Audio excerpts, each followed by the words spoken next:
something in his eyes. There's a storm within, but it's written in the skies. Let it break me till it's over. Won't let it shake me, no.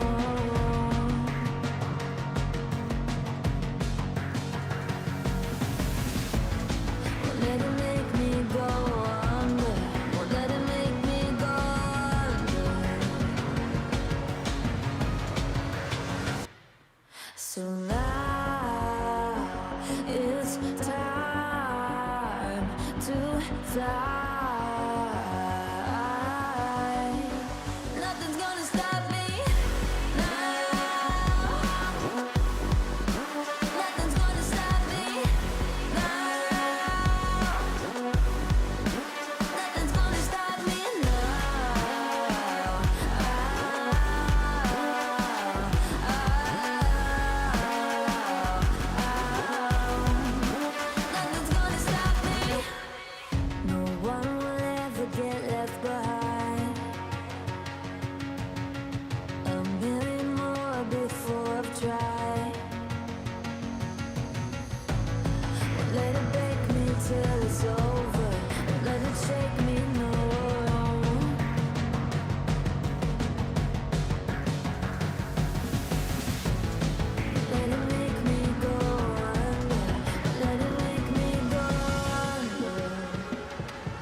You ever wondered how a Hollywood movie is shot?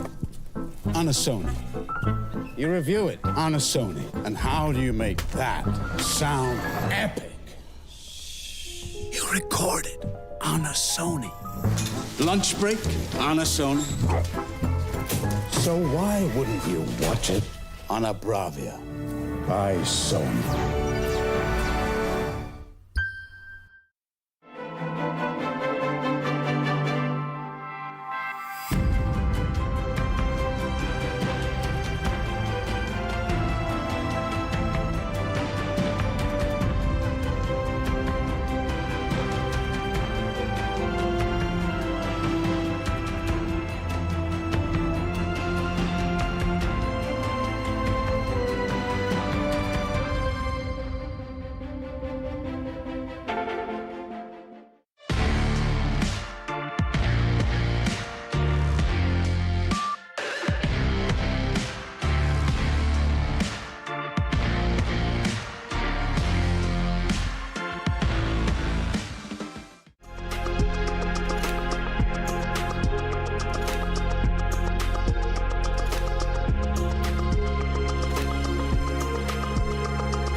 What's up, guys? Rip here at Esports World Cup. I'm here with some of the legends out of the Korean Tekken scene. Let's go ahead and start, you guys. We have Ulsan, Moil, Rangchu here. Tell us how you guys got qualified for the Esports World Cup. EWC 자격은 어떻게 됐어요? 저는 호주에서 이제 호주 BAM 뱀 14에서 2등 두 번째로 티켓을 따가지고 e스포츠 월드컵에 진출하게 되었습니다. 잠깐만, 호주 어디지? 호주 멜버른입니다. 멜버른?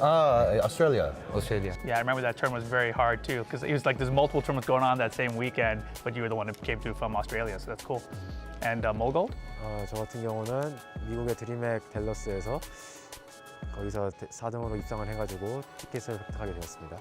Got it. I remember. 예, 저도 이제 물골드 선수랑 같이 이제 드림맥 달라스에서 준우승을 해가지고 EWC 티켓을 얻게 되었습니다. 몇 등? 준우승, 아니 2등. 2등? Yeah, I remember that tournament was like the week right after Combo Breaker, so everyone was there. It was a really tough competition. Yeah. So really cool to see all of you guys here. But let's talk about your Esports World Cup groups, because you guys, I think, have the worst groups, the hardest groups out of all of the groups, I think, probably. So tell me about your group and tell me about who the biggest problem you think is in that group. 일단은 제 그룹에서는 아슬란 애쉬, 엣지, 전띵 선수가 있는데 뭐 사람들이 얘기하기로는 가장 어려운 풀 중에 하나라고 얘기를 해서, 그리고 또 첫 상대가 아슬란 애쉬일 것 같은데, 아무래도 약간 철권 역사를 따졌을 때 제가 아슬란 애쉬 선수에게 뭐 이보라든가 아니면 뭐 월드투어 파이널이라든가 이런 중요한 자리에서, 그리고 작년 사우디아라비아에서도 이제 파키스탄 팀과 코리아 팀이 있었는데 거기서도 이제 패배를 했기 때문에 이번만큼은 좀 간절하게 이기고 싶다는 생각이 들긴 합니다. Yeah, exactly. I mean, the format here is a little bit different too, right? So it's a little bit hard. What about the Korean players in your pool though? Because you also have Edge and Jeondding, right? So out of them, like, who do you want to try to avoid? Exactly, Jeondding. Okay, cool. He know me. Jeondding knows you. Okay. And let's talk about Moil and his group. 제 생각에는 이제 야감이랑 우사마라는 선수는 둘 다 굉장히 나이가 어린 걸로 알고 있어서 굉장히 철권을 되게 터프하고 그리고 반응 속도도 엄청 좋을 거라 생각을 하고 있고, 근데 이제 저는 가장 경계하는 선수는 역시 아무래도 무르 선수가 이런 큰 무대일수록 더 잘하고 항상 큰 무대에서 결과로 입증을 하신 선수이기 때문에 무르 선수를 좀 가장 경계를 해야 되지 않을까, 좀 그렇게 생각을 하고 있습니다. These people say he's a little bit weak right now, right? But everyone knows that he's still I think super no. good. I He's think very no. strong still. Very strong, yeah. And then also Usama Abasi, he won the last chance qualifier, and he's very strong with Jun Kazama, and that's a character we don't really see a lot of in Tekken World Tour or in Tekken 8 in general. Like, are you concerned about Usama at all from Pakistan? 우사마에서 좀 걱정해요? 제가 아마 우사마한테 클라우디오를 할 것 같은데, 그 이미 그 LCQ 대회에서 우사마랑 아피스탄비어가 한 경기가 있기 때문에 그걸 참고하면은 충분히 제가 이길 수 있지 않을까 생각을 하고 있습니다. Yeah, Yagami from Australia, very strong Reina player. Yeah. You know, he's someone that a lot of people have their eye on here because I think that Reina is a character we haven't seen a lot of either. Are you prepared for Reina? Are you ready for that? Yeah, sure. Because my favorite Tekken partner is Jeondding. Oh, I see. He also played Reina very well, so Got it. I already prepared matchup against Reina. Nice. Oh, nice. Okay, sounds very prepared, except for knee. Knee is, of course, a problem. And Rangchu, let's talk about your group. You have one of the hardest groups, I think, maybe in the whole thing, right? Yeah. You have Atif, you've got the John, and one more. Kokoma. Oh my yeah. gosh, yeah. Like, tell us about your group and who do you think the biggest problem Yes, is? your boy. My boy, my boy. He knows. It's similar, not His boy. Yeah. So Atif. Yeah. Yeah, Atif, definitely the biggest problem, I think, for everybody right Yeah. now. And you've been sticking with Kuma for the most part, Yeah. right? Is there any other character maybe? 저 지금 다른 캐릭터도 하나 쿠마랑 다른 캐릭터도 하나 쓸 수- 준비를 하고 있는데 네. 그게 어떻게 잘 될지는 아직 모르기 때문에 일단 그 캐릭터 누구는 얘기 못해요? 아니야 얘기는 할 수 있는데 이제 리디아도 조금씩 하고 있는데 Yeah, I'm really curious because I feel like when you look at all the tier lists people post online, they always say the Bears are at the bottom. But I think all the players know that's not true. did so you see? I think it's not true, And obviously you do very well with the Bears, right? So I was just curious because I think even though they are good, it's very still difficult in tournament to win with the Bears, And this tournament, it's such a big tournament, right? It's like the biggest singles Tekken tournament in history, basically. So, how do you guys feel about that? Because obviously this is a big opportunity, bigger than any other tournament you guys have ever entered in. Let's just go around the table and ask each of them. 제 생각에는 가장 큰 것만큼 이제 긴장이나 이게 압박감 이런 것도 프레셔도 좀 심한데 그래도 그거를 이겨내야지 이런 e스포츠 월드컵의 이런 큰 무대에서 활약할 수 있는 선수라고 생각하기 때문에 받아들여야 된다고 생각합니다. 별 생각 안 하고 있어요. 뭐 당연히 이런 큰 무대가 긴장이 되고 그러긴 하지만 이런 큰 무대, 이런 철권 역사상 가장 큰 무대에 쓴다는 것 자체가 이미 저는 너무 즐겁기 때문에 내일 아마 즐겁게 게임에 임할 수 있을 것 같습니다. 이제 지금 굉장히 긴장을 많이 하고 있는데 이제 다른 선수들도 똑같이 아마 긴장을 할 거기 때문에 이제 자신감을 가지고 좀 후회 없는 경기를 하도록 하겠습니다. So one more question I have for you guys. Obviously, in the world of competitive Tekken, there's a lot of people wondering what region is the strongest. Obviously I'm here luckily with the Korean guys. There's another roundtable happening with people from around the world, but you guys are all the Korean guys, and we all know it's like Korea versus Pakistan, right? And obviously right now it seems kind of back and forth. I think at this event though, there's more Koreans here qualified. Pakistan, they have 8 total entrants, and I think 3 of them came from the last chance qualifier. So obviously, they have less opportunities to travel and visas, etc. But for you guys as players, what do you guys feel that regional rivalry? Do you guys want to do better than the Pakistan players, or do you not care? You're just like, whatever, I just want to do as good as I can do. Exactly, Koreans have more chance than Pakistani players because maybe basically visa problems. Right. And then I think, in my opinion, it care about platforms, like offline tournaments. I think Pakistani better, in my opinion. Oh, okay. But online, there's so many type of tournaments. So this tournament is gonna be 2 monitors, blah blah. I think Koreans better. Okay. But let's see the result. Now I can say confidently, but Yeah. let's see the result. Exactly. The results are going to matter a lot. 이번에는 한국 선수들도 준비를 엄청 많이 했기 때문에 이번에는 파키스탄보단 한국이 이기지 않을까 그렇게 생각을 하고 있습니다. Wow. Interesting. And how about you, Rangju? 이제 이번 대회는 진짜 파키스탄 선수들도 지금 준비를 엄청 많이 했고 한국에서도 준비를 많이 했고 일본에서도 지금 합숙을 하면서 준비를 많이 했기 때문에 일단 저는 처음에 이제 32강에서는 조별 예선에서는 이 선생인데 거기서 어떻게 살아남느냐에 따라서 이제 결과가 많이 달라진다고 생각하고 있습니다. 그래서 이제 처음에는 2선승이랑 3선승이잖아요. 그래서 그때 결과가 나올 때까지는 이제 어느 누구도 이길 수 있을지 예측을 못할 대회인 것 같습니다. 저는. 네, 약간 people ask about talk about Korean and Pakistan, but always that time always Japan win. They jinxed it. They talk about I know. Pakistan and Korean, but sometimes Japan win. Like a Chi Queen. Maybe a Langshu win. So we have to be careful about Japan players. Secret Japan. Yes. Average is Korean and Pakistan is good, but 근데 이제 우승은 또 일본 팀이 잘해가지고 Winning is Japan. He's cheering Japan. 어베레이지는 한국이랑 파키스탄이 굉장히 높은데 이제 우승을 또 잘 잡는 나라가 또 일본이기 때문에 일본도 만만치 Oh, 않다고 yes. They do. Yeah. Like, I mean, like DreamHack, Mix Up, and Evo Japan. right. Yeah. And I think in Tekken 8, Japan has been stronger than they were at the end of Tekken 7. Nobi, Chikurin, winning their tournaments there. You mentioned DreamHack Dallas, Chikurin, of course, Evo Japan. Yeah. You still got guys like Double out here as well. So it's going to be a lot of fun, obviously. So best of luck to all of you guys, though. I'm looking forward to it. I think your pool is ridiculous. I don't know how you're going to overcome that. I mean, all 3 of you guys, actually, honestly, very difficult pool. So best of luck to everyone, and you guys can cast the act in the Esports World Cup later.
Have you got what it takes to get to the top?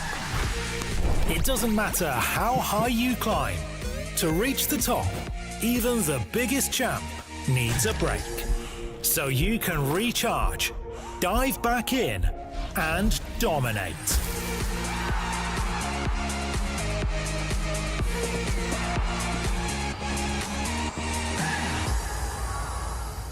Have a break. Have a KitKat.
Final week of EWC action, and it's gonna be another fighting game. One of my favorites, Tekken 8. I'm here with Take Your Stance. But my name is Tasty Steve, and I have some world-class Tekken talent. I'm gonna let them introduce themselves. I'm gonna start right here. Tell the people who you are. Yo, I'm Sephi Black, 32 years old, representing Germany and also Team Big.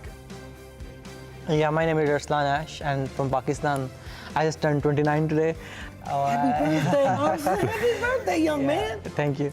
And yeah, I'm 5-time world champion. And you gotta rub it in, all right, guys?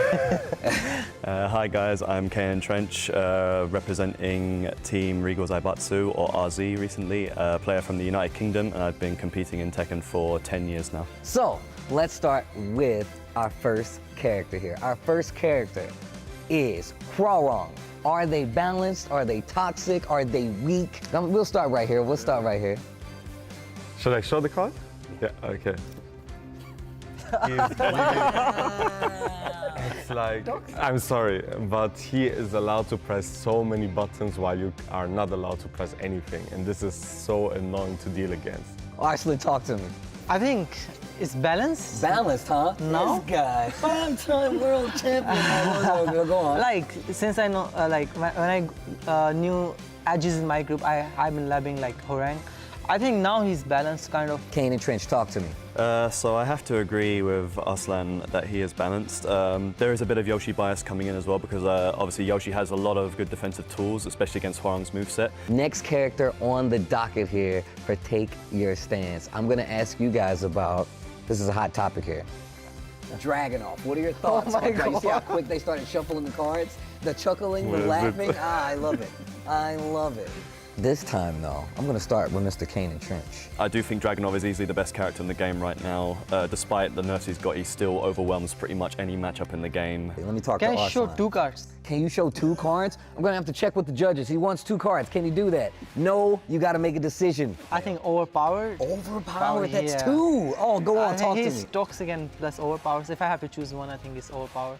I think he's like the most brain-dead character. He's like Akuma of Tekken A.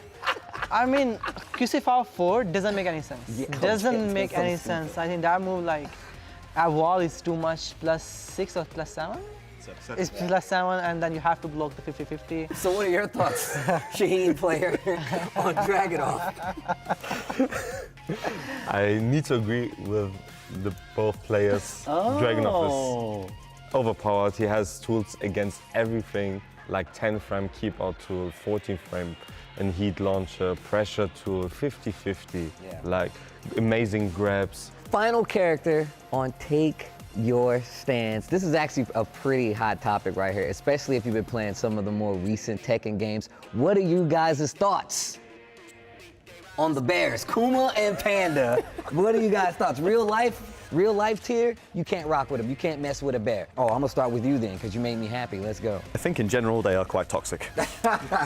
The reason why I think that is because generally they are like weak in terms of like frame data and stuff like that, but they are also very strong in terms of damage and chip damage potential. I know he wants me to go to you, but I'm gonna go to him. Arslan, what are your thoughts?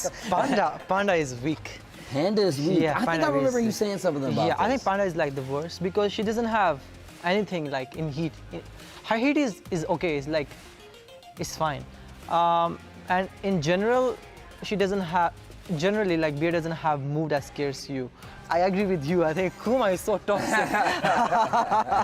All right, last but not least, Sephi Black, talk to me. What are your thoughts? Kuma, Panda, we get in the general, we get 2 cards. Talk to me. Yeah, 2 cards is understandable because Panda is so different to Kuma in heat especially, and I would also say Panda weak, but Kuma is like obviously Searching for the the damage is too high. I'm kind of inclined to agree with you guys, but first I want to thank you for coming to give me some of your time. I know you guys got a big competition coming up, man, and look, Tekken 8 is a brand new game. We all still got learning to do, but I can't wait to see you guys play. With that being said, this has been Take Your Stance. This is the final week of EWC action with Tekken 8. I'll see you guys there for more.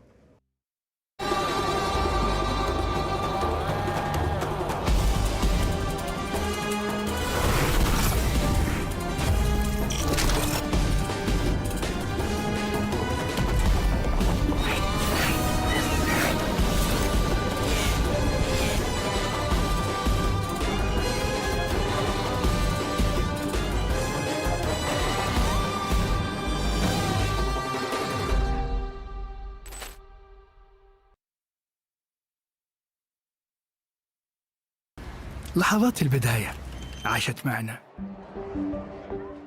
كنا نحسبها وقت للتسلية بس. نحسبها بس ذكريات. عبود أعطي أختك اليد يا ولد. ابتكرنا فيها ابتكارات، وإذا بغينا قلبناها خرافات. كنا نحسبها بس لمة وصحبة وسهرات. انتبه نوب ترى نوب. لكن كنا نشوف عالم ما حد يشوفه. ليت يشغل وقته بشيء يفيده. الله عليك على اليد سود. عالم كبر وعاش فينا. عالم الحماس فيه يوصلك كل مرة لحلم أصعب، بس ما يصعب عليك. بارد معك وين ما تروح.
저는 DRX에서 철권 프로게이머로 활동하고 있는 무릎이라고 합니다. 메인 캐릭터는 이제 브라이언 퓨리를 사용하고 있습니다. 그리고 철권 8에 적응하는 과정은 정말 쉽지 않았던 것 같습니다. 왜냐면 게임이 굉장히 많이 바뀌고 제가 평소에 이제 하던 플레이와 너무나 다른 방향으로 이제 가는 게임이다 보니까 그 플레이를 바꾸는데 정말 쉽지가 않았고 지금도 사실 좀 저는 헤맨다고 생각을 하고 있고요. 그렇지만 저는 워낙 이제 철권을 좋아하다 보니까 이 철권 에이스에도 한번 적응을 잘해서 좋은 성적을 한번 내고 싶습니다. 제가 EWC에 우승할 수 글쎄요, 잘 모르겠습니다만 만약에 제가 우승을 한다면 그것은 아마 브라이언 퓨리와 제가 함께 했던 세월이 길어서 뭔가 약간 영혼의 그런 파트너 같은 그런 거 아닐까 싶습니다. 이기면 이제 트로피에 이름을 새길 수 있는 그런 게 있다고 들었었는데 뭐 사실 아직까지는 누구를 막 이렇게 새겨야겠다는 생각을 안 해봤었는데 만약에 우승을 해서 새긴다면 아마도 파키스탄 선수들이 아닐까 싶습니다.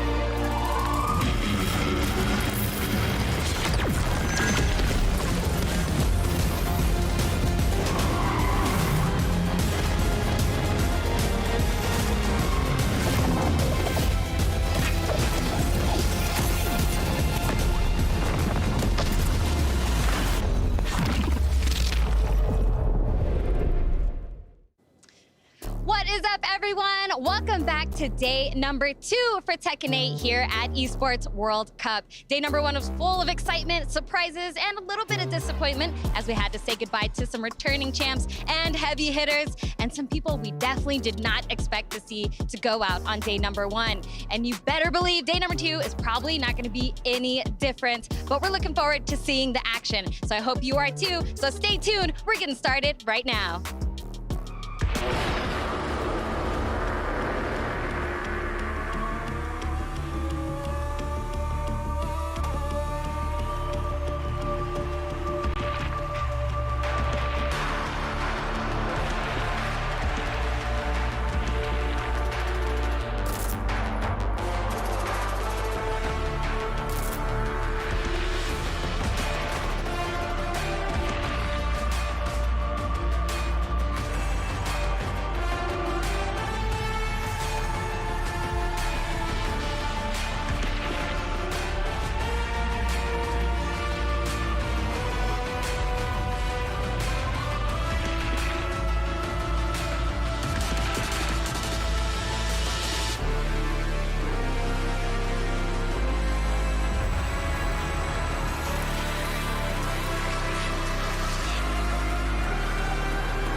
Ladies and lads, welcome to day number 2 here for Tekken 8 at the Esports World Cup. Day 1 was indeed full of excitement, some crazy drama and insane upsets, and I feel like day 2 is going to be even more crazy as we close out phase 1 and move into that all-important phase 2 to see who is going to be making it into that top 8. My name is Spag, I'm going to be your host, and I'm joined once again by my beautiful analysts here, Bubsy and Ru Kang. How you guys doing, man? I mean, I'm feeling well rested and ready for day 2 of Tekken 8 here at the EWC. Yesterday we saw storylines develop, new storylines created, and souls and keys crushed in an instant. Anything can happen in day 2, and I am locked in for the ride. Oh, do you know what? Again, you know, it's an honor to be here at the Esports World Cup. I had 10 hours of sleep yesterday, man. I slept really good. But yeah, the stories of yesterday, incredible. There's so much to talk about. You know, Knee making it through, Arslan going 0-2. Right. The action doesn't stop, Spag. The Knee redemption arc as well. We're going to be getting to that soon, Bag. But just in case you guys missed day number 1, I'm sure you didn't, but just in case you did, we have a little recap video ready for you.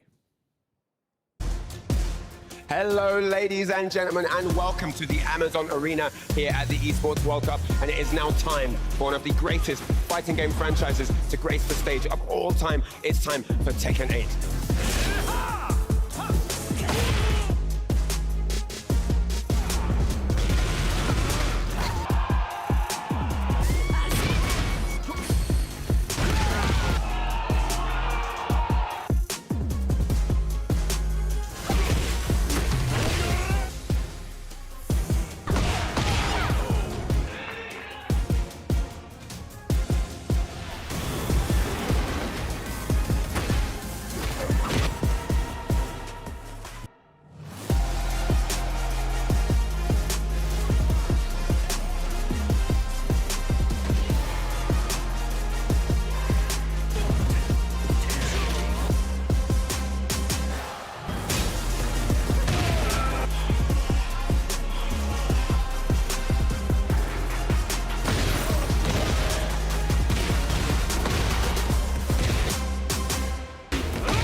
What an electrifying day of Tekken it was there yesterday at the Esports World Cup.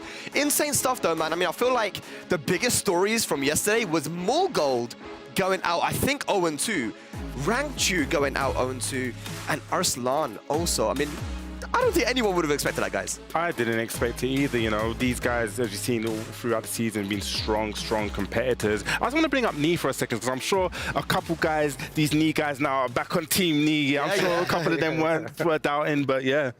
Yeah, do you know what? It's crazy. And, you know, you mentioned Knee there, but Arslan, Ash, you know, going 0-2 is the talk of the town. You know, the pressure must have got to him. You know, we don't know what happened, but the other players here in attendance are also super strong, Spag. They are super strong, and they made some incredible plays. Talking about plays, we have our Aramco top 5 plays. Here we go. Let's have a look at some of the stuff we had yesterday as the highlights. And we start off here with Ow versus Moil. And I mean, we just see the crazy chip damage. We all know what Elisa does when those chainsaws come out. Just look at chip. Just look at all the grey. It was such a great game as well to watch, man. And look at Alyssa, you know, one of the best characters in the game for sure, and just so much chip damage over chip damage. And here, Hafiz Tanvir versus AK was another good game, Spag. Yeah, I mean, Hafiz Tanvir, you know, he had a little bit of a shaky start there when it came to playing against, I believe it was Keisuke, but after that, you know, he was just looking so strong. I mean, we see here 7 of the goldenest letters. A little bit of a drop there, but we got there in the end. And as we can see here, we're going to have Edge versus Jeondding. When we saw this was such a pendulum match, so back and forth. I even said this to you before the match. This is just going to swing either way, and you can see here. Yeah, these guys played twice. You said that these guys were going to always have a close game, and you were 100% on the ball. But this was a great play. Just goes to show what Horan can do to you once he gets started, man. Yeah, exactly. And number 2 here, the John versus Rangchu. You know, the John had a slow start, but afterwards, wow, his King was so good, optimizing his combos, using those throws a lot more as well to his advantage, and he managed to get out the group. But of course, number 1 had to be Jeondding up against Arslan Ash. And, you know, I was saying as well before the match that Jeondding, he was someone that can always be a threat against anybody, right? He just has that play style, that fearlessness, and it caught Arslan off guard, man. I mean, the 50-50s that he runs, you know, you can only guess, but he's just so good at utilizing them. And I think that's one of his strengths, and he's done this for so long and so many years now. It just seems to be the play style that works best for him. And the character that's, you know, this new Eddie, perfect. Yeah, do you know, it's great play, you know, with the Eddie as well. You know, so many exciting games yesterday that we had. You know, I'm buzzing for today as well, man. I just can't keep the excitement in. Yeah, the players are excited, but it also stresses us as well, man. Yeah. We saw yesterday, man, some of the reactions. Talking about reactions, we have the Doritos top reactions for you, just to have a look at some of the players and how much this means to them. Of course, we saw the players walking into the venue, and look, they've earned their spots there, guys. You know, some of the qualifiers were incredible. There were such close games. We saw the passion when these guys popped off when they first qualified, man. It means so much to them. I mean, yeah, we're going to see a great mix of emotions here because, as you said, this means so much to these players. They have spent the best part of a year trying to qualify to earn their spot at the EWC here. So not only that, the preparations to actually compete here, you know, look at that Moil, bro. Bro, they're so good, man. And the thing is, the reactions are so different. Some of them are like, you know, relief. It's like, you know, the boulder lifted off your shoulder, man.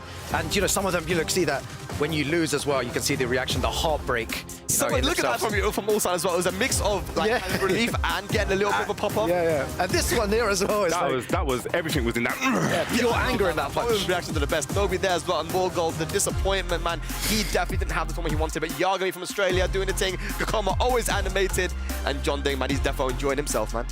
Definitely feeling himself. Could it be one of the favourite actually now? I wonder how many people have changed their minds. So I feel like people just forget about him. But the thing is, in a tournament, he has the perfect tournament play style. He showed it yesterday, man, and I feel like he's going to go really far this tournament, man. You know what? I'm doing the same thing, you know. I'm like, you know, when someone loses, I'm jumping ship, bro. I'm like, okay, you know what? Now I think I'm Team Atif, man. I think, like, you know, this guy's gonna win the whole thing. No. I'm going back, man. Yesterday, you were right on everything, Ruka. Bro, now say Atif, bro. Atif is going to win the whole thing. Hold on. Can I just call Ruka out? Did not half an hour he was on Team Knee? He was. I'm still on Team Knee. I'm still on Team Knee. But I'm on Team Atif as well. I can be on multiple teams, man. Okay, wow. Let's get to the brackets and see what we're going to be having today here on day number 2 of the EWC. Starting it off here, kicking it off day number 2 is going to be Group F, crazy group, CBM, LowHigh, Jeondding and Bilal.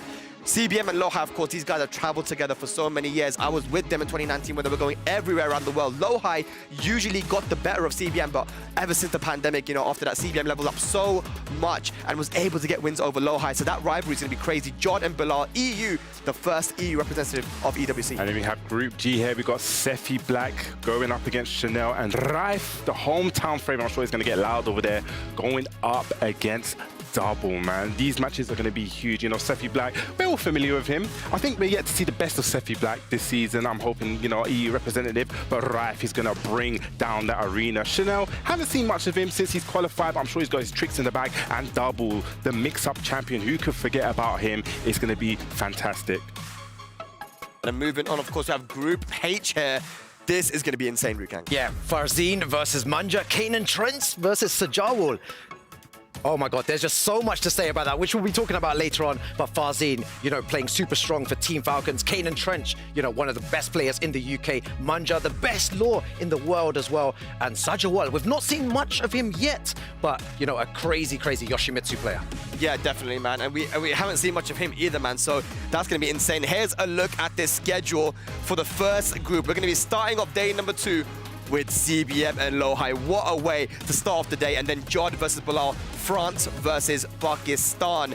Both these guys used to be, I mean, Jeondding on Fate, Bilal used to be on Fate as well, so there's a bit of drama there as well. It's going to be good. But ladies and lads, this is ultimately what these guys are playing for. The tournament prize for $1 million, man. This is life-changing money. I mean, you said it right there, life-changing money. You know, some of these players are actually sitting in that 12.5 already. Some have gone with the 5K already and 7.5. But for everyone competing today, I really hope that they put the Tekken first. Because if you put the Tekken first, the rest is just going to come naturally. Yeah, do you know, we were talking about that before, you know, on the journey here as well. It's very easy to, you know, think about everything else, you know, the pressure, the money, but they need to be locked into the game today in order to qualify for the next round. Yeah, I do feel like the money has been getting to some people, and that's why we saw some of the results that we've been seeing on day number 1. So let's see if they can be locked in. But ladies and lads, I know you guys at home are locked in. Let's now have a look at the match of the day presented to you by Jamil Motorsport, and it's going to be the Yoshimitsu Mirror, Kanan Trench versus Sajawal. I have no idea what's going to happen here, lads. Bro, Kanan Trench, you know, 9th out only the best, top 8 at mix-up, top 8 at DreamHack to qualify for the EWC as well. You know, it's a funny story, you know, this guy will talk all day about Tekken. You know, there's one time I think he woke everyone up at 5 a.m. and he's like, oh, did you know Yoshimitsu can do this? And it's like, bro, you know, you need to sleep, man. But what a guy, you know, a great Kanan Trench. I remember season 2 Tekken 7 up in New York, and they just released the patch notes. Kanan Trench was in the toilet, and he was screaming the patch notes out while I'm like, wait, finish up first. Yeah. He's very passionate. That's what I'm trying to say. Big love to Kanan Trench. Just Sajawal, though. I mean, yeah, you know, he was part of Team Ashes in Tekken 7, you know, and a main Yoshimitsu staple in Pakistan. We didn't get to see him travel much globally, but he trained a lot with the top-level Pakistani players, and qualifying from the LCQ, we know that his level is up there. So it's going to be very interesting. It's going to be I don't know if it's going to be a clash of styles as much, because they kind of both play solid, but one plays a little bit more crazier, my personal opinion, than the other. So it's going to be interesting to see. Absolutely, we will get to that when we get to that. But ladies and lads, I believe we also have our casters ready They're getting ready. There they are. Rip and Mark, man, how you guys doing, man? What do you guys think about this group that's coming up? Yeah, this group's about to be crazy, right? We got CBM and LowHigh, 2 top Korean players. We also got Bilal in there. Bilal is a wild card, too, with the Pakistan. He's always kind of squeezes his way in. Yeah, he always finds a way in. You know, we were talking about it a few years ago at the TWT LCQ. He was ended up winning that, and of course, just cementing himself as one of the best players in the world. So you can't sleep on him. But Jeondding, I think Jeondding is one to watch for. He is one of the most optimal and crazy Nina players there is. So again, it's gonna be exciting. Can't wait. No, it absolutely will be, man. I can't wait for this one. I actually don't know who's going to take it, but really, really good to see Markman and Rip there, you know, representing NA on the mic since they're not in the tournament. Anyway, let's move on. Yeah, man. EWC, Group F. What do you guys think, man?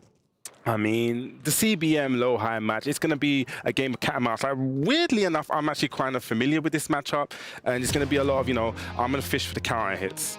Yeah, as they walk into the venue, there they are, man. Group F, Jeondding, Bilal, CBM, and LowHigh. They are super ready. And look at LowHigh, man. Oh my God, Murderface. He is one of the favorites to win this whole tournament, man. And you know, people haven't been talking about him a lot, you know, because there's been a big focus on the Pakistani players. But LowHigh could win this tournament, man. But bro, what about Bilal as well? Working overtime, being a translator yesterday, you know, and competing today as well. You know, I bumped into him before, and you know, he's ready. He looks calm, and I feel like he's going to do so much damage with that Brian. Always, you know, great to watch. Yeah, guys, let's have a look at now our upcoming showdown presented by Dr. Suleiman Al-Habib, and it is going to be CBM versus LowHigh, Korea versus Korea. These guys are rivals. These guys have played each other so many times. LowHigh used to have the upper hand on CBM, but now CBM improving so much. Grand finals of the Tekken World Tour finals last year, winning tournaments left, right, and center. I do not know who's going to be able to take this, but it's going to be a banger either way. It's definitely going to be a banger. Just to circle back to my point about this is going to be a real cat and mouse game, because we know that LowHigh's playing, I'm assuming he's going to go with the Steve here. He's going to be fishing for those counter hits. Jin does have some tools to kind of like high crush them, but then it's like, okay, I may go for these down forward twos if you're going to start to try and high crush me. And then is CBM going to adapt and sidestep left? It's always going to be about adapting the strategy in this match. Yeah, it's going to be crazy as well, you know, because the counter, you know, you have back one in Steve, and you also have forward 4 in Jin. So it's all about timing here and who can get it right in the match. I believe we do have Persia, our interviewer, standing with CBM as well. Let's hear from CBM and hear what he has to say. What's up, everyone? Persia here. It's day 2 EWC, and of course, we have to get chatting with some of our amazing players, starting with CBM. Hope you're doing well. Hope you had a great trip. But I'm also curious to know, how did you prepare for EWC? Did you do anything differently than you've done in the past, or what's your game plan? Before I came to this tournament, our teammates and our friends had an offline kind of stay for 9 days. And before I came here, I visited the UK for the tournament, but at that time I had a bad condition. So after I finished the tournament in the UK, I tried to be the best condition, and now I feel good, so it's gonna be okay. Amazing. Well, glad you're feeling better. I'm sure you're going to do great out there. Congrats again for qualifying and being here. But that's going to be it for us for right now. So let's kick it back to you guys. Yeah, shout outs to CBM. You know, like he said, he was in the UK. He's actually stayed at my house for a week. His mindset wasn't in the right place. Even though he was winning a lot, I think tournament burnout is a real thing. And, you know, was able to just chill for a whole week, won that dojo event at the Sphere, and did an amazing job. After that, I feel like, you know, his level right now is super, super high. But I believe we also now have Persia standing with LowHigh. Let's hear what he has to say. What's up, everyone? Persia here, joined by LowHigh, and of course, Q helping us out with the translations. LowHigh, I have to ask, day 1 was pretty intense, pretty wild. What did you think about the results from day 1? 어제 컴피티션 그 결과 어떻게 생각하고 좀 신났었는데 무슨 생각하고 있는 중이에요? 어제 보고 나서.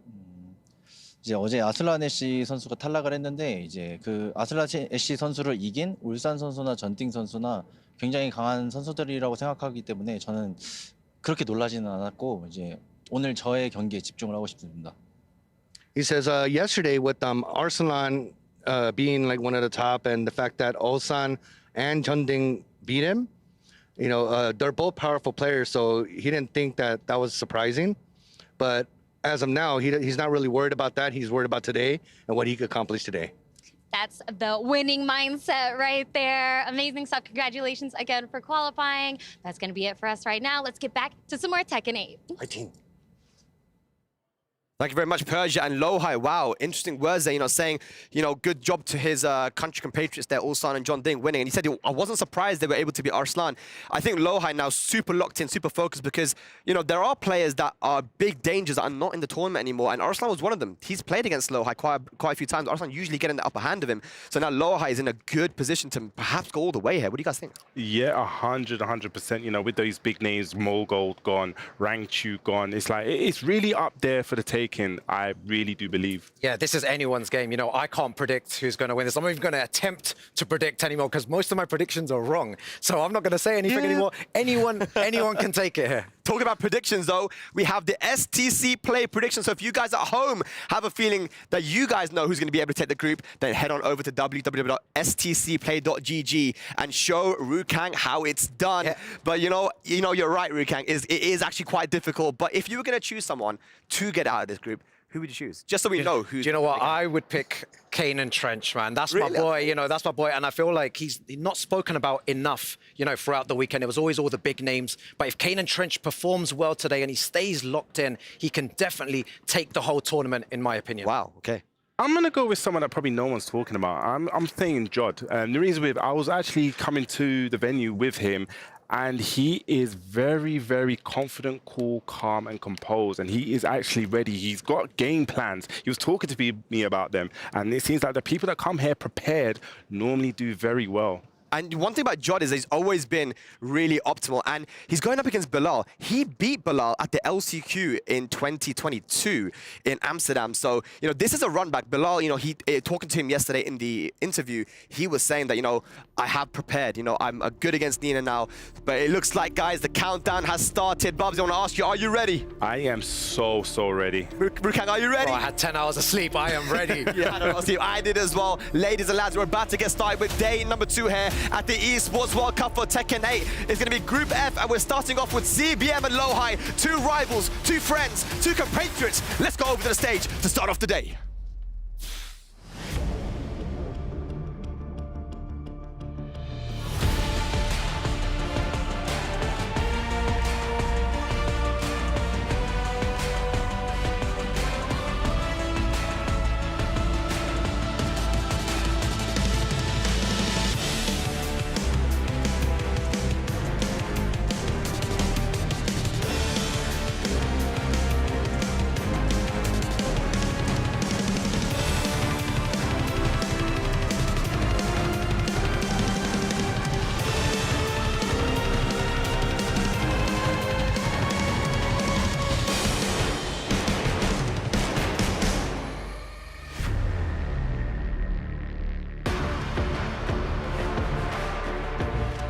Hello, ladies and gentlemen, and welcome. It's time for day 2 of Tekken 8 here at the Esports World Cup, where nothing is given and everything is earned. My name is Ryan Hart. I'm here with Milos, and we are your stage hosts where, yes, victory and valor ensued, as well as chaos and catastrophe, as 10 of our 32 gladiators were eliminated here. Now, Milos, that beard is looking properly primed and perfect, much like our Tekken 8 matches yesterday on stage, wouldn't you agree?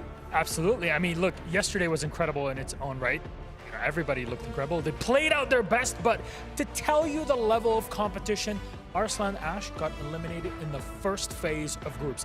This is the level of competition that we're looking at here at the Esports World Cup, and that makes me delighted because it is brutal. We explained it yesterday, but that's the beauty of the action that we have.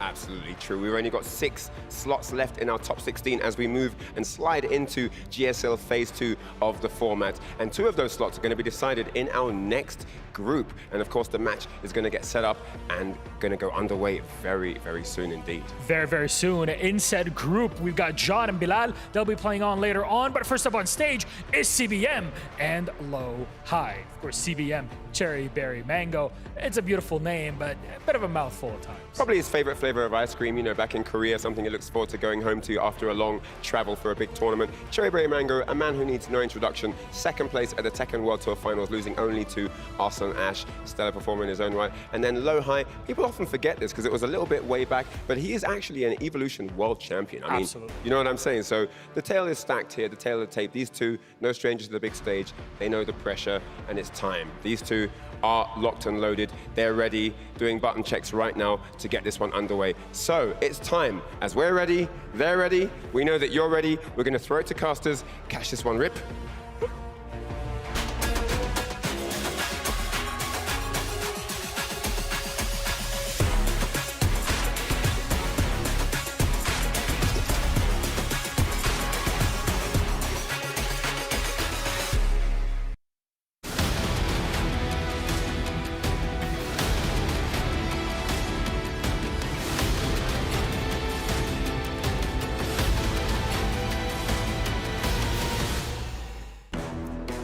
Got it, Ryan. Rip here with the legend Markman. We got Pool F incoming. It's going to be crazy. Kicking it off, of course, LowHigh versus CBM Evo champ. CBM, of course, has improved a ton over the last few years of Tekken 7 into Tekken 8 now. What do you think? I think it's going to be exciting. The question is, who do you think LowHigh is going to pick going into this game? As he faces off against CBM, I think it's pretty confident that we can say he's going to pick Jin, but who is LowHigh going to pick? He has a number of characters. He can use Steve, but most likely he's been using Dragunov in most of the competitions that we've been seeing him play. Yeah, lately it has been a lot of the Dragunov, and prior to this, he also had a Brian Fury that he was using a ton as well, right? Would you know Bilal is also in this group? Maybe Brian Fury, a character he will go with. And these two, you know, they did actually play in the past. CBM did get the edge on him, but not by much, right? So it's always a close match, and he did use Steve in that matchup. So they have some knowledge experience with Steve and the Jin, and historically, you know, going back to Tekken 7 even, that matchup Steve versus Jin was bad for Jin players. So it could be something there that he's helps him decide to stick with Steve. But this is a different Jin. This Jin has a little bit more tools in his toolkit. Oh yeah, this Jin is oppressive. Oppressive, especially with the heat. Yeah, that's the name of the game, right? Be able to turn up the aggression, oppress your opponent, and not give him a chance to play. However, what if he picks Dragunov? That's like the king. And I think he's picking the Dragunov, Mark. Let's get into it. Game number 1. LowHigh with the Dragunov, CBM with Jin Kazama. This is going to be fun. Starting things off here, there is destruction. Doesn't matter which way of the stage you go, left or right, there are several walls that can be broken. Yeah, we got plenty. It's very rare in a tournament to break both sides all the way, right? Hey, man, it depends on how they're feeling, right? That sounds wild. But right now, huge lead for LowHigh, poking away. Perfectly timed heat burst that's used as armor there, and the heat dash off the 1-2-1. QCF4 closes it out. Round 1, LowHigh. Totally by the book. Some great play there, nice and tight. LowHigh taking that first advantage here. Let's see if CBM is going to be able to kind of evade some of the attacks here. You know, there are times where you can be able to sidestep and kind of find openings against Dragunov and his typical advancing moves. However, LowHigh not a typical player. Yeah, beautiful while standing punish there. That is one of the new additions for Jin, but there's that back 4-3 heat engager. And that's one of the moves that he has to watch out for. That back 4 and the mix-ups afterwards and just how quick it comes out. You have to be able to be on point. And look at that, back 4 from the side step, able to convert there with the heat dash cancel combo, and that's going to close it out 2 rounds straight. Yeah, and that was beautiful because he had the side step back 4-3 for the whiff punish that time into the heat dash with the full combo, right? It's so versatile of a move. And that's the scary part about Dragunov. He has so many options. He has one of the best heat smashes in the game, but a lot of his moves that are heat engagers that can cancel out, they're so good offensively. Without that, and oh my goodness, big bet the hop kick there, and LowHigh was off axis, got the down for 2, and this might be the first game. 3 rounds straight, breakable wall. He's going to activate the heat here. Goes to the wall combo, doesn't even need to break the wall. First game, LowHigh 3-0. That was quick. That was quick, and that was with an exclamation mark. I don't know what CBM's going to do here. And you know what? Throughout yesterday as well, we saw a lot of very one-sided opening games. Definitely, you know, in the opening matchups of these brackets, it seems like one of the players is usually like not ready to go. Wake up. Exactly. It's one of those things. And CBM the past few weeks, he hasn't seemed himself. Like in the early weeks, early months of Tekken 8, he was very, very strong, but it seems like he's kind of fallen off lately. Spag alluded to it a little bit as well. They're on the same stage, which is crazy too, but let's get into it. Game number 2. There you go. You know the odds of that are crazy, especially if you go to random select. Is it? Isn't it 50-50? It is 50-50. Either happens or it doesn't. I've been with you before on this, man. I knew that's where you're headed. And you got me. Crazy odds. It either happens or it don't. Anyways, right now, CBM looking like he's taking a bit more of an approach offensively. However, again, just Dragunov having so many tools, the sidestep and the movement from LowHigh, he has scouted it quite well. But that's a good time to use the heat burst there. Yeah, exactly, and you did call it out too. LowHigh sidesteps have been phenomenal right now. CBM, though, poking his way back into this round, has good wall positioning, but here come the running twos and all the pokes from Dragunov. No, sir. That's unfortunate there. Gets punished there with the 4-1. Has rage here, so LowHigh can't get too crazy. Oh, he ducked right underneath. First try right there. Like, that's an old move, bro. It's been around for like 20 years. That is actually crazy. Since 2005, right? Yeah. Oh, they changed it to a high? Oh, man. Nice back to one here. CBM trying to get something started, but LowHigh 4 rounds straight. Poking with these down twos. Homing attack with CBM. Try to stop the tracking.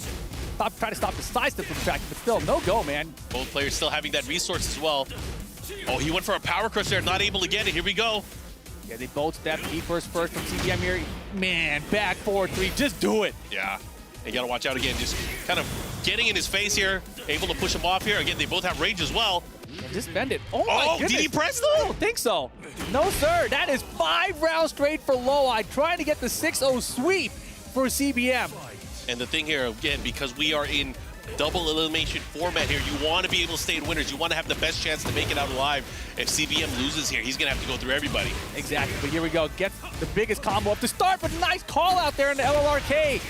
Full launch from LowHigh. This is going to be a wall over here, too. Yeah, that was his first and only health sweep attempt. It might be his last. Bro, that is wild. And look at the life bars. Okay. Able to fight back here, goes for a forward 4, tries to bait out a counter hit there, gets a second hit. He's gonna get a nice combo here. He's gonna have him in the open. What kind of Oki are we gonna see? That's the question. Yeah, it's gonna be really important here. Spikes him down, doesn't get a follow-up. The get-up kick from LowHigh got him out of there. Oh, that was clutch. The big block on the big kick sweep. And here we go, CBM finally getting around back. Yeah, that was important.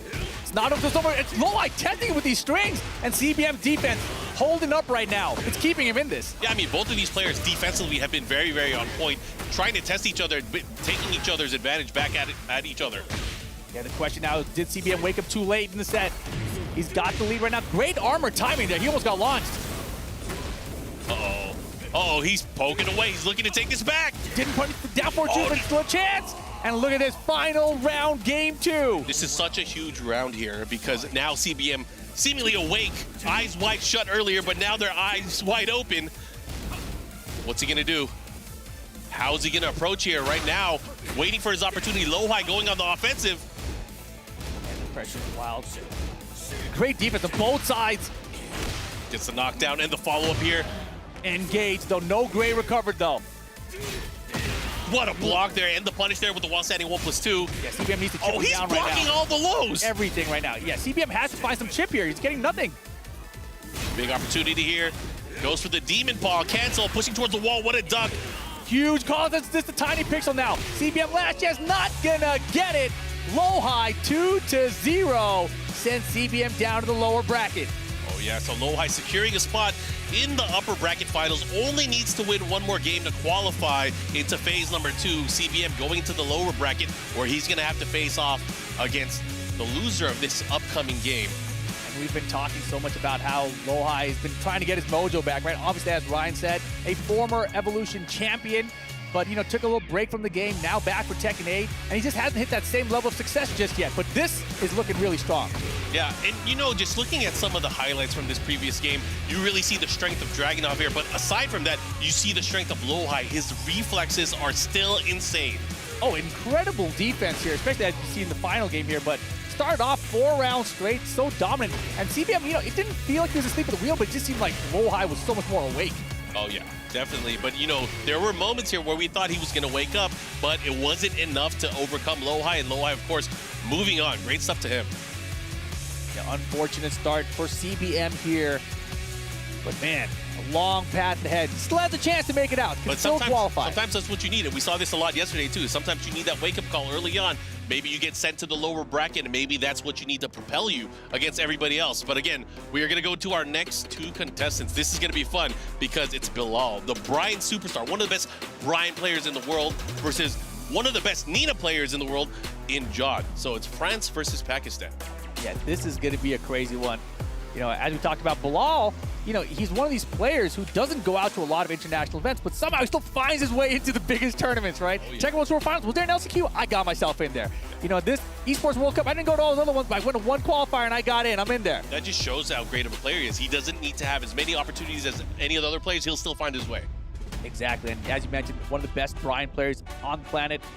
The question mark I have is how much Nina experience does he have? Like, does he play with Arslan a bunch? Because obviously Arslan, the best Nina player in the world, perhaps based on results at least. There are definitely quite a few Nina players in Pakistan. Very, very strong players. I know motion shooters out there. That's right. Arslan Ash and Hassan Ali. There's a lot of actually players out there that actually use Nina and can use Nina at a very high level. However, this Nina is different. I feel like this is the optimal king when it comes to Nina play. And from what we've seen, especially on tournament level, high level tournament play, Jeondding, very, very strong. I wonder how prepared he is for the Brine matchup. There are quite a few Brine players in EU, but can they play at the level of Bilal? That's the question. Yeah, it's going to be a big question mark. And of course, a very important match here. First match of the day for both of these players. I'm still thinking about that fastball Ryan threw. It was pretty slow, actually. Well, you remember it had to travel throughout the arena, get upstairs, get through the elevator or maybe the stairs. It depends on which way they got in. It took its time. But at least he was accurate. He did nail it, yeah. Good accuracy. Anyways, this is going to be fun. One thing I should call out here, one of the few players that plays on leverless here in our 32 players here for Esports World Cup, Jeondding with the leverless has insane movement when it comes to using Nina. That high Yoshida step, that's way back cancel, able to create a lot of space either laterally or into the foreground and background. So I'm excited to see what kind of stuff is able to, I guess, snake through what Brian's offense is. Because, Brian, for the most part, has a lot of linear attacks. Nina can probably evade a lot of them. Even things like, point blank, quarter circle back will evade a lot of Brian's attacks as well. So we'll see. This is going to be fun, and I think this is going to be a test of knowledge of strength of characters and, of course, just knowledge against what the players' mannerisms are, what their habits are. Yeah, it's really curious to me, too, how some players, they come out on day one, first match, and they're just ready to go. Like LowHigh a second ago, right? He didn't skip a beat. But you have to be ready, though. You remember, these guys have known for a little bit who they're going to be playing and who is in their group. But there's something about this event that's making players play very unusually. Like, look at Chikrin yesterday, right? Oh, yeah. That Chikrin that came out for the first match was not the Chikrin we're used to. I know what it is. Together. I know what it is. What was it? It's the food at the hotel is so good, it made them groggy. Either way, I'm excited to see this. It's going to be Brian Fury, Nina Williams. Let's go. All right. Yakushima for game number 1. Group F. Who do you like, actually? Who do you like? This is a hard one, man. I don't know how to call this, to be honest. I think I'll go Bilal. I think. Okay, so I'm glad we have it. The line in the sand. Who's gonna take it? Ivory Cutter, get that out of here. Make guys ready to go. Yeah, immediately spends it too. Yeah, that string's so good here. Got a nice upgrade. Gotta watch. Nina's a big counter machine now too, it feels like. She has so many counter hit tools, and that's actually one of the best power crushers in the game, and heat engagers with that blonde bomb attack. She has so many fast attacks here that she can utilize in terms of homing and stopping and restricting movement from her opponent. And not just that, she is a punishment machine. Perfectly timed throw there, beats the armor. And just like that, we're all caught up again. Counter it, slapped up. Jeondding round 1. Yeah, the counter hit back 2 series, able to come out on top there. Great flexibility with that move as well. Has the ability to cancel the third hit as well. Ooh, big while standing 3 counter hit though from Bilal. Oh, sidestep. Trying to create an opportunity with the taunt cancel there. I like that little dirty setup there. Yeah, but Jeondding not gonna fall for it. There's a thing that people do against Brine players that they try not to tech roll. Because it's important. Bilal is one of those players, he has those locked and loaded. Does he? I don't recall. He has the taunt jet upper. Okay, I want to see him. He's a card-carrying member. Yeah, Jeondding is so prepared for it, right? He didn't tech roll in that situation. He's like, no, we're staying on the ground here. Oh, he went Ivory spike there. Another, again, back-to-back counter hit, back 2s. Bro. That is wild. Like, that is not a move you'd see this often from Nina. Now 2 rounds in a row, then that's the round ender? I like what I'm saying here from Jeondding. Jeondding again has been, oh man, he could have got killed right there. Bilal was not ready for it. Yeah, Bilal fishing for these counters. Can't seem to find those. Swinging with these 3+4s. Down 3s, nothing yet though. I like how he's harassing his opponent here with that forward 2.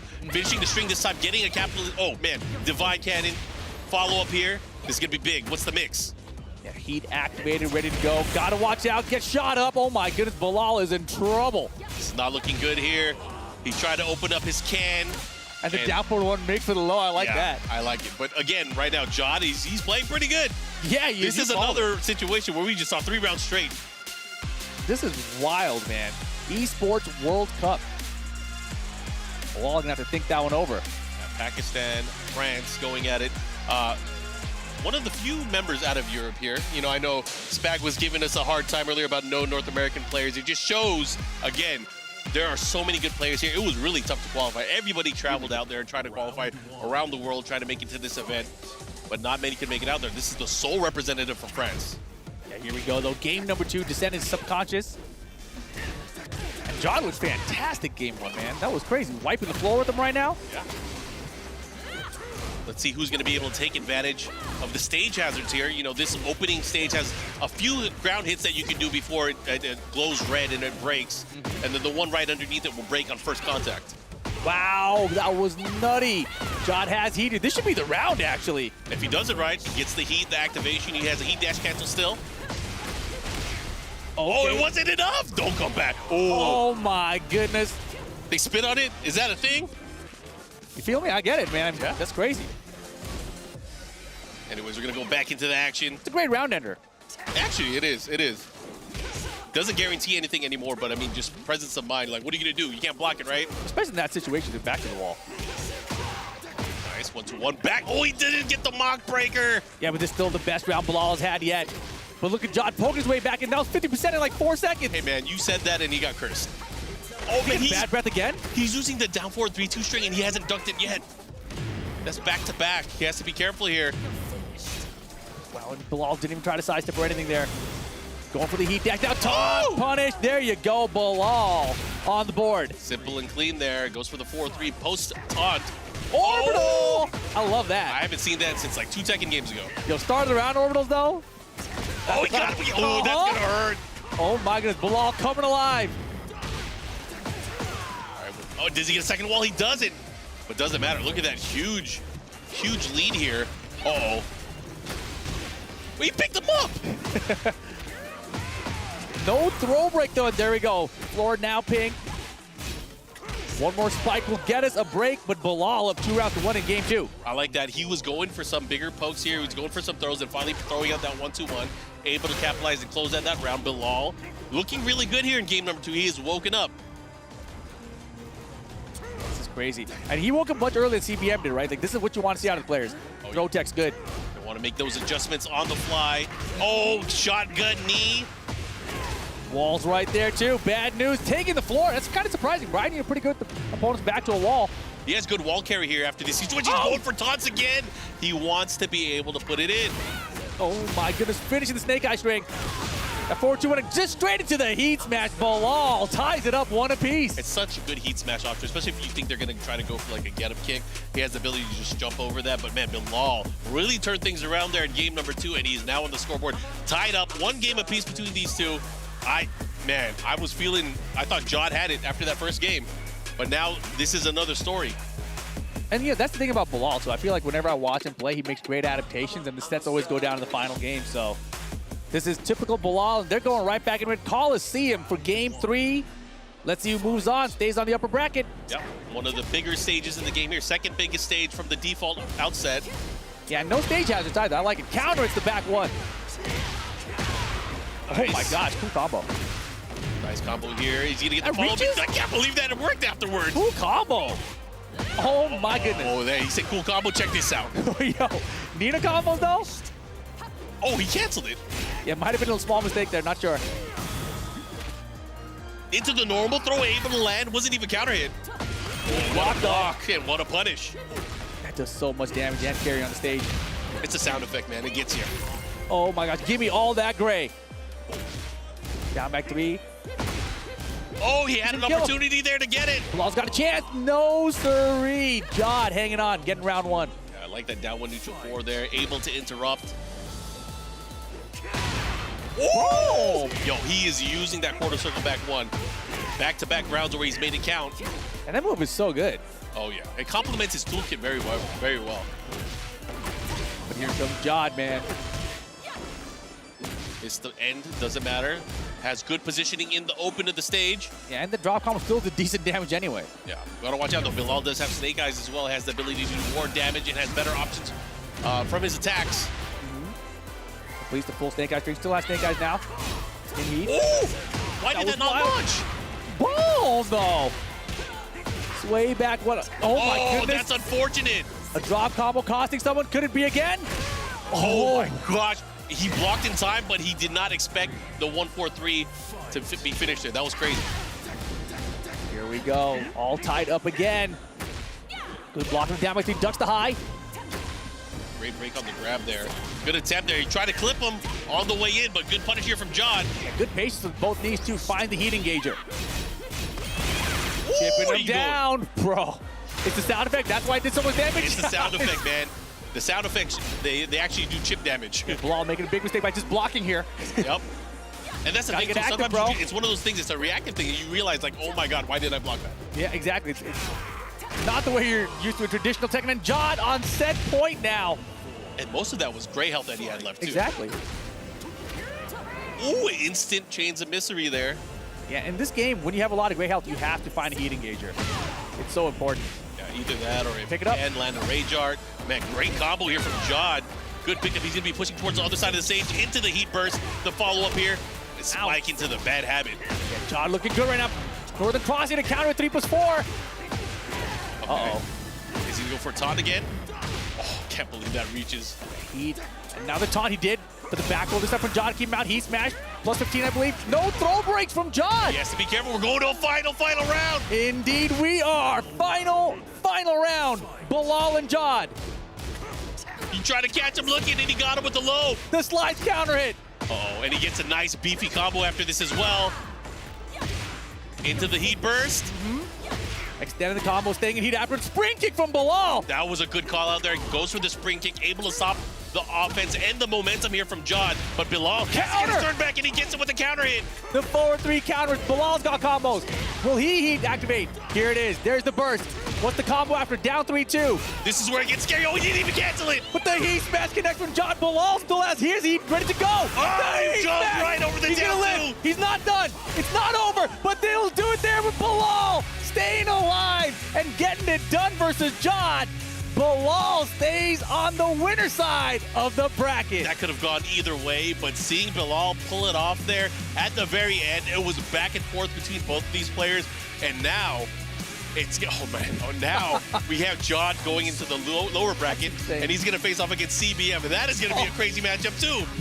I can't wait to see it. That means Bilal is going to be facing off against LowHigh. Bro, that was crazy. How do we get here? Let's look at some of these highlights, because, you know, these guys were going back and forth. A lot of slaps here and there, but eventually...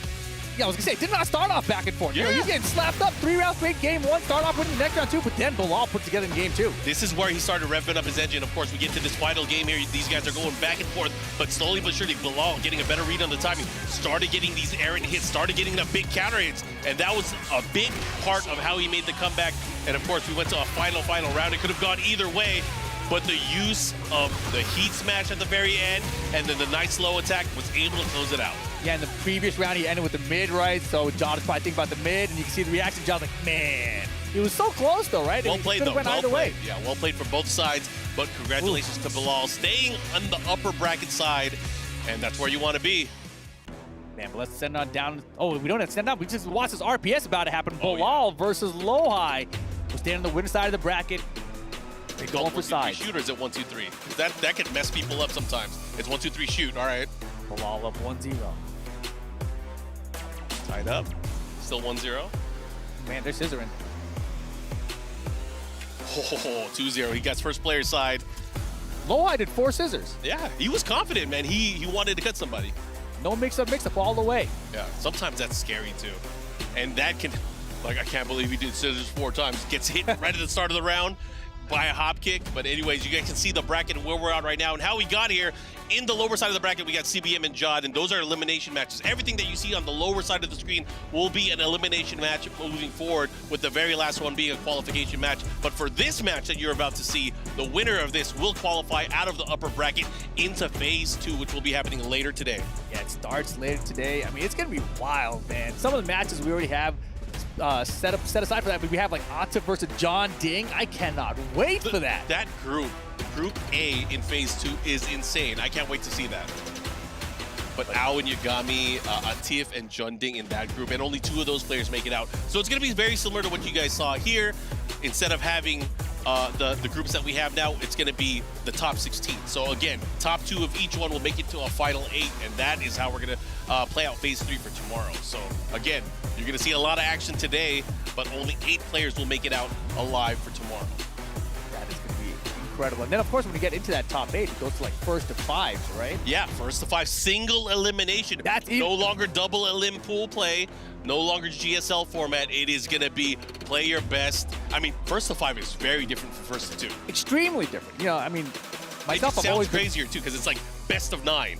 best of 9 potential incoming, matches, yeah. right?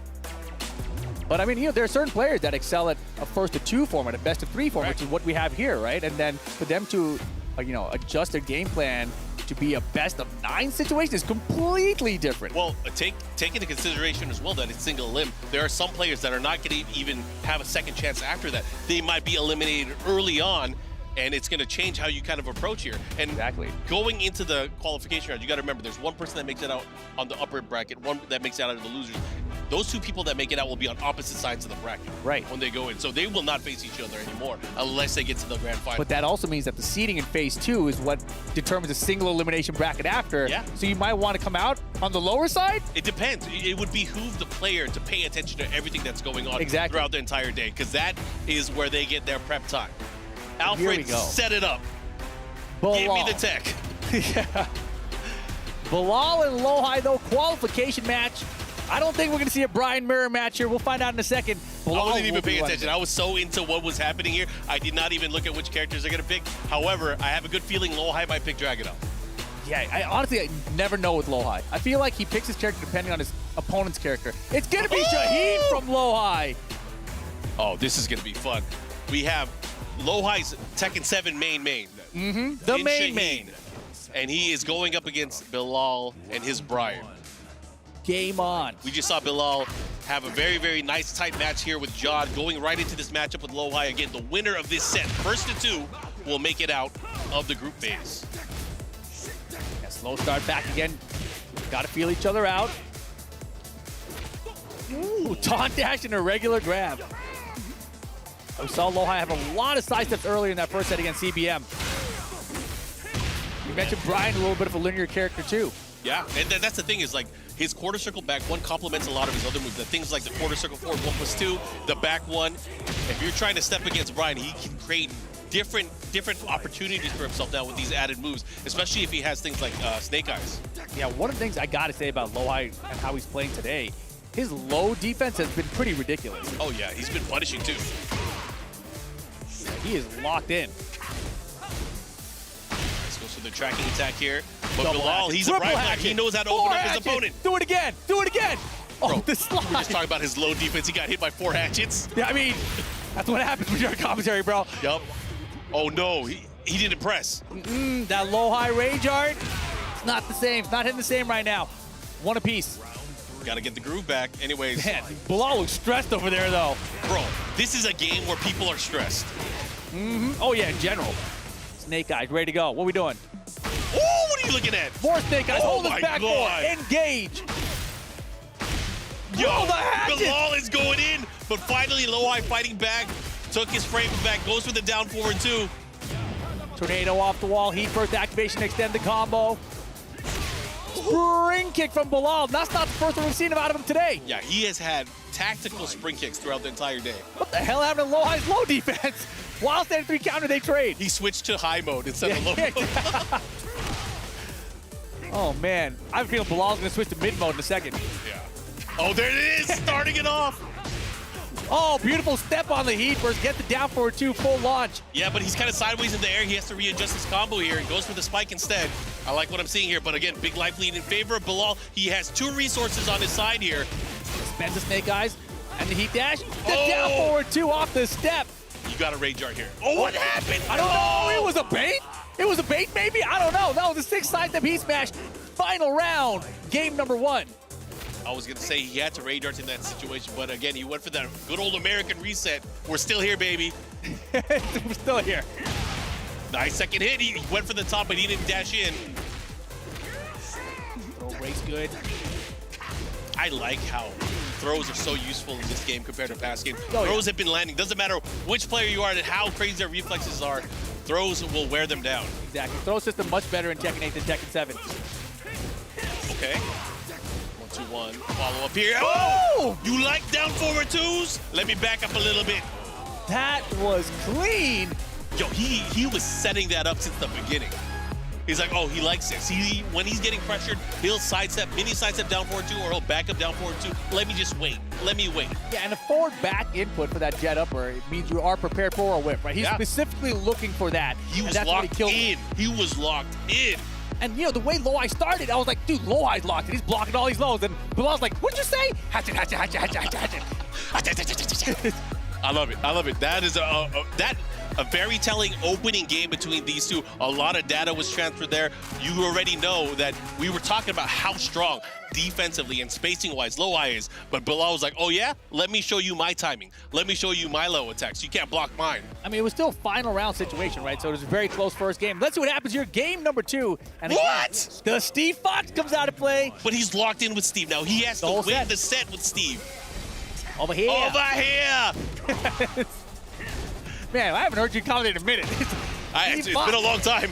Last time I did commentary was with Neymar Jr. Oh, yeah, that's right. That was the other day, but now Tekken 8, yeah. Now I feel like a veteran. These matches a little bit longer than that one. Ooh, boy. Wow. That is definitely not what he wanted, but still reset the opportunity. Has a huge life lead here. LowHigh, what are you going to do? How are you going to open up your opponent here? This is so tough to be able to open up Brian right now with the life deficit. Yeah, exactly. This is one of Steve's weaknesses in general, right? Coming back from life deficit. Yeah, it's the biggest weakness because his lows and his knockdown attacks not big enough of a threat. He has to take huge risks here, and Bilal, I feel like defensively, is not going to fall for any of that. Yeah, this is not looking good, but there's the Sonic Fang for the heat engager. Running to pressure here now. Wow, the back 1-2-1 string. Yeah, surprised that he pulled it out. Maybe Bilal was kind of shocked too. Did not low parry it, did not try to crush it at least. But right now, LowHigh does have the life lead here. He does not have to worry from fighting from behind. So far, so good, but look out. I mean, the real strength of, I think, honestly, my God, the real strength of Steve here in this situation is his ability to control the space with the jab. He hasn't really been able to pull it off yet. He ain't controlling nothing right now. It's set point Bilal to qualify into phase 2. Over here. Look at the duck. Wow. He just built up, he made his own, it's like the Build-A-Bear workshop, make your own mix-up. Let me do it. Yeah, LowHigh forced to wake up in this situation. Sides were good, but doesn't pull the trigger on anything. Bends the heat smash. High moves. And yeah, that's unfortunate there because, you know, he had to go in, had to control the offense, but Bilal was ready that time with the wall setting 1. Bilal in good position right now. Some crazy Tom Dick. He might. He's got a huge lead. Rocket launcher. Resplat. Tornado. Finish the combo, and LowHigh Steve on the board. That's what I like to see. Make some adjustments here. They have the floor break here as well. Woo! That's guaranteed. Back two. Yes, sir. And that does a chunk of damage as well. Yeah, that's Sonic Fang available. Some crouch down for Steve as well. Finds the heat smash. And we're going downstairs. Yeah, that's going to do a ton of damage. He still has access to Screw as well. Oh, that is a crazy combo of the heat smash. And the follow-up there. What's the mix? He's going for the mid. Even Fox with a perfect final round, game 2. He is ear-wicking it out here. Oh, boy. Okay, let's see how he adjusts here. Taking it to a final round here. Game number 2, Northern Cross, the follow-up. Now, Bilal throwing out the quarter circle back 1 in conjunction with that quarter circle forward 1+2. Huge life lead here. Huge LowHigh in big trouble. Just one more he'll do it. Not gonna get it. Bilal qualifying into phase 2. Yeah, that was crazy. You got to think about it too. He bet it all there on that forward 2. Was not able to pull it off, and now LowHigh has to wait in the lower bracket to see who he's going to be facing to qualify out. He still has a chance. He just has to win one more game, but he has to go through one more player. Man, LowHigh handing his key over there to Bilal. I'm happy for Bilal. This is great. Yeah, I mean, and that's just how he does it, man. He qualifies late. He gets in the last thing. He starts putting in work, and he didn't even look that good, right? Against Jeondding earlier, it was so rough. I feel like he spent more time translating yesterday than playing. He did a great job. Good stuff to Bilal. Man, but take a look at these highlights. This is a cool angle here. You can see both of the players and how they were going into their control schemes. Oh my God, that moment right there. That was a big moment. Huge call out, right? Yeah, big call out. That was important, right? He got him the whole first game. And then, all the heat smash were landing. He had so many hatches in the first event. I think it's kind of mixed up LowHigh about how to defend. But the Steve Fox wasn't done. He started bringing it back. Yeah, but I got to ask you then, how do you feel about that pick? Do you think it was worthwhile? It's a character he's been going to a lot. He got the perfect send to a final round. I mean, maybe if he started with Steve Fox in game 1, it would have been different, right? Yeah, because he would have had the option to change back to another character. Maybe not just the Shaheen, but also the Dragonite. Exactly. So LowHigh falls now to the loser bracket. But Bilal does qualify. He's going to be moving on to phase number 2. Let's go ahead and send it on down to the stage where we're going to get a few words with Bilal. Bilal, you did the damage. Straight sweep here, getting you through the group. First match against Jeondding. Looking a bit shaky in the beginning there. What happened and how were you able to clean that up so nicely?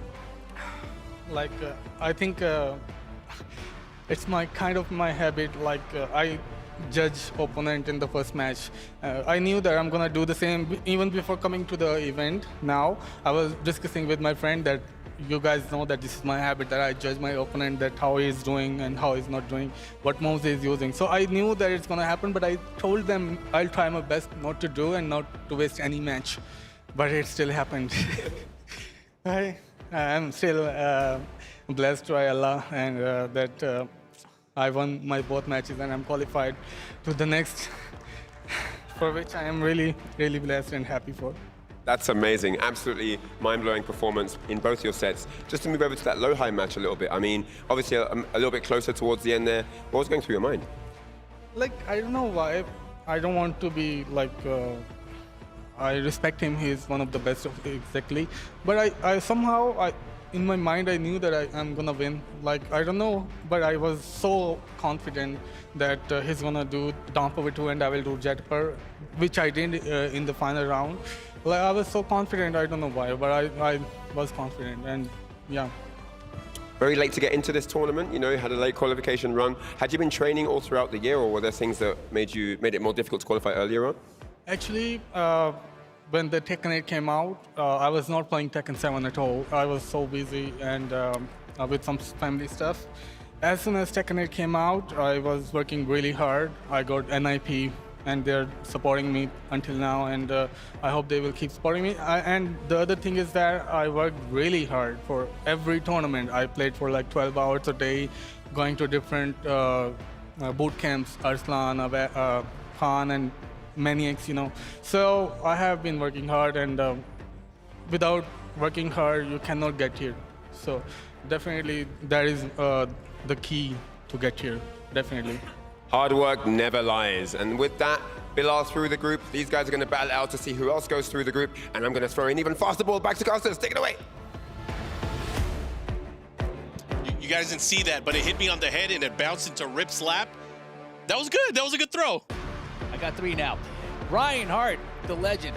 But coming up next, we go on down to the lower bracket with a bunch of elimination matches. Oh, yeah. This is, again, where it can get sad. But right now, before we talk about getting sad and getting eliminated, I'm so happy for Bilal.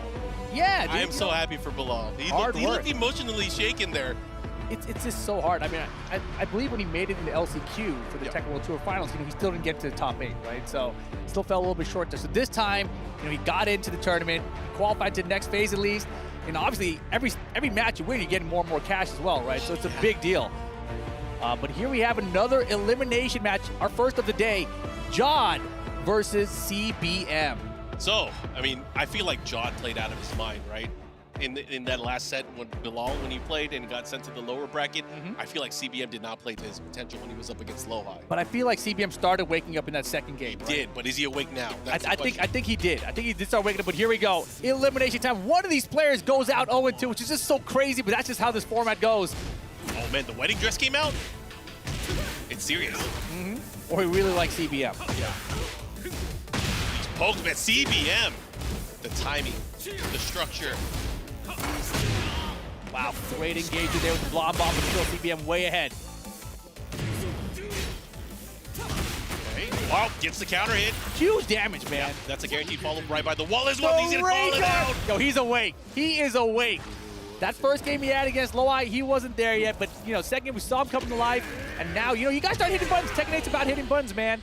And calling out those rage arts, even though sometimes it doesn't work out, it's important. You got to hit it. That was a great call out. Great rage art there from CBM, taking that, stealing away that first round. Oh my goodness, beautiful. Let's see what combo we get out of this. He's adjusting here.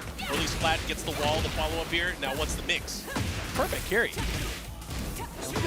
Working on perfect, but no, denied. CBM needs a heat engager here to get that gray life back.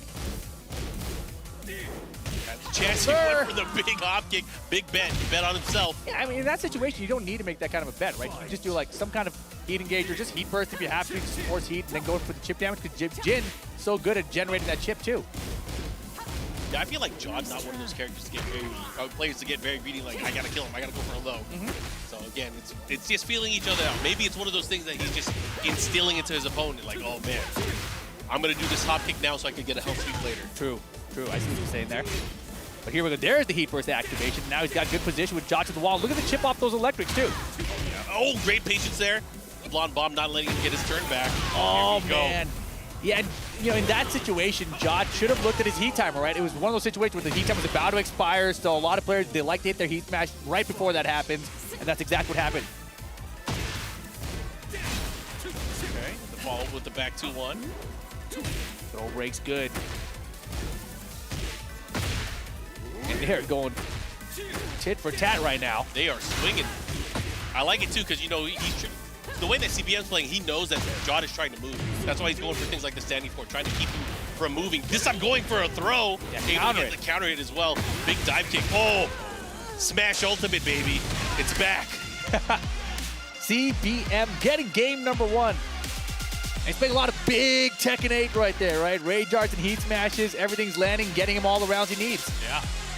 That's such a great heat smash, too. That heat smash can splat from 4 football fields away. Yep. Which kind of football? Both. Oh, damn. Mad far. Yeah. Anyways, CBM, 1 game closer. Jod has to be careful here, because if he loses this, he is out of the tournament. That is crazy, man. And you know what? We were talking about earlier, and he was saying, and he was mentioning to other people that he was feeling confident. I think we mentioned it before, that he's always feeling confident, and I don't think that's a weakness. I think that's one of his strongest points. There's a reason why he got to where he is, and he's leveled up so much since we last saw him. But Jod really has to dig deep. He is on a flying asteroid. Facing elimination. And yeah, the wedding dress is gone. It's business time. Oh yeah. Elimination on your screen. Let's see what happens here. Jod, how is he approaching here? He is, you know, dashing in there, kind of waiting for his shot. Oh, nice float. And yeah, CBM, those hotkeys are not working out for him. Yeah, he needs to get a refund on that. No, he definitely needs to. And yeah, both players still have that heat ready to go. Are we gonna see an activation? There it is. But how's he gonna utilize it here? That's the question. He's been testing a lot of people with that down 4-3-2 series. Yeah. Not seen ducks yet. I like it. Okay. No transition to follow up here. And oh, that's gonna get a splat. Yo, this is gonna be nuts. Yo, are we gonna get another wall? He goes for the spike instead. And he gets the electric. Didn't even need a sidewall situation. CBM steals the round back. Yeah, he had rage. He had rage art as well, man. He could have made all that work. Jod is chopping away right now. 2 throw. Breaks good. Man, Jod was kind of at a loss right now. Yeah, I mean, that's one way to do it. Start opening up, go for the lows here. Yeah, he hasn't gone for many lows. Yeah, especially a big one like that. Double wipe the floor in this round alone. Looking to close it out, but he gets punished there. Did he need that while standing 4-4? Really? Did he need that upgrade? I don't know, man, but here we go. Jod trying to hang on. Still has that. He's going to catch him in a float state, and there's a round for Jod. Yeah, that was a great call out there. Able to hit him out of the running slash kick. 1 round apiece here. Jod fighting for his tournament life. And he's doing a good job, but man, CBM's got the big low blocks. Yeah, that's going to push quite a bit here. He gets that follow-up as well. Almost had the other side of the stage. Oh my goodness. All right, it's getting a little dangerous now, Jod. Tons of gray here. Can he find the engager? He gets a divine cannon. Yeah, that's a nice, easy punish now for Nita. Could do while standing 3+4. Gets the follow-up, pushing towards the wall. Yeah, look at all that. Now. Yeah, got plenty of life back even without the engage because he found the full launch. Nice. Did not punish it. Was afraid of the second hit. Yeah, and CBM is now the one with a ton of grenade. No chance to get it back with heat. And there's the down forward one. Jeondding, 2 rounds to 1 here in game 2. I absolutely love the adjustment that Jeondding has made here. He is now taking control, and oh my gosh, this is my favorite part of the stage. The potential lava burst. Oh, he's going for it, and everyone goes for it. Start of the rounds now, right? Like, I want it first. Yeah. And there Golden finally one. ducks. Uh-oh. Trying to get it with the throw. The follow here. He should be able to get it with the axe kick. No, he dropped the combo. Oh my goodness. Now Jeondding is definitely going to take it. Let's see. What kind of combo can get out of Jeondding here? Heat burst activation first. Are we spiking? Yes, sir. Should be able to push towards the wall as well. No, he misses the second hit. That's unfortunate because this Rage Art's going to do a ton of damage. Oh my gosh. This is going to be very close. What kind of mix-up are we going to see afterwards? Man, it's going to hurt. Yeah, and he still has heat ready to go here too. He's going to get back to health now, so he'll survive one poke at least, and then dash up jab. Set point CBM to eliminate Jeondding. That was so unfortunate. It was all lined up for Jeondding there, but he got hit by that big Rage Art, and CBM was able to take the turn back. Now Jeondding fighting for his tournament life once again. He's kind of freezing up here too, and there's a big down for Jeondding. Such a risk from CBM. Yeah, I can't believe he finished that 1-2-1. Let's see what he does here. Oh, the betrayer. Give me that. And he's dead. He's hella dead. Oh my goodness, Jeondding almost blew it there, but able to save it and send it to a final game. Look at him. That's crazy. So stressful. And that's a pure guess too once you get hit by the betrayer throw. That first part unbreakable, but the second part you gotta guess. You gotta do a big guess here. And of course, as she gets those grabs, it breaks your gray life as well. KDF flag right there. Narya on the screen. But CBM, you know, he went for so many 1+2 grabs once that lava burst was available. Yeah. And you know, none of them worked out. And obviously we saw Jeondding not break some throws early, so I understand going for it, but boy, I feel like he got too one-track minded about it. Yeah, he really wanted it. He was too focused on that. He should have been focused on just taking the dub. Yeah, and look at this. Step in the Demon Pod down 4-2. Jeondding's got the combos. Where's this wall at, though? Yeah, it's the one thing that was called out, I think Spag was talking about earlier, is his movement and the way he's optimizing with his character. Look at this. He is rushing down CBM. CBM has to fight back here, but gets called out for it. And look at that brilliant play, that brilliant reaction there from Jeondding. Yikes. Solid. Jeondding taking the lead now in the set. Again, testing his opponents here, but a good punish there from CBM. But Jeondding getting that knockdown there while standing one into the guns. Hey, there it is. Demon Paw engage and finally finds the mark. Got him ducking. That might be. Oh no. Oh, how did it miss? Oh my gosh. Step 2. This is going to be big because he's doing rage damage with all these extra hits. He's going to get the heat burst. He's going to get the wall. There it is. Full combo conversion. And he has a mix-up here.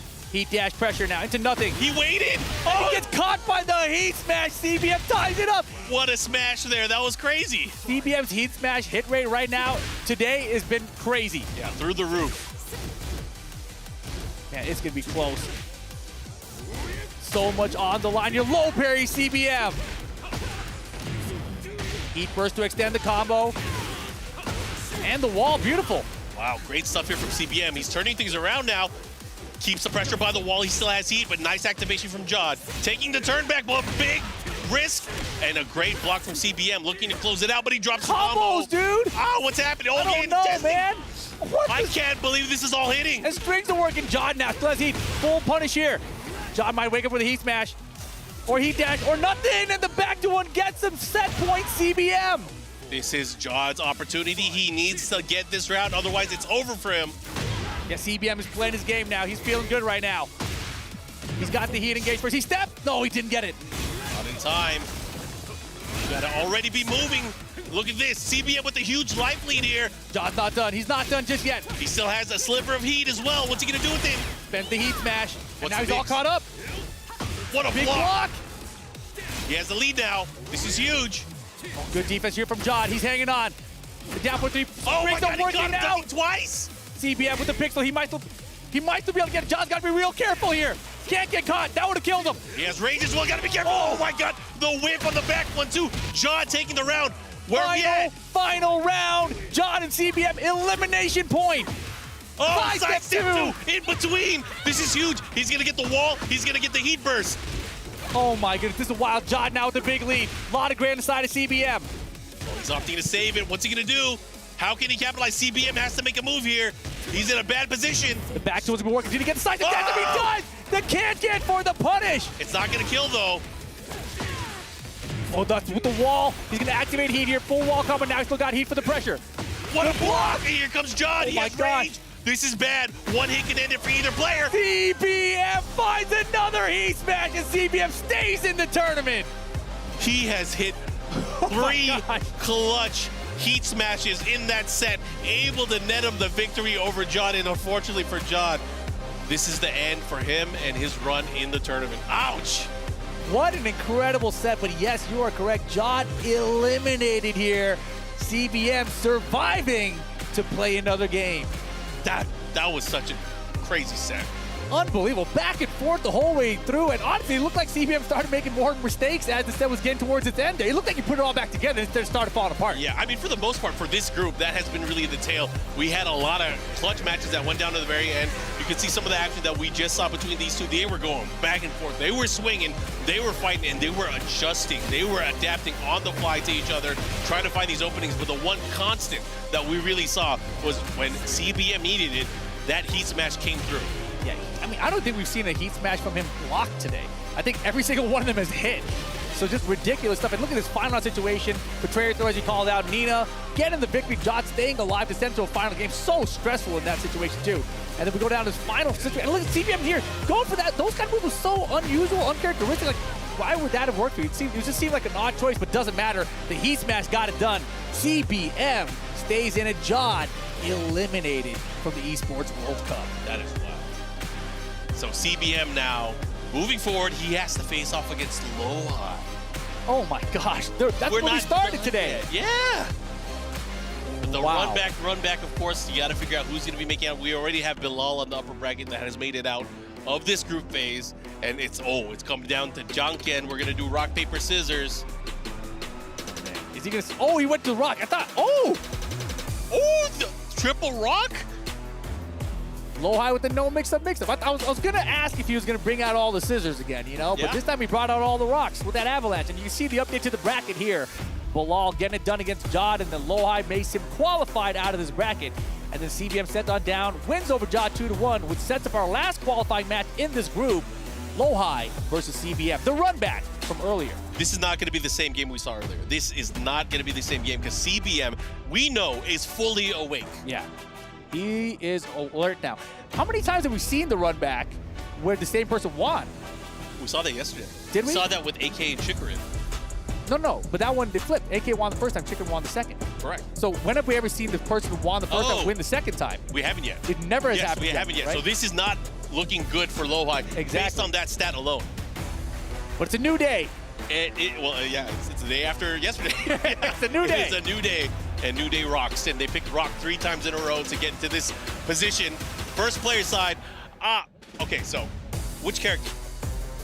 For he tried LowHigh? He tried Steve, right? Whatever he picked in the first set. No, he picked Dragunov. Dragunov. My bad. The other characters have all lost for him. Yeah. Go back to Dragunov, I think, is the game plan. I forgot about how strong Dragunov was. Let's remind ourselves. Maybe he forgot. I mean, it was kind of interesting that he decided to go against Brian and he picked, Shaheen, and then that didn't work out. He picked Steve. Maybe the thing is, like, you go into the matchup against Bilal earlier, you probably think, like, he knows how to fight against Dragunov, probably better than anyone. But it doesn't matter. It's Dragunov. Yeah. Play the meta. I don't know. Let's find out. It looks like LowHigh is going to be picking that Dragunov CBM with the Jin Kazama, of course. Qualification match. Elimination match. Incoming. Yep. KDF, CBM, DRX, LowHigh. Elimination match battle from South Korea. Only one of these two players will move on. This is a race to 2. Let's see it pop. All right. And instantly the running through connection, but hold up. Dash Electric from CBM to start it off. Yeah. This is different. Yeah, that is different indeed. That is one thing he did not use in their earlier set. He's playing now. That's all the difference is. There's the back 4-3 off the side. So we saw a lot of that in the first set as well. 2-throw broken. Dragunov starting to play as well. This is where he's most threatening. Did not go for the heat dash cancel after the 1-2-1. Opted to save it for another day. Let me get the rain check. And finally, a heat smash block. Well, that's the thing. On block, it's so good, too. On block, it's so good, too. It allowed him to keep his opponent in that pressure there. I like what I'm seeing here from CBM. Me, too. I was thinking the exact same thing. CBM is playing his game right now. LowHigh trying to check him, trying to lock him down. We only had the cherry and the berry earlier, but now the man goes crazy. Damn. The ice cream flavors? See what he has here. Look at this life lead, man. This is crazy. LowHigh already struggling, not able to get his turn back there. The running two not enough, and look at the patience here from CBM. Oh my gosh, dude. Doesn't quite get the right combo with the heat dash into mix. There you go, CBM. He had the rounds. insurance there too from that low as well. He had a follow-up attack. Yeah, well, this is a different guy. Different guy right now, completely. And this is exactly what we saw yesterday from every player that was sent down early and had to have a run back with their opponent that sent him to lose back in the first place. The key difference from what I see is the way that he's restricting his movement with the use of the dash and electric movements. That has been the big tell here in these two opening rounds. Yeah, and he's really taking advantage of heat as well too, right? There's the heat dash this time. Doesn't get the follow-up to the wall, but it doesn't matter. He has the pressure there. Just Beautiful harassing him. Oh, this could be a big turnaround here. He has the heat burst as well. He's going to have the wall combo here. And it's not going to be enough. Oh, wait a minute. Wait a minute. Chance for CBM. LowHigh might have made a miscalculation there. Oh, the electric, and that'll do it. God. 3 rounds where he got an electric to clutch things out. This is crazy. CBM, this the curse. The curse. The curse? It's the curse now? Yep. If you lose your first and you get a run back, you go win, man. Yeah. You inject too much of your strength into the opening match, you just run out of fuel. And that seems to be the case so far. I mean, the other thing you got to remember, a player in LowHigh's position has come off of a loss, right? They might still be processing that loss, and now they got to play this match. It's for elimination. I mean, it's the same situation that CBM was in when he lost and had to play immediately after that too, right? So it's just a rough situation to be in regardless. Let's see if LowHigh can bring him back now and send us to a final game. I would like to. I mean, I would love to see that. I would love to see that. But the way that CBM is playing, he has been playing out of his mind. Yeah, and LowHigh committing to the Dragunov here too, right? He had those other characters to choose from, opting for Dragunov all the way now. It's a smart pick. It is the smartest pick in the game. Oh no! The backswing launch punish. Oh no! This is not good. I wasn't sure if that was intentional or maybe a misinput. Yeah, hard to tell. It doesn't matter right now. Look at the pressure here from CBM. LowHigh with a ton of gray. He can still find an engager though. No, not with the down forward too. That is a big bet in that situation, right? Because that punish will kill you. Someone needs to check the fuel in the tank. He's running on low right now. He is running on low. CBM taking advantage, and he's lighting things up. That's a dangerous combination. This is wild. Great start for CBM. And nice. There's the down forward two from LowHigh off of the sidestep. He's going to adjust here. He's not going to be able to get as much damage out of it. That was pretty good, though. He did a little sidestep left in that combo just to realign. Yeah, and it's all about getting that quarter spin forward forearm block, getting the chip as well. Let's see what he does here. Yeah, same QCF4 there. Man, CBM is still in this.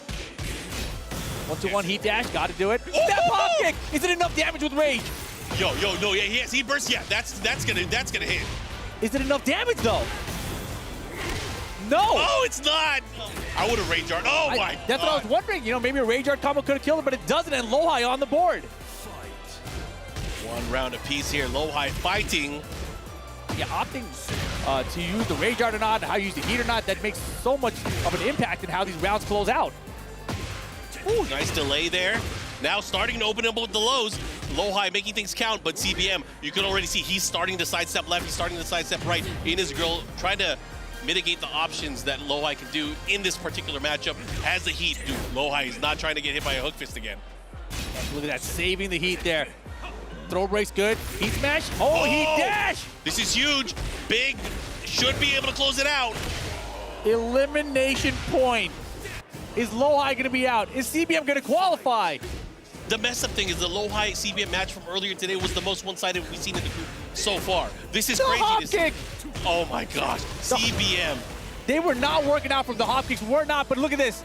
Opportunity for LowHigh. Ooh, and he gets the full punish there with the wall standing one. LowHigh's a big combo. Gets the sidewalk. Down 4-2. Full combo here. Has he? Spike. The scythe from the demon. The reversal on the heat burst. I love the call out here. This is maybe what he needed momentum shift-wise. Oh, he hella needs this. 1-2-1 heat dash. Mix time. Down for one checks. CBM heat dashes back. Didn't kill. Challenge. He didn't go for it. Oh, my God. Got to be careful. Don't want to get clipped. LowHigh there it is. Staying alive, but still. Elimination point. Qualification point. lot on the line here. This is huge. You know, for a lot of the talent here, a lot of them would pick LowHigh to go all the way. He is struggling right now. CBM with the life lead. Oh my gosh! Again, the sidestep hook fist once again. He should be able to close it out. He dash combo, and that's gonna do it. CBM qualifies for phase 2 and eliminates LowHigh out of the Esports World Cup. KDF surviving out here. All 3 KDF boys qualifying into phase 2. That is wild. Congratulations, CBM popping off on stage, feeling good, but you gotta feel for LowHigh. You gotta feel for Jeondding. Out of the tournament. Rough, man, but CBM, rough start in this group, able to pull it back together. Yeah, CBM joining Ulsan, joining Moil into phase 2. I forgot Mogold, also on KDF now. It's cool, he's cut. Wow. Just joking, just joking. Everyone obviously playing out of their minds. Man, but yeah, this was a rough start for LowHigh. You know, the character choice, right? Having to go through so many characters and decide which one to use in tournament is so difficult. Opted to go with the Dragunov here. Didn't work out, but CBM gonna be able to do it. Let's send on down the stage for a word with CBM. And there it is. What a set of games we have had. Our victor and second player out of Group F, it's CBM. Now question, you're able to go through LowHigh in game 2, but game 1, it seemed like you took a bit of time to warm up. Was that the case, or is something else that caused a loss? To be honest, on the first game, I was taking the tournament too easy. And when I was losing at the last round, I thought, oh, this is gonna be really big pressure and I need to focus more and I need to take it seriously. And then, anyway, I lost. But after I lost, I tried to figure out how to make it happen to phase 2. And also against Jeondding was really tough, but it was really close. But anyway, I made it. And I was thinking about how I lost against LowHigh at the first game, and I tried to make a new strategy, and I think it worked. Was it just constantly putting pressure, heat smashes, constantly able to pull yourself back? Or what was that strategy that you came up with a moment to get it back? I set the first strategy at the first game, but he prepared it really well. And I just tried to reverse it. And I just wanted to be more patient because the character was too much big pressure, you know, the Dragunov. And that's how I changed. It's always difficult to try to deal with Dragunov, especially nowadays. But there it is, our second player out of Group F, it's CBM! There it is. We'll get back to him later as we get into phase 2. But for now, it's back to the studio. Oh my God, so much to talk about in a very action-packed group there. CBM and Bilal making it through. Guys, talk to me. I mean, it's a story that happened yesterday. When it comes to this double jeopardy situation, it seems like the loser comes back and takes the set. You know what, CBM, incredible gameplay. Something to point out there, the sidestep hop kick, sidestep can-can, sidestep into electric. He had so many options there and he was ready for it and took so much damage from these situations. Bilal though, man, what a performance by him, making it through on the winner's side. You know, no matter what LowHigh threw at him, you know, he tried out the Shaheen there, then the Steve, and he actually told me if he goes for Steve, I'm so ready for it. And as you can see on screen right now, it was 3 rounds to 1, and that big pop-off there. LowHigh, one of the people's favorites as well, eliminated from the tournament, because CBM, like you mentioned, Bubsy, that double jeopardy situation. Jeondding, you know, a super close set there as well, final round, but not able to go over the mark. Yeah, you saw, even CBM said it was a very, very down-to-the-wire close match. That could have gone either way, and it just seems like at the time, so many heat smashes, it seems like Jeondding was just not ready for them. It wasn't, man, but, you know, Jeondding, he still played very, very well. You can see Naria super happy about CBM making it through, but the run back, this is where CBM turned it all the way around. Yeah, do you know what? He was talking about this before as well, especially in his interview. He said he took the tournament a lot easier than, you know, he maybe thought, and he switched on later on and manages to get through the bracket into phase 2. As you can see there on screen right now, the full bracket there for Group F. Bilal making it through, CBM as well with an amazing loser run. Jeondding, final round, and then of course LowHigh taking him out 2-0. The upsets just continue. Let's be honest, guys. That has to be an upset with LowHigh being eliminated. It's one of those weird ones. It's going to sound like a dumb statement to make. Like, yes, I'm surprised, but at the same time, I'm not surprised because all these guys came in with a game plan. Bilal, you know, he did lose it to LowHigh in the mix-up. So we've seen it so many times this tournament where these guys have had the ball left in their court. They've gone home, they've researched, and they've come back strong. Yeah, exactly. And talking about that CBM, you know, something you mentioned before as well, something about, you know, relaxing before tournaments. We were watching movies, you know, we're watching horror movies, you know, with CBM. Yeah. The next day we watched, you know, another movie in the cinema. So, you know, big shout outs to CBM, you know, such a lovely guy and played some good Tekken. So I got a question. Can we claim CBM as the UK? Well, we always been Yeah, he's CBM. UK, Of course, we know he's UK, bro. Man goes to Bournemouth for exactly. One of our own. Bournemouth, man, like CBM. Good stuff. Congratulations to him and to Bilal as well. Very well played. Let's see what you guys at home thought for the STC play prediction. Did you get it right? What? How are these guys so... They're good. They're very good. I really did go for LowHigh, but man, you guys at home are switched on for sure.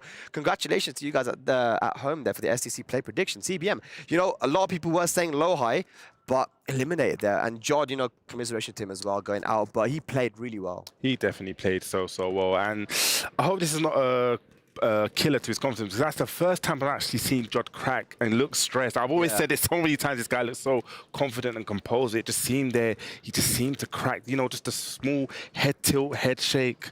I really love Bilal, what he said in his interview as well. Hard work, man. Yeah, and that's one of the things that outside of life that I've been taught, that you get out what you put in. And he said about, you know, the 12 hours of training, different boot camp. And he saw the emotion in his speech and how much it actually meant to him. You're right, you know, Bilal, such a lovely guy as well, and practicing in this game is very, very important. You know, big shouts to Asim, who says, you know, you should always practice as much as possible in order to get good at this game. Absolutely, Rukang, but here we go. Our next group is coming through.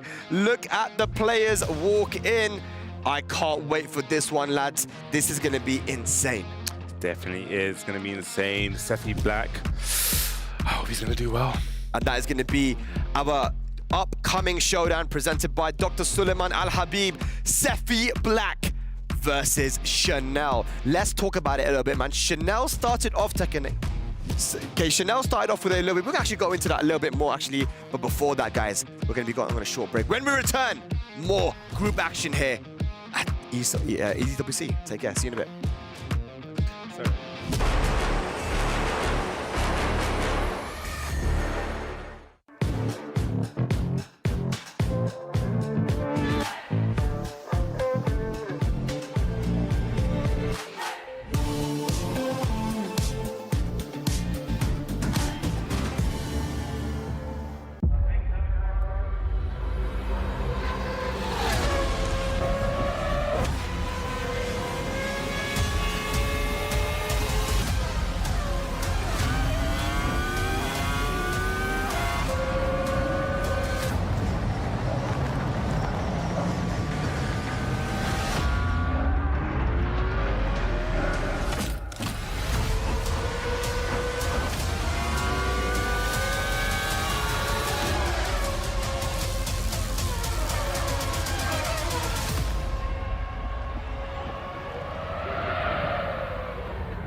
Guys, welcome back to the EWC here for Tekken 8. We're live from Riyadh, Saudi Arabia, and we're getting into our next group, which is going to be a very diverse group. We got Double. We have Riif. Who else we got? We got Sephi Black and Chanel. Like I said, the diversity is crazy here. Yeah, look at them at the back there as well. You know, look, all the photo shoots done there as well. It's incredible to see these players. You know, every group today has been super difficult, and this is probably going to follow in the same way. I mean, again, we've been wrong pretty much every time when it comes to who's the favorite to make it out of the group, but this one is actually kind of difficult. We were saying before the break, right, that Chanel is someone that has started off Tekken 8 really strong. Yeah. Kind of stopped traveling a little bit after getting some really big wins, and he won that in Battle Arena Melbourne tournament as well. Had great performance at EVO Japan early on as well, but, you know, can he keep that same consistency coming into this tournament, which is, you know, the biggest tournament of the year? What do you guys think? I like that, you know, because I think that shows that he is really taking this seriously. There's no way he's not been preparing for this, right? And he is one of the greatest players, one of the legacy players. Who's he going to bring to the table? Is it going to be that Elisa, that Safina? Is he going to have a trick up his sleeve or two? Come on, we're going to find out. Yeah. You never know, bro. Come on, we've been seeing Elisa terrorize the brackets everywhere, man. Elisa, one of the best characters in the game. Like, why not, right? You can't backdash everything, sidestep everything. You can't catch her. She's got chainsaws. Her head's coming off. Come on, man. It's got to be the Elisa. Strong, right? But you know, if this tournament's anything to go by, he probably will go for the Safina. But guys, we have an interview ready with Persia, standing with Sephi Black. What's up, everyone? Persia here. I'm joined with Sephi Black. So, how has your trip been so far? How are you feeling about the whole event, the results, and more importantly, how do you think you're gonna do out there? The trip so far is amazing. We had a great time together here at the player lounges. The food is great. And we had even a practice room where we could prepare for our matches for today. And overall, it's been an amazing trip. My first opponent is Chanel, so I'm pretty nervous since he's one of the best, obviously, in the world. But I prepared for it, and I hope I will give my best and give a good show. Of course, yes. One of the best in the world, but you can't forget, you're also one of the best in the world. So good luck out there, and congratulations again for qualifying. Thank you. That's it for us for now, so we're going to kick it back to you guys. Thank you very much, Persia. And that was some words with Sephi Black there, saying that he's feeling a bit nervous here versus Chanel. I love that Persia switched it back and be like, you know, you are one of the best, because we said this before, like confidence, you need to have self-belief, believe in yourself. Problem X actually taught me once that if you don't believe in yourself, who's going to invest in you?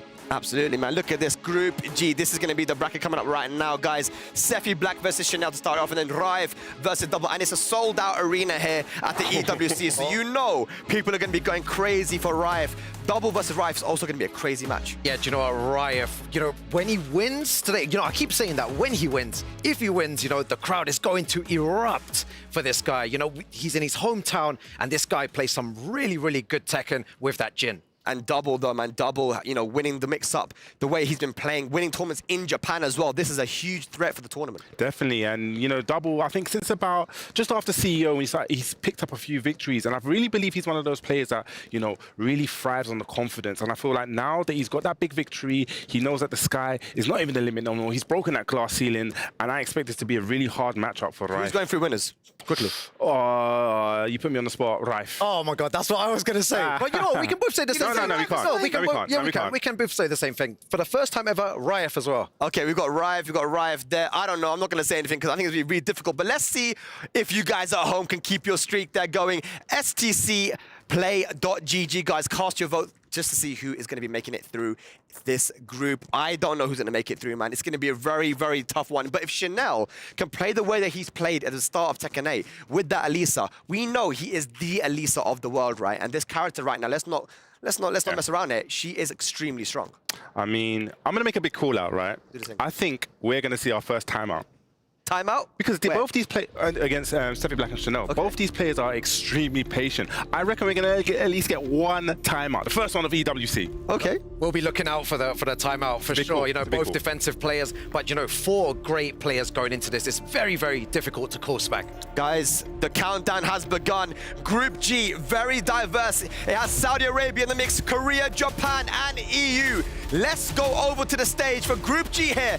Esports World Cup for Tekken 8. Let's go.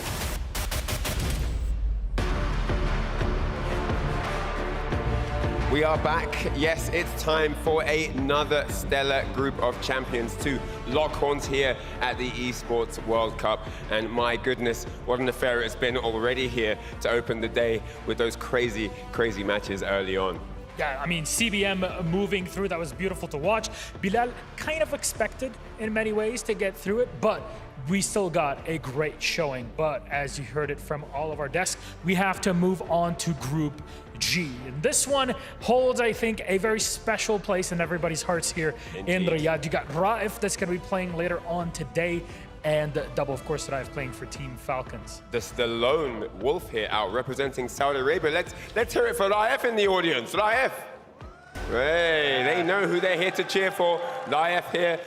Yeah, of course, you know, we have Sephi Black all the way from Germany. We have Chanel from South Korea and Double from Japan. A very, very mixed bag of top talent here in the group. It's going to be absolutely crazy. Let's get it underway very soon. These guys are getting ready.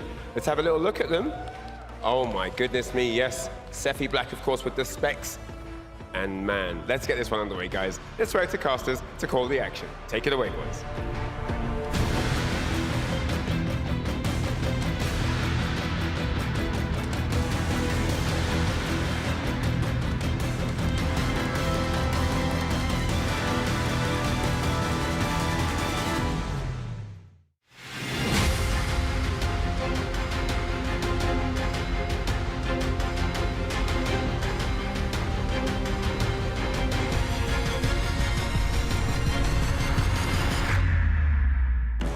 Welcome back, everybody. We are here for Group G. I'm MYK. Joining me on the mic for this group is going to be one and only Majin Obama. How's it going on, Obama? Man, so far so good. We've already seen some.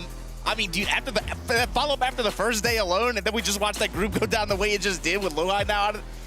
I have a feeling a lot of people's brackets are already busted, but I mean, looking ahead to this group, what do you say? I think Spag already covered it, the D word, diversity, right? Yeah. This is, I mean, different competitors from different countries, very different character roster selection that we have here as well. But also, 3 of the 4 members of our group were here last year. Yeah, shows the consistency, how strong they've been, especially coming from Tekken 7 to Tekken 8 now. But yeah, going into the match already, Chanel with the Elisa, Sephi Black with the Shaheen. Yeah, and something that you're going to be curious about, especially paying attention to how Sephi Black navigates chainsaw pressure. It's going to come up. You know what's going to happen. How is he able to navigate that minefield of so much chip damage, and then just, sometimes it's still our turn. You're blocking, you're guessing correctly, you're still losing. Yeah, and like the analyst said, she's so hard to hit. Her side step, her backdash, her tiny hit, her box too. Just so hard to pinpoint her down. But all right, Sephi Black, slight lead here in this round already. And he's done a good bit of chip damage himself too, leveraging a lot of heat engagers in neutral. Oh, good punish there on the 4-2-1. Cashes out with the heat smash, takes the plus frames into a mid to close it out. And so far to open, you know, kind of contrary to what you'd expect, Sephi Black's actually the one laying on the pressure right now. Chanel's trying to back up. But there we go, first hop kick. Are we gonna break the wall? We're probably gonna use it for the wall pressure. Okay, no, we take it. And cashes out with the burst as well. More wall carries, send it to the next one. +6, even after you block that. And now we got a problem. Chainsaw time. Wall jump attack. Put it away. But yeah, the wall jump switches the scenario, and Chanel takes himself out of the chainsaw mode, but finds a 3-2 heat dash. Maybe just lay some strand. Down back 2-1 engage. This is an opportunity for Sephi, but gets caught by the power crush there, just trying to step. But that, I like that defensive play from Sephi Black too. He already put out on the table for Chanel. It depends on where you get me in chainsaw stance too. I'm willing to leverage every option on the table. Yeah, if you give me a little bit of wiggle room, I'm gonna try to get out of there, but we're gonna have to hold this. He's chainsaw engage, very scary. And now chainsaw tackle too, adding up, racking up that damage, chip damage, hits, doesn't matter. And then she just swings her head around. Yeah, it's a good mid right there. Wow, Sephi's just trying to challenge with these hop kicks. And not able to thread anything right now. Good low guard, but still, this is the problem. You still end up in this zone. So much pressure. The lows are adding up. Burst as well. One more hit for Chanel, and the mid's gonna take it. Love the play at the end there too. Just that's the situation we talked a lot about yesterday. Is sometimes with this game where you get health, HP is cash. You know what I mean? So when you tag him with that low, and you know he's gonna try to press something to try to stop what's going to come after, especially with the fear of her power crushes in that mid range like that, right? You can anticipate a press there. Hey, I'm just going to leverage my HP. close out the game, right? Put myself in position. Totally worth it, especially right there too. Even though Heat Burst no longer you could take a round with it, it does put you in an advantageous situation, especially when it lands on hit, forces the opponent in crouch, limits their options as well because of that. But here we go, game number 2. No more stage hazards for this one. Let's see if Sephi can turn this around. Even though Sephi had that good play in the opening round with the wall, overall, Chanel really got the benefit of the walls. All right, puts the chainsaws away. Nice jab, floating her out of the running 3. Wow. Oh no, missed the full crouch down forward 2. Got crouch jab instead. All right, now we got wall positioning. But Chanel fights out of it with the down 3. Great low parry there. Should be able to reach this wall. Oh no, the burst missed. Super unfortunate now. Wait for it, here we go. Heat dash mix. Okay, good guard from Sephi. Turns the favor, but nice step from Chanel and finds a wall splat with that back 2-4. Must be nice when your character has great mobility in every direction, you know? And a tiny hurt box, so it's already hard to hit her. Whoa. Really leveraging that mobility. I really like this option from Chanel. After the counter at 4, goes for the back 4-4 into boot, so he gets Oki off 4 mix-up there. Mix-up the jab strings, break on the grab, Sephi in rage, activates, With punish. And Chanel very quickly on set point here in Group G. Yeah, looking comfortable. Sephi's gonna have to find some answers. Swinging with the down 4-2, no go though. +2 after that stance 1+2 there. Ooh, out of the air. That wasn't too bad, but gets the mid from dual boot. -10, gets the punish. Wow, the wall sending 2 out of nowhere, but he went into dual boot. Big launch for this wall. Sephi now with a chance here. In rage, gets his throw. You just raw activate. Ooh, yeah, and that's one of the RPS in the game, right? So Smash always beats armor, so that was a great choice there to blow up that armor decision with the Heat Burst.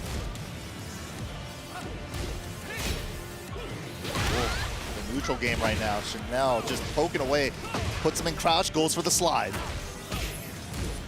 Yeah, you can tell Sephi feels the pressure because he's swinging like a lot, but he's getting him in trouble sometimes when he just, all it takes is one whiff and then it'll create this kind of scenario. Yeah, that up to engage, and she goes into chainsaw mode off the engager. And right there, beautiful whiff punish with the forward 2-1, and that could be it with the right combo. Yep. Get a wall, that's gonna be chainsaws, and that's gonna be it. Chanel 2-0 over Sephi Black.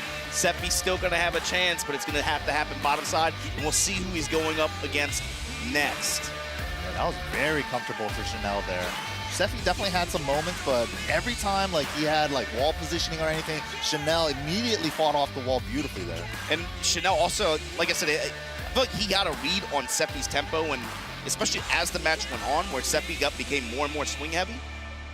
Yeah, especially that last round there. Chanel was always just ready to just leverage his mobility. I'm just gonna back up, wait for the eventual whiff, get big reward from it, and then, I mean, the heat activations and the counterplay on that as well. Felt like overall, Chanel was the one that got the most out of it that whole set. Yeah, I really like that up 2 usage that Chanel used at the end there. Long range chainsaw move, goes into an engager as well. But yeah, like every time Chanel had Sephi up against the wall, yeah, like right there, up 2 with punish, with the heat dash, you make it a launcher. Banging on backdash. Yeah, clean play from Sephi here. I mean, not Sephi, Chanel, excuse me. Good try to Sephi though, not out of it yet. Gonna be going into the lower bracket. We're still gonna wait to see who's gonna be going there with I make that same face on that play too. I make that same face. One and done again. But I think also with the way that Chanel played this set too, this has to be kind of confidence inspiring if you're out there watching and kind of looking to see how he does in this event. You know, Spack was talking about it before we cut to the match. You know, we haven't really seen him traveling as much in the recent months. We saw him, of course, at the big win at Battle Arena Melbourne, but when they haven't traveled going into a big event like that, there's always a kind of question mark like that, but he's firing on all cylinders. Sometimes maybe you just need to rest up. Yeah, no, honestly, sometimes taking a break is a great thing for your mental. Also, it gives you a little reset as well. We're going to take a look at the player lounge as well. This is super cool. This is where they get to warm up, get their snacks, you know, get their last minute practice in. These guys already know who they're playing up against, so they're doing their Batman tech, right? Get the prep time going. They're like, we're on camera. Nee himself qualified, LowHigh as well, the DRX boys over there just hanging out. Drafting their list of patch requests for Harada. Writing up the email right now. Arslan's got a whole team in the room. He's like, so what are we gonna do? It was like a pit crew on the stick man. They had Atif doing the stick maintenance as well, but yeah, Riif. Oh, okay. Cool. So you guys at home are gonna get to see something that's become, I think, pretty ceremonial for this event, right? The Key Crush ceremony is coming up soon. And there it is, placing the key right there to be destroyed. How do you feel about this, Emma? I feel like I don't like the FGC around hydraulic presses or anything like that. It's scary, right? right? Kind of machinery. Fingers are precious. CBM right there. Bro, you're supposed to have goggles and a hard hat when you do this kind of stuff. He's just up in the grill. Right, that's a lot of metal. Wow. But yeah, CBM qualifying out of the last group there. Both their keys destroyed, LowHigh. Unfortunately, not going to be continuing. But coming up next, we have the next upper bracket match. To go into that qualifying match, it's going to be Riif from Saudi Arabia versus Japan's Dabaru. Ooh, but yo, did you look at the arena on the way in here? Man, I know everybody out there watching. I know you got Riif on the mind, and you're about to see what kind of just intensity and just focus that he brings to a set like this against doubles Law. The speed that he plays Law, right? Speed star, but Riif, he's had a pretty impressive year so far. Really, really smooth transition going from Tekken 7 into Tekken 8, and I mean, just the way he kind of inherits this like Saudi Arabian Jin playstyle really goes up in your grill. He's always willing, it feels like, to put parries on the table. Yup. He definitely is trying to fish for them a lot. I'm looking for him to try to poke double down and really just try to take advantage of any opportunity that double gets where he's too predictable. Yeah, that's one thing I really like about Riif's Jin, right? Like, it's very simple, but very clean tournament tools as well. Just using only the necessary moves like 2-1, back 2-1, couple of low pokes here and there, and whiff punishment and block punishment. Just super fundamental Tekken. Whereas double, like Obama was saying, super fast play. Aggro. Very aggro. It's just like, I remember double in Tekken 7 just was a wild standing 4 beast, and he would even do like side step 3+4 with punishments in that game, and he's always been known to play really fast. I feel like watching double in this game, it's not even like he's doing anything like crazy. He's really just, I mean, with the way Dragon Charge works and the core kit that he has and the way double likes to play, it doesn't really seem like anything too fancy. He just gets in your grill and he's gonna be doing stuff. He really uses the Law 1-1-1 during heat. Having a +5 G-Clef type of move is kind of crazy with that 1-1-1 heat dash, and I think he really utilized that very well with Law. And Law, of course, you know, the wall carry in this game, if you can save the tornado, he has that big juicy junkyard wall combo. And then it's that. Also, all the heat dashes, they work really well as launchers. It just complement his game plan. But then the big thing too is the slide. The slide and the way that opens up for everything else to work. Slide is so cheap in this game. It's because you could only float punish it, and the majority of that punishment damage is gray life. So it's like, you can kind of risk slide sometimes, a little bit more than like previous games. But here we go, Riif locking in with the Jin. Game number 1 is underway. Saudi Arabia is rooting for their mans. Can you hear that? Is that the crowd? Yeah. I can hear them. They're hyped. All right, so stage hazards in play as well here. Yeah, got the explosive wall right there in the back, but round star counter hit forward 4. The Swiss Army knife of neutral tool. Just, man, when it hits that far, you just control the mid-range like that. Yeah, this is the style I'm talking about. Just 2-1, 2-1, 2-1. 2-1-4, 2-1 delay 4. Couple of low pokes here and there. I love this style from Riif with the Jin. Back 2-1 to close it out. It's just like, it's very pretty. You got a minimalistic approach so far. Down 2, utilizing that scourge, that tracking low. He did that slide so fast, and there it is, the parry. Making that safe down forward two, jab punishable. But wow, what a call out. That was a brilliant call out. He saw double was tempting to slide, and then he's like, nope, get out of here with that. Activation as well. Down 4, gonna take the rage drive at the wall here. Dive kick. And double is also fishing for some reversal opportunities, but Riif is one step ahead each time.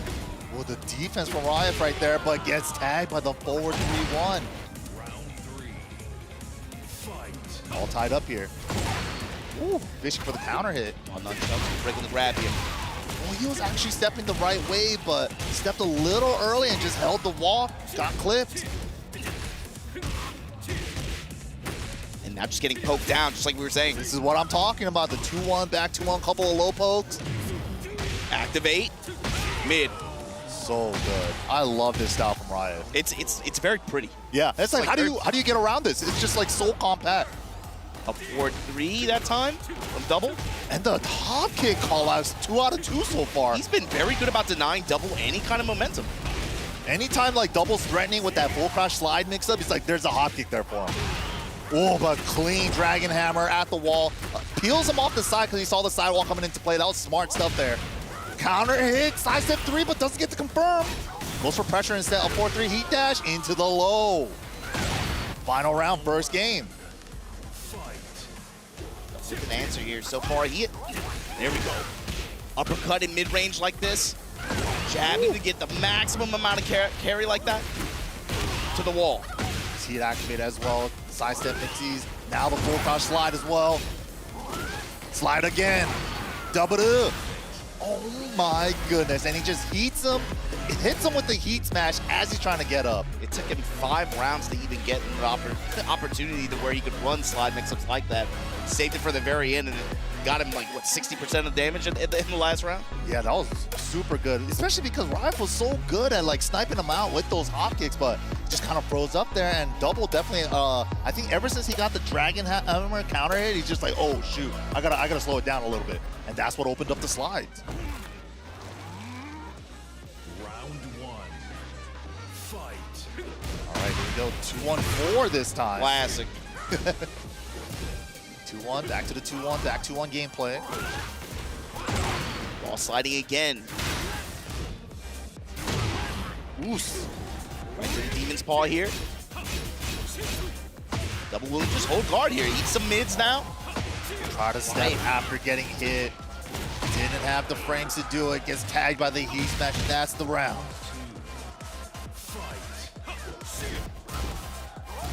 Similar start to the first game here. Ooh, big 1-1-1. Engage. Nice power crush there. This is the wall combo we're talking about. High splat, DSS 3 into the 1-2-2-2. Wow. Already tied up. One apiece. And with heat on him, just goes for the low to finish. And it's so scary, right? If they're already heat activated, you're like, I'm probably expecting a heat dash mid here. Nice carry to the wall, Savage Sword Ender. Oh no, look at the chip! Damage and dive kick hits.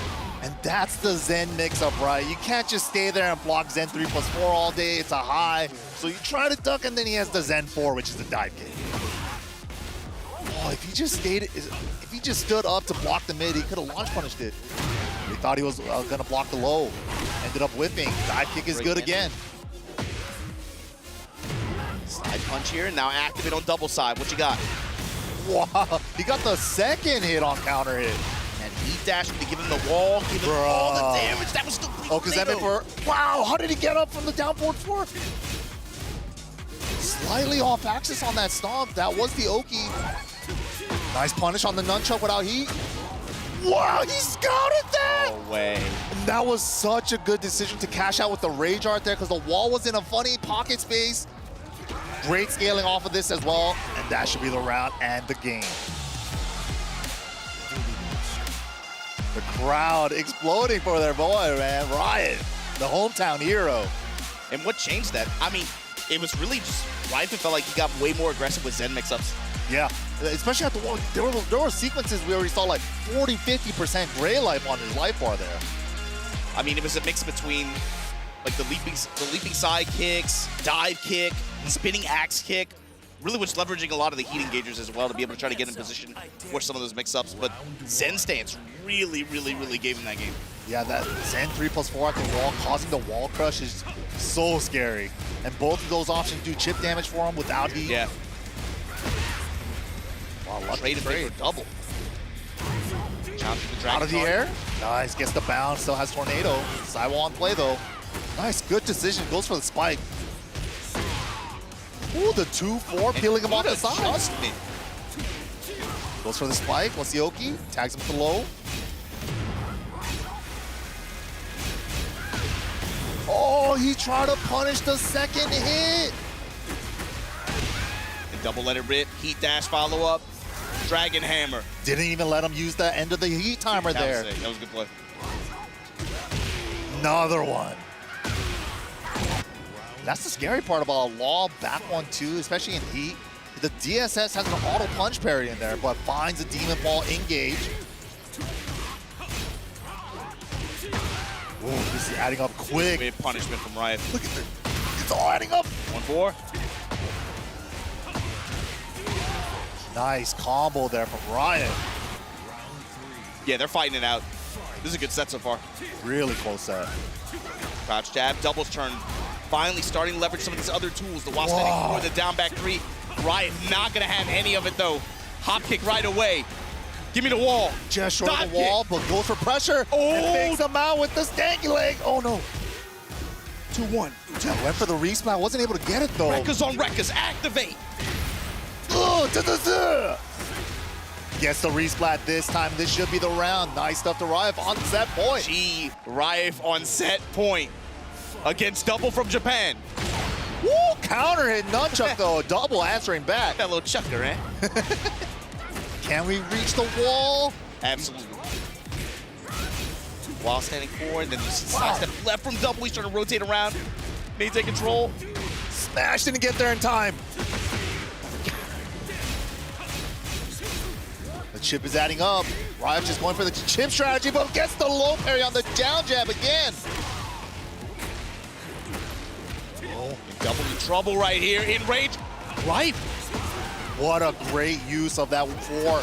But Whip punishes the first flip kick, and he's gonna be going to the qualifying match. Medium line destruction goes mid with his engager. Even at the end, you see he's still at the dash to back it up. Yep. But Riif punching his ticket to go to the qualification match in Group G here. Double's still gonna have a shot, but he's right now down there with Sephi Black. Man, well played by Riif there. It was such a close set too, just exchanging round for round. But right there, the wall positioning was everything, and we saw how effective that Zen, even though it's like a high-mid mix-up, it's like, oh, I could just scam block it, but especially with the inclusion of Chip in this game, it adds up. You can just stand block it, and you give up all that great health on your side, just like you saw in that, especially that second game, right? Yep. Yeah, great plays from both players here, both counter-adjusting to each other.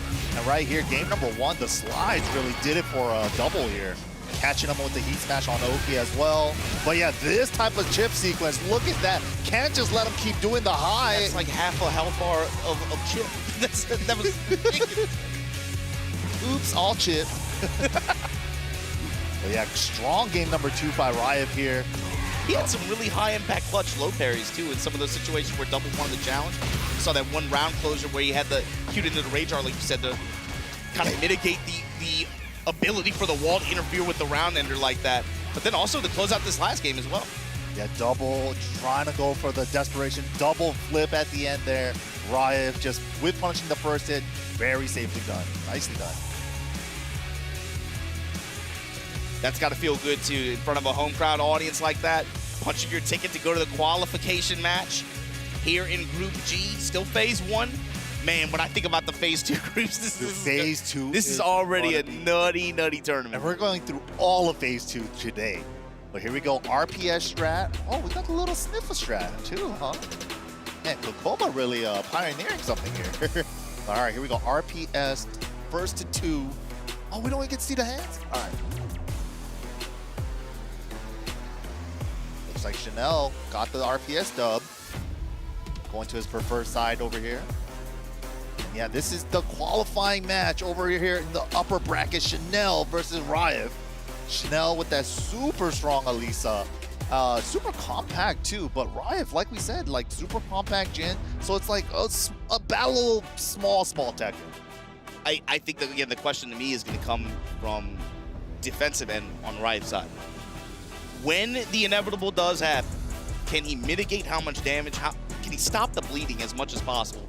Or at least mitigate how much chip he takes from destructive stance? Because you know it's going to happen. It's going to come up eventually. It's just how well can he deal with it? Yeah, the parry not as effective against chainsaws because there's so many hits and multi-hits during the chainsaw stance on our attacks. So we'll see. But he does have some good punishes against the character, but he's got to block those options first, like chainsaw down 2, Jin with one of the privileged characters with a 14 frame launcher. Standing launcher. So of course, you know, you get hooked up pretty hard for that, but again, you have to make that block though. Yeah, that's the hard part. Of course, these guys are locking in right now. One more set away to qualify. They don't want to go into that shark-infested lower bracket there. You know, it's another point too. All the players in this tournament, it feels like there aren't a lot of them that you would even talk about getting like big stage nerves or anything like that. Most of, especially these two, they're at this point well accustomed to stages like this, the level of pressure, but there's a different sense of it too for Riif, you know, fighting in front of a home crowd like this. It felt like last year when we were watching that Gamers 8 competition, when they were eventually eliminated, you could see that hurt him. Yeah. That hurt him, like not being able to take that further in front of the home crowd like that. You have to imagine there's a sense of pressure on his side. I have to perform. Chanel on the other side, it felt like this year, especially early on in Tekken 8, he kind of hit a groove early on. Yeah. And it felt like after that BAM win, especially, which is so rare for Chanel, right? To see him get a dub like that, it felt like, to me, like a weight off of his shoulders. And since then, he's played with a different kind of clarity, in my opinion. Yeah, of course, that's really good for the player mental coming into a competition like this. Big skill, and you don't want to psych yourself out. You still want to be able to play your game to the highest potential that you can. But yeah, Chanel just looking so strong, and we've seen a couple other characters from him in the past, like we've seen the Zafina and stuff, so he does have a couple other pocket characters he might be able to switch to if the Elisa doesn't work out. Riif, though, mostly known for the Jin, so I'm not expecting a counter switch from him, so I'm curious to see how this match is going to play out. Character select, I think it's going to be what we're expecting. You can hear the crowd too, chanting his name. Yeah, Chanel. Dancing it off. It's like, yeah, let's go, Riot. We're going to the beach stage.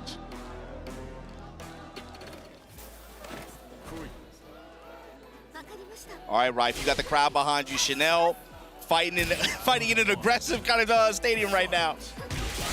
But wow, you know, round start? Round start, we're going to engage. Friday the 13th, let's get these chainsaws out. Oh my God, that was the whip punish. It's all adding up. Look at the spacing on that too. Chanel was able to whip punish. We chainsaw like that. What? Why did the 2-jab not hit? Where was our hurt box? Oh, and then crush on the armor attempt there with the grab. Chanel. Very, very fast start here in this first round. Yeah, that round start 4-2-1 was crazy, but counter hit down forward 1, that does so much. That's all guaranteed. Look at this sequence. Jumps over the mid get-up kick. Then the sidestep whip punishes as well. Closes out with the low. This is what we were talking about. You have to mitigate this. It's hard. You have to make some decisions and guesses, really. All right, Riif recognizing that, going on the offensive now, but the power crush up back to get off of me. Oh, had a sidestep opportunity there on the down back 3. He got it to whip, but did nothing with it. Yeah, I like him trying to go to spinning axes as well, trying to go in the heat as soon as possible. Put Chanel on the defense here, but the scoop chainsaw able to get the lift. That made his down forward 1 completely whiff. Forward 4 into chainsaw now. Oh, this is gonna hurt. Close to death. Into it. First game going to Chanel. That was a fast. That was super fast. That's the thing we were talking about, right? Like, as soon as she goes into chainsaw, doesn't matter who you are, it doesn't matter if you can block correctly, all that chip adds up fast. And I guess looking at this second game, what I would ask is Riif at this point willing to leverage some of the more harder callouts on that stance? Yeah. Right? Whether it be using your heat activation to blow through some attacks if you're able to guess correctly on the mid or high. Sidestep left. Sidestep left or sidestep right. Sidestep left, even with like an up forward 2 attached behind it, so you get a little extra sidestep left. Extra motion there. Be able to get some extra clearance and be able to tag her and just at least stop the situation. Yeah, get her out of the chainsaw stance. If you can at least get her to block something while she's in chainsaw, you can get her out of the stance. Wow, great jab interrupt there. Lead jab, left some Demon's Paw early here. Nice punish. Goes into Zen 3+4 afterward too. Push towards the wall. Chanel, chainsaws are out again. Oh boy. What an interrupt. Oh my god, where's this life bar? The conversion off the get up 4 float though? Wall 2. Not done yet. Savage sword. Okay. Activate. Where you going? That's about even. Nice call out on the counter hit 4 attempt from Chanel. Both these characters have a very similar counter hit 4 homing, 13 frame high. Yes. So Riif scouted that out beautifully.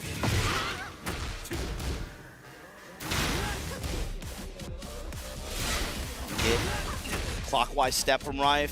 Yeah, just trying to step left around it, but up 2, step this homing move. Ugh. Oh my god, my life bar, where's it going? Help! A2, the chip is even greater. Wow, because he was off axis, that dual boot forward 1 didn't go into the hit throw animation. Dash mix, and again, still leveraging the homing attack after. Riif fighting back. Oh, he was healing a little bit of life with that 2-1, but not enough. Chanel, too, been very systematic about his approach to this. I'm going to throw as many chainsaws at you early on as possible.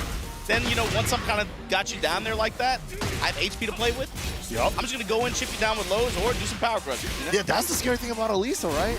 It's like her power crushes are really, really good with the up action. Yeah, they're both solid.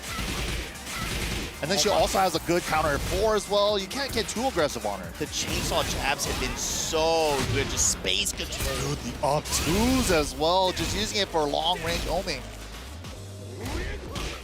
Kind of mixing them up. Great interrupt with the down jab. Doesn't want to take the mix up after 4-4-3 with the jab follow up. That was a great interrupt, and Chanel now on set point. Off the back 1 mid afterwards, and a great crouch jab off the decision as well. Step in low.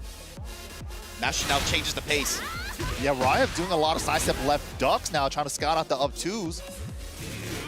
Oh, way out of range. Little tap though for the whip punish.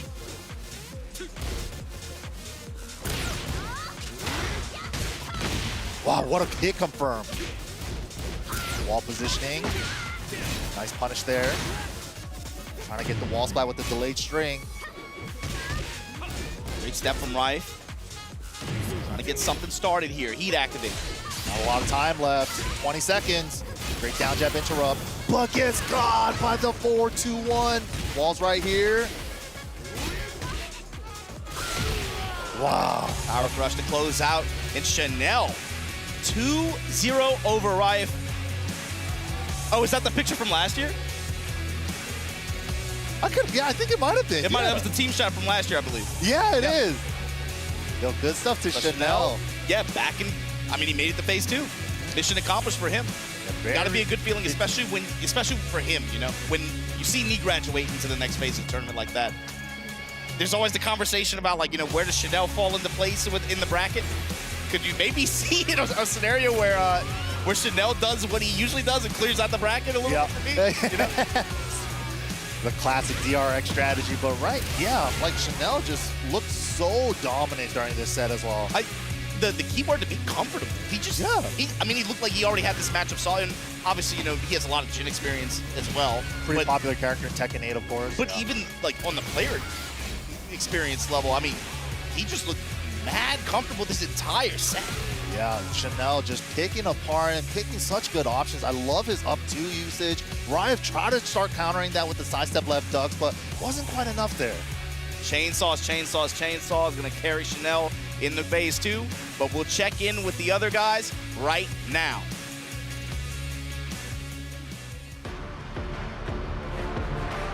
Hello, I am here with Chanel after his dominant win over Riif. What a performance that was. I mean, just first up, how is he feeling getting through the group? 첫 번째는 이제 여기 이제 끝났으니까 기분이 어때요? 원래 첫 경기가 가장 떨리거든요. 근데 좀 마음 추스리느라 좀 혼났습니다. 네. He says, of course, the first time is always like nerve-wracking, but then he overcame it, and now he's glad. Now, we've seen some interesting, performances from him. He seemed to get into his stride very early, getting third at Evo Japan, coming first at Osaka Zero Dojo, winning BAM in Australia. How has he been able to get into his groove so smoothly in this Tekken 8? So 일본한테는 놀 때는 이제 자연스럽게 이겼고 또 what was the other place? Osaka Zero Dojo, he won, and he won Osaka Zero BAM in Dojo도 Australia. 그리고 바마도 거기 되게 쉽게 이겼는데 여기서는 어땠어요? 여기는 어땠어요? 좀 다른 또 특별한 대회 같아서 월 투어 자체도 특별하지만 이 대회도 되게 특별한 것 같습니다. 네. He said even though all the other places that he played was difficult, but this one it was a little bit more challenging. It was different, but he overcame it. Very, very impressive stuff, indeed. So yeah, one more question. Going through into this top 16, is there someone that you're looking forward to facing or someone that you'd like to avoid? 이 다음에는 이제 누구랑 라이벌 하고 싶어요? 라이벌이요? 라이벌 이제 다음 패치와 라이벌이 될 것 같습니다. Yeah. He thinks Patch is going to be the one that's going to be complicated for him to beat. Patch? Yeah, balance patch. Oh, the balance patch is going to be his biggest enemy, right? Gotcha. Balance patch is Chanel's enemy here on stage at the Esports World Cup. It's back to the casters to take it away. I think that tells you everything you need to know about Elisa and how he feels. He's like, I think my character's pretty strong. I'm a little worried about the next patch, but not happening for a couple months now. So. I mean, to his credit, though, you could tell he went into both of those sets, really. I mean, he kind of played them the same way. He went in with a very clear and concise game plan and stuck to it, and those are two fast sets. Yeah, having a very easy game plan, easy to implement game plan, it's like, all right, let me see how they deal with chainsaw pressure, and then we'll go from there. I think that was like the layer one of that strategy, and yeah, it's a pretty good strategy. Especially when layer one does, it checks multiple boxes, too. It's like, you can constantly see what your opponent is thinking given certain stimuli, but then you're also passively, okay, they were right, not really, chip damage. Yeah. You know, even when you're right, you're wrong. so it's like, I mean, for Chanel, he can kind of he played it comfortably, went to the casino, gambled a little bit, played some Tekken 8. Then he's like, you know what? I'll back up a little bit. Let's play some Tekken 7 a little bit. Yeah, you know? just classic Elisa, down back 3, back 1s, couple of standing 4s. Then dash in, tag you low, dash in, put a power crush in your face when I have health advantage. And that was pretty much the strategy. It told you, again, I feel like that says a lot about how he feels about Elisa in this game. When he says the balance match is my enemy. But coming up next, I love the honesty. Both of these guys fighting for survival in this phase 1 group stage. Somebody trying to get a run back, maybe? We'll see. Sephi Black going up against double from Japan, the speed star. Sephi Black, the most electrifying man in European Tekken esports entertainment. Yeah, Sephi Black, of course, known for the Sephi hop kicks. We haven't got to see that miracle Sephi hop kick come into play yet today. This might be the set, though. Double, of course, like Obama said, super fast player. And Law, especially in this game, with a lot of the tools that they gave him for these heat engagers are super strong right now. However, these two actually have history. This year, even. I believe in Sephi Black's run to qualify for this event, which he got at DreamHack Dallas, he got in over Double, actually. Double was in his path. He got. Oh yeah, that incredible losers one that he had at DreamHack Dallas, that was crazy. Double, of course, qualified at the mix-up a few months later, but yeah, Sephi Black has done this before, and I think it kind of caught people by surprise too, because I think even he was surprised. Well, yeah, I mean, I was gonna say that too. It felt like early on, Sephi was kind of like lacking in confidence. I want to say, in terms of when you turn into you have to have a character crisis, or you have to pick a new character in a new game like this too, especially like with his style, trying to find your rhythm and your character with the new game like that. I really like his character choice coming from 7 in this game. Of course, if you guys don't know, he was a former Miguel main. Miguel obviously not in the game yet, or maybe we'll see him in the future, but Shaheen, using the fundamentals he learned from Miguel and applying it to Shaheen, I think is such a great pick. And he's adapted overall really well, and frankly, he's cooked some really good players in the bracket. I think Shaheen's really good too. I think it surprises him to a degree too. But what's cool is, again, he leverages that core kit that Shaheen has. He's so good around playing just point-blank Tekken, but then also leveraging the cheap options that this character gets, especially when you have, man, with heat and the way this character can erase gray health. Yeah, right there. Double through the power crush attempt. Sephi was probably going to do the power crush heat dash right there because he was already heat activated. Double not even allowing it to happen. And here's the patented Sephi low poke playstyle that I'm expecting. But Double said no. Counter hit nunchuck. Beautiful wall carry as well. Cannon ender at the arena wall here. Step in low. Great punish too. Nice stance cancel into slide. The side switch too. Get the wall back. Stepping right with Double now. Activate. Yeah, just keeping his back against the wall. Hold this mix. That stuff after two. He had presence of mind. He saw that Double wanted the challenge there. That mid came in so clutch. Held the advantage. Able to get the round here. Sephi Black with the counter hit and a pickup. Right back where we ended last round. Yeah, on the wall. I love the way that Sephi's dancing with his dance partner, just stepping with him, but finds a counter hit while standing forward with the engager. DSS forward one gets all that gray life back. Out of the air, but it's a trade with the slide. In Double's favor still. Plus range. Are we going to go into DSS for more mixies? Just takes the 4-2. Keep sliding. Really safe. Yeah. Slide's doing so much work. Man, get off the floor, man. All they were just trying to slide everywhere. Beautiful dunk on the second hit there on the 4-1. Should be the wall. Has to use the tornado. It's a little far. Nice punish on the nunchuck there. Yeah, the wall actually helped assist in reducing the knockback there, putting him in range. Threads the needle with the while standing 1-2 and finds the wall splat. Double takes the first round, or first game. Speedy adjustment on the side of Double. And really just getting wall control, that was a big part of it. Yeah, that was so sick. It was like a dance at one point where Sephi had wall position and he's just walking with the, oh, you're stepping left, then let me step right with you. Stepping right with them. I love the trades on slides. Like, oh, you got to slide? I got to, you know, they're both sliding on each other. Trying to, and the best part is, too, is like, you got to think, for Law, he gets the slide, nunchucks after, right? But even, it's like the side switch factoring into it, too, off the wall. They both want the same thing, you know what I mean? Disgusting, these slide players. One thing on the mind. But here we go. We're going to go into a slightly bigger stage, and we also have some hazards here. Right, going for the pose, catches him with the sneak one, counter hit. The second time so far this set, Sephi's been able to score that counter hit sequence there. Oh, great jab interrupt. Threads, wow, that went straight under his jab with the down 4-2. Good read. Raw uppercut. Both of these characters have cheap uppercuts. Yeah, they do. Safe down 4-2, the classic. He actually got hit by the guard break, so gets a wall splat, and Sephi takes the first round. That is so cheap. Bro, the heat, the fact that he gets in your face in heat, and you have to just respect that. It's scary. And it adds another layer to the mix-up. I can't believe people were trying to write off Shaheen in Tekken 8. Like, he's 7 Shaheen. He's like, he's boring, he's not as sick. And it's like, bro, you guys are sleeping on him. The punch parry and takes his gray life. X-ray. Didn't even have it. Oh, wall positioning. Heat smash out of the corner. Caught him again. Heat smash up forward 3. He's just so scared of the slide possibility coming out of there. Yeah, momentum on the side completely of Sephi on this game right now. Good break on the one grab. Double dragon. Should be the wall. Oh, 1 damage to the wall there, and we could add another one. Ba-da-ba-ba! No, decides to get the grounded hit, wants to keep it for a fresh break. We'll see get up kick, break on the 1+2 throw. No whip punish, sliding block. Oh, man. Whip punish on the nunchuck, though, engaged.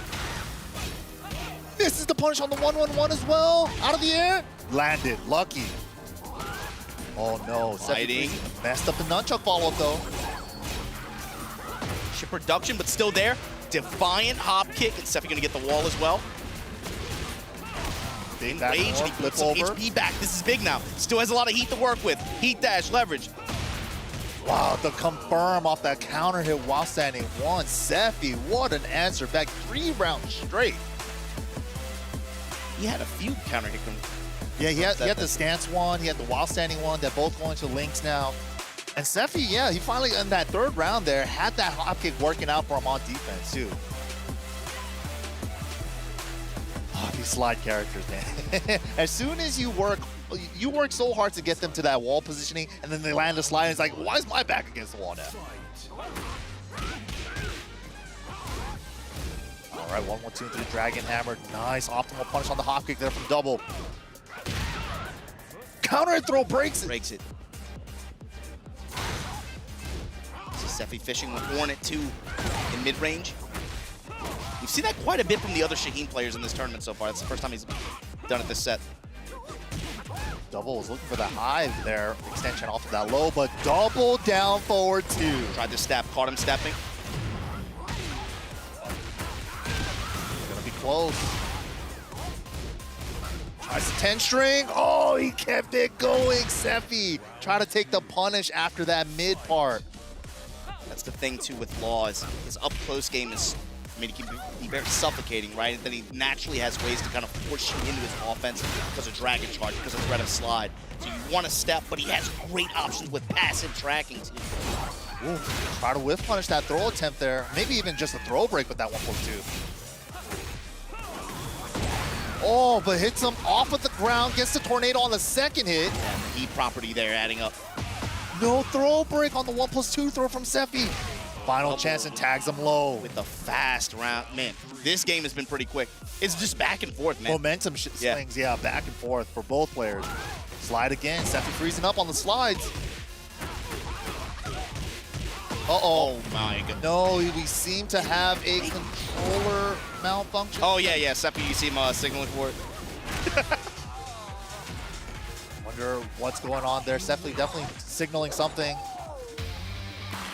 But yeah, I think that's still gonna possibly go to double. We'll see though. We have the admins here. Sephi's like, I ain't do it, man. Help me, please. I didn't do nothing. And I'm innocent.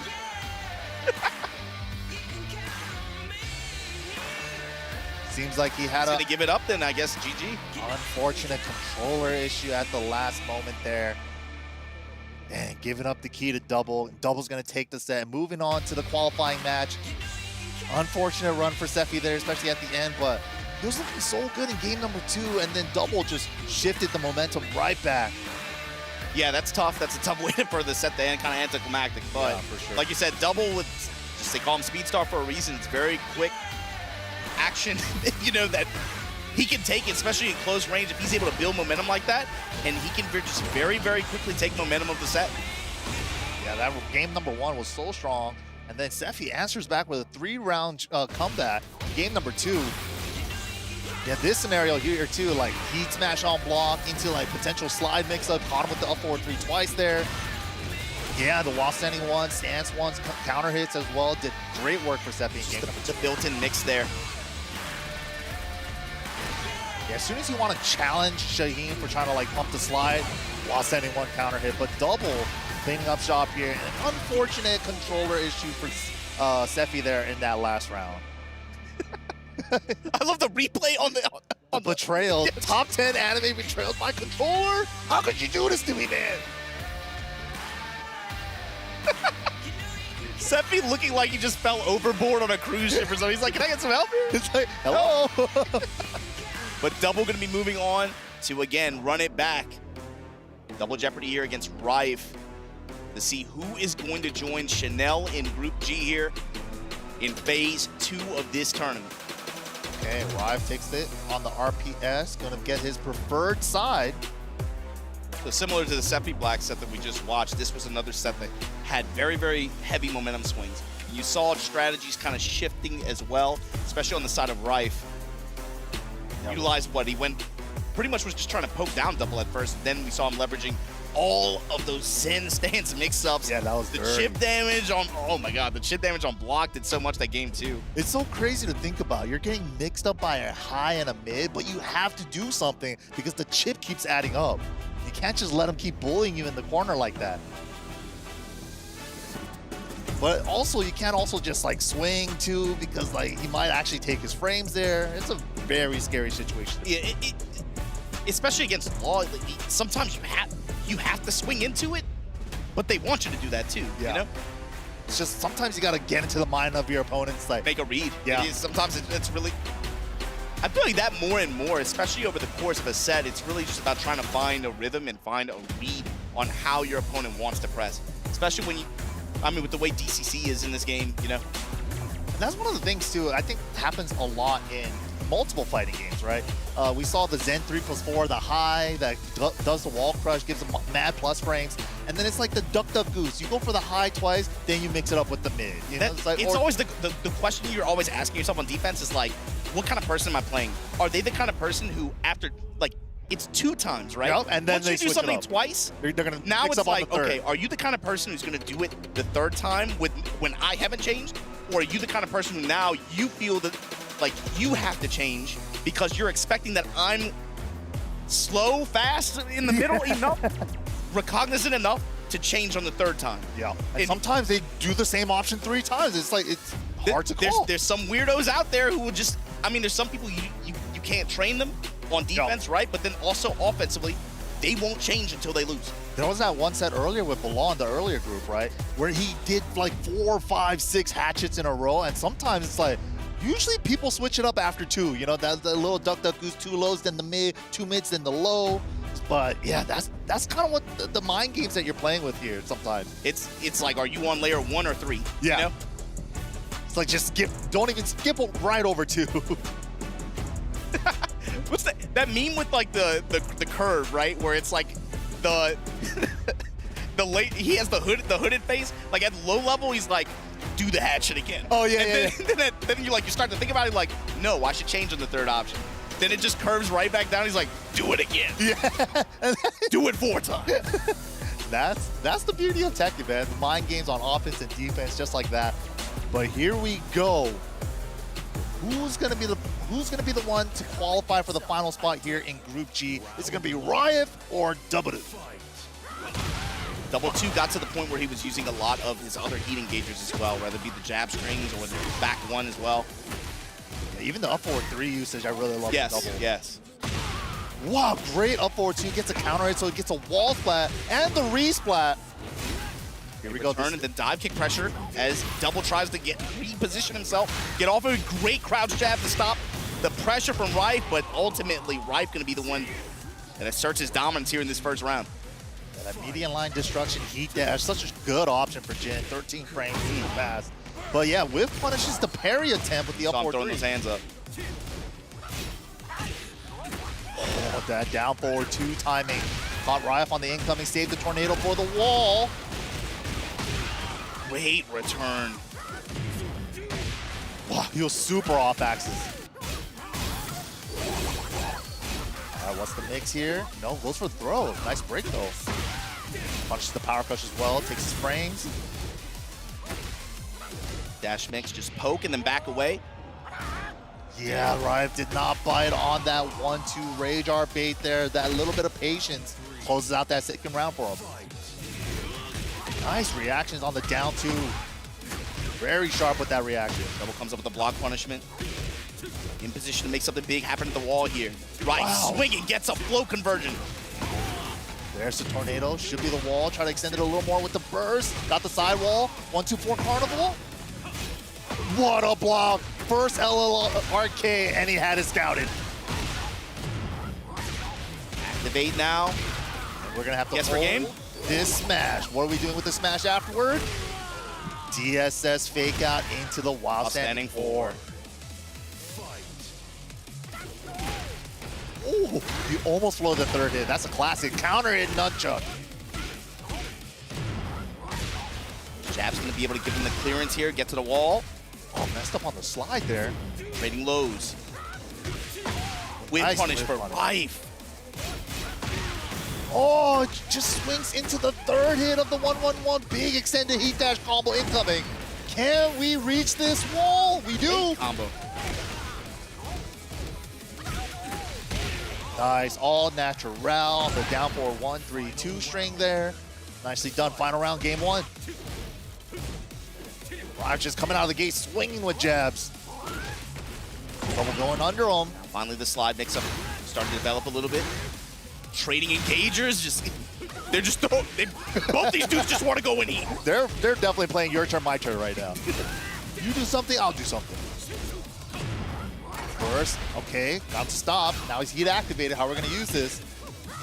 Riif banking on the armor as well. First in return. Finds a great spot to use it. Down 2. Nice, that's what you want to do against 1-1-1. Duck the 2nd hit and interrupt before the 3rd. Had it scouted that time. Pointing to the crowd, I just need one more game, one more game. One game away.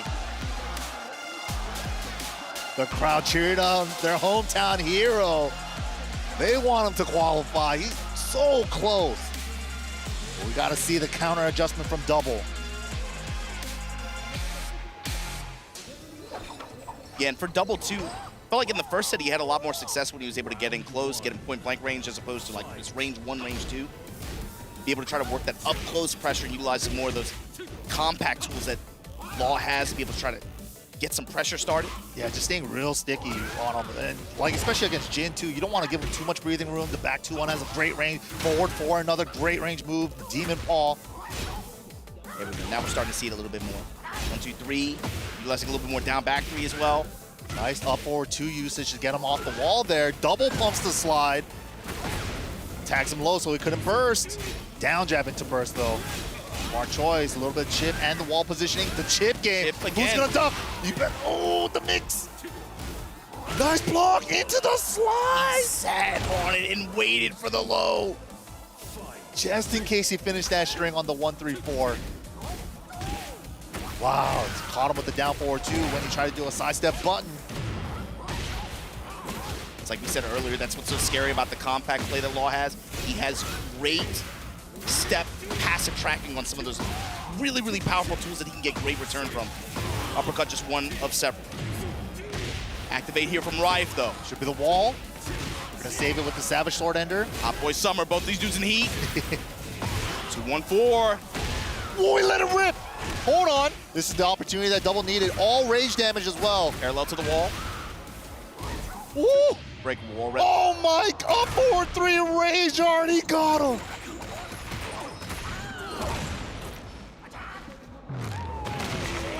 Wow, what a play. I have not seen that one before. Up forward 3 on block rage art. I got it.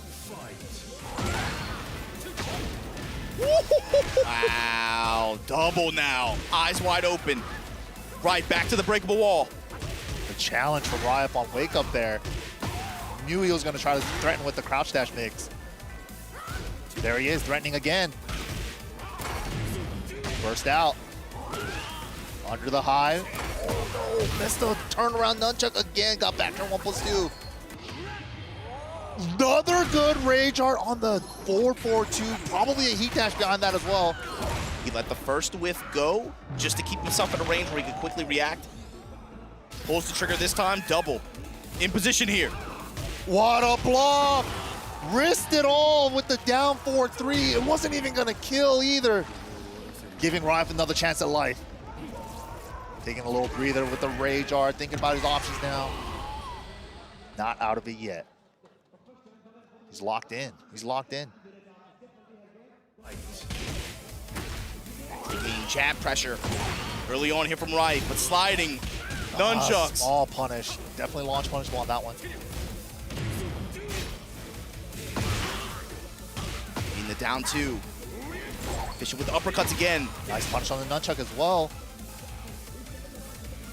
How's he gonna be able to use it? Ooh. Activate. Doesn't even give him a chance to with the burst. Again, the 1-1-1. The wall's right here too. Man, that is good. Double tying it up. Even though Riif in the last game showed us that he can react to the 1-1-1, duck the second hit and launch him, still such a good tool.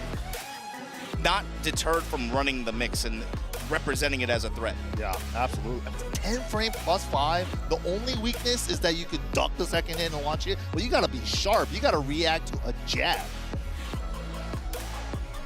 So you see this crowd.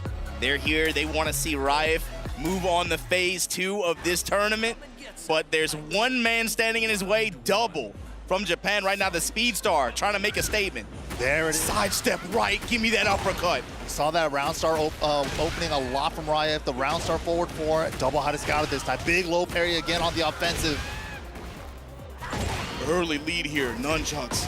Oh, out of the air, nice conversion. Didn't get the spike though. Oh, punishes the parry attempt a little early. Was expecting something faster there. So again, Law at close range, leveraging his homing attack as well. Trying to seal the step a little bit from Riif, who's been a little bit more active at close range. Woo! Double just kind of like threatening the crouch dashes, but not really pulling the trigger on anything. Just trying to see a reaction out of Riif here. Woo! Going under the electrics, the 2-1s with the slide. The slide has been doing so much work.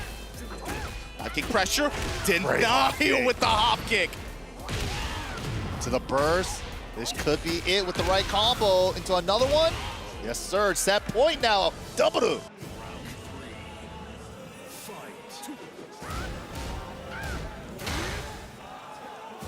So tense. Low crushes the down back 4. Hops over lows. Need to activate. Super so scary. Engager. Low touch, able to interrupt. Double stern. Still got to activate though. Oh, he's just threatening with it. Out of the air. Can we adjust this combo? Can't get the regular route. Smart stuff. One for the spike. Mix up, no, didn't work out. Another slide. The wall standing for DC pressure. Just threatening the slide. Punish there. Oh, nice punish on the power crush. Does the full crouch mix up. I love the way that Double kept playing around with that. Sometimes he didn't do the mix, sometimes he just let it go and caught him there, making him think that was gonna be the slide again. And Double progressing out of this group, gonna be making it to phase 2, which we'll see later. Riif, unfortunately, his journey in this EWC ends here, but gave us some really good sets up until this point. Again, congratulations to those that progress out of this group. Chanel and Double gonna be the ones making it out, but of course, as always, big ups to Sephi Black, big ups to Riif. See the home crowd, they love him either way. Yep, hometown hero, he played his heart out, man. And yeah, many more Tekken years to come for him, man. Super strong Jin player. He's always been kind of one of my favorite Jins because I love that compact playstyle from him. But Double, using the slide as such a great high crushing option. Get around the electrics, get around the 2-1 before the 1 even gets there. It was like the slide options, using various heat engager strings as Rekka's playing around with those options there to keep Riif off balance as much as possible. And then whenever he finds those hits, just really just got good return, especially if he could find the wall, going to drag, you know, obviously the ball damage, especially pre-torn. If you have your tornado to back you up too, wall can really, really hurt you. Yeah, that wall combo right there that we were just talking about, the junkyard at the wall, get the high splat DSS3, that extra damage. Beautiful heat burst, heat dash combo there as well. Yeah, just like that, close it out, the pop off. He knows he's qualified into phase 2, super happy about it. You know this was an event on his mind. He saw Nobi go down yesterday, but Al graduated as well. For Double, big deal for him to be able to progress to phase 2 of this tournament. We're gonna check in with everybody on the stage. Don't go anywhere.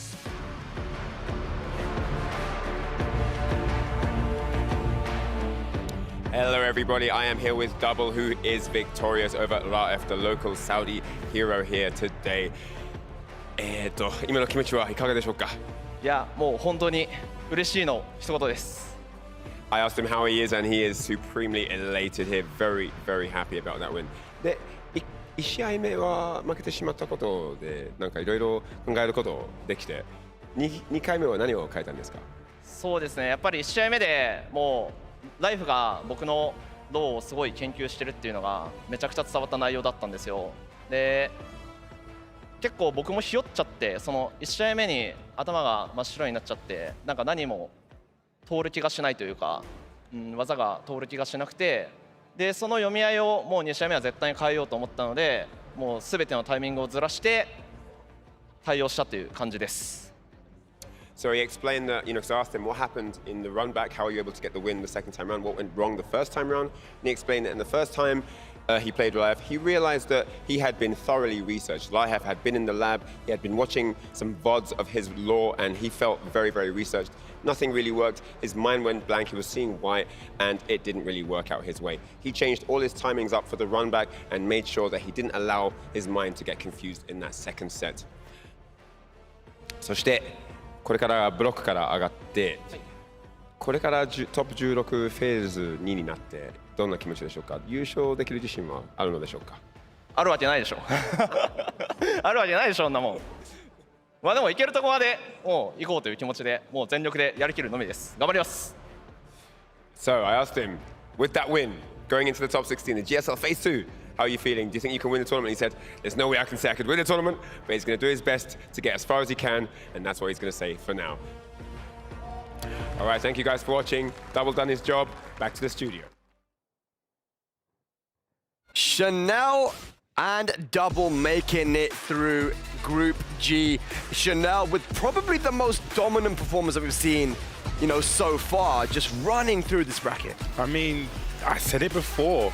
We haven't seen Chanel much this season, but I was convinced he would be in the lab. I was convinced he'll be ready, and he's shown how ready he is for his group.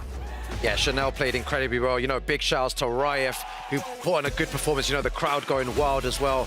But it was Double who made it through. Exceptional use of the slide as well, you know, crushing a lot of Jin's moves, you know, going under the electric. I feel like that was really, really good utilization of that move. Yeah, Sephi Black, you know, bringing it back, doing well, but, you know, some unfortunate stuff happening on the stage there, but wasn't able to get the job done. Riif, now this is the pattern we've seen time and time again now already at the EWC, is the person losing in the winner's side goes down and then gets the run back. It's crazy actually, but one of the things that I noticed, and they've said it a lot, right, is that you learn a lot more from your losses than your wins. And he said in the interview, right, that, you know, I changed up my timing, and there you see on screen right now, guys, Chanel and Double making it through. And if that performance by Chanel is anything, man, I mean, this is a favorite to win, you know, the whole tournament, just looking at the form he's in right now. Yeah, do you know what? We were sitting upstairs watching the games, and Chanel looks on fire. This is someone that we definitely need to look out for the rest of the tournament. He can definitely win the whole thing. Just want to let you guys know, yeah, by the way, you both said Riif was going to make it. All right. On my defense, right, yeah. It's a double jeopardy thing. It's not our fault, right? It was a double jeopardy situation, and we've seen the rule. Otherwise, if it wasn't double jeopardy, Riif would have made it out. Well, come on, man. I'm not wrong. Listen, I understand. We're in Saudi Arabia. Shouts to Riif. You played well, but you both got it wrong. But let's see, guys, if the guys at home got it right there for the STC play predictions. They went for Riif as well. Come on, man. Okay, you know what? They had a good streak. They had a hot streak going there, but this time you weren't right. But look, it was a good pick to go for. Riif with the form that he's been in, with how he's been playing, it kind of makes sense, right? A lot of us thought that Riif would make it. Would you think that's an upset that he hasn't made it through?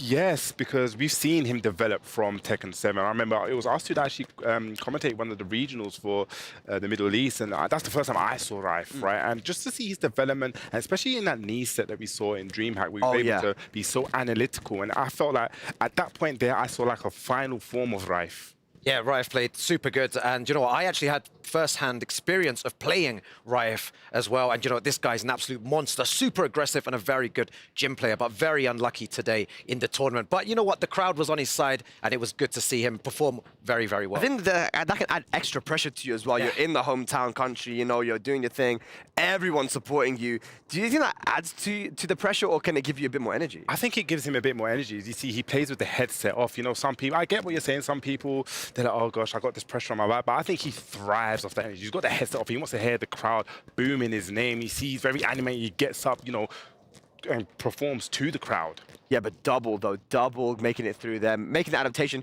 And he said in the interview, look, I changed up my timing. I made the adaptation. To be able to do that on this stage the way that he did, to get the run back, that was impressive, man. You know, we talked about him before a lot, you know, before we started this game, and, you know, he's the use of the slides and everything else, super, super good spec. Yeah, but here we go, guys. Our final group of the day here for phase 1. And this is going to be an absolute stacked group, man. We've got Manga in the mix. We've got Farzeen. We have so many strong players, Sajawal and Kanan Trench. And our upcoming showdown presented by Dr. Suleiman Al-Habib is going to be Farzeen versus Manga. Make sure that you guys stay tuned in, guys. We're going to go on a break. And when we return, we'll be getting to that last group, Group H.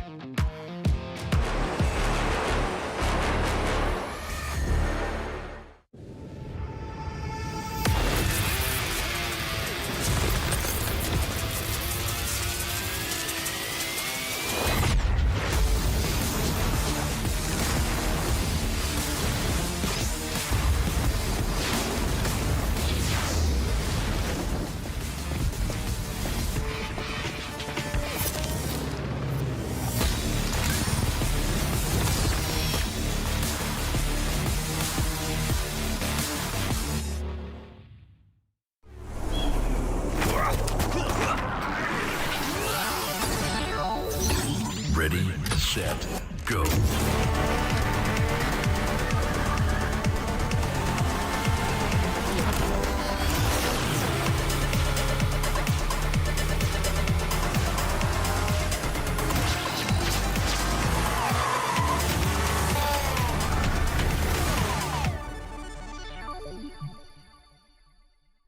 It's the EWC and you want to play like a pro. Well, we've got a lesson for you. Axe on. You're fresh, ready to fight and grind those long hours. It's how it should be. Axe off. You're slow, unfocused, and lagging. Do you get it? Let's go again. To unleash your best game, you must freshen up first. Get your axe on. Spray, play, repeat. Axe and Esports World Cup.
Ladies and lads, welcome back to the Esports World Cup here for Tekken 8, day number 2. We're at our final group now for phase 1, Group H. And this one is looking stacked. We have Farzeen, Manga, Kanan Trench, and Sajawal. Talk to me. I mean, we haven't really spoken much about Farzeen today. We've spoken about, Kanan Trench and Sajawal. But let's just give this guy an opportunity because, boy, that Victor, we don't see many changes. The 1.05 patch, it's a weird one because was he buffed, was he nerfed? I wouldn't say yes or no. I'll just say he's been completely changed and his game plan has also completely changed. You're right. There's a debate, whether he's been buffed or nerfed. But, speaking to Kassane, big shout outs to him. He was one that said, it's just a completely different change, and a completely different character. So you needed to relearn how to play Victor. Yeah, I think that, running 2 and the Power Crush, obviously, they were changed. I think the Power Crush was nerfed, obviously, but the running 2 now is just different. It's not better or worse, it's just you go into stance now. The combos are incredible as well.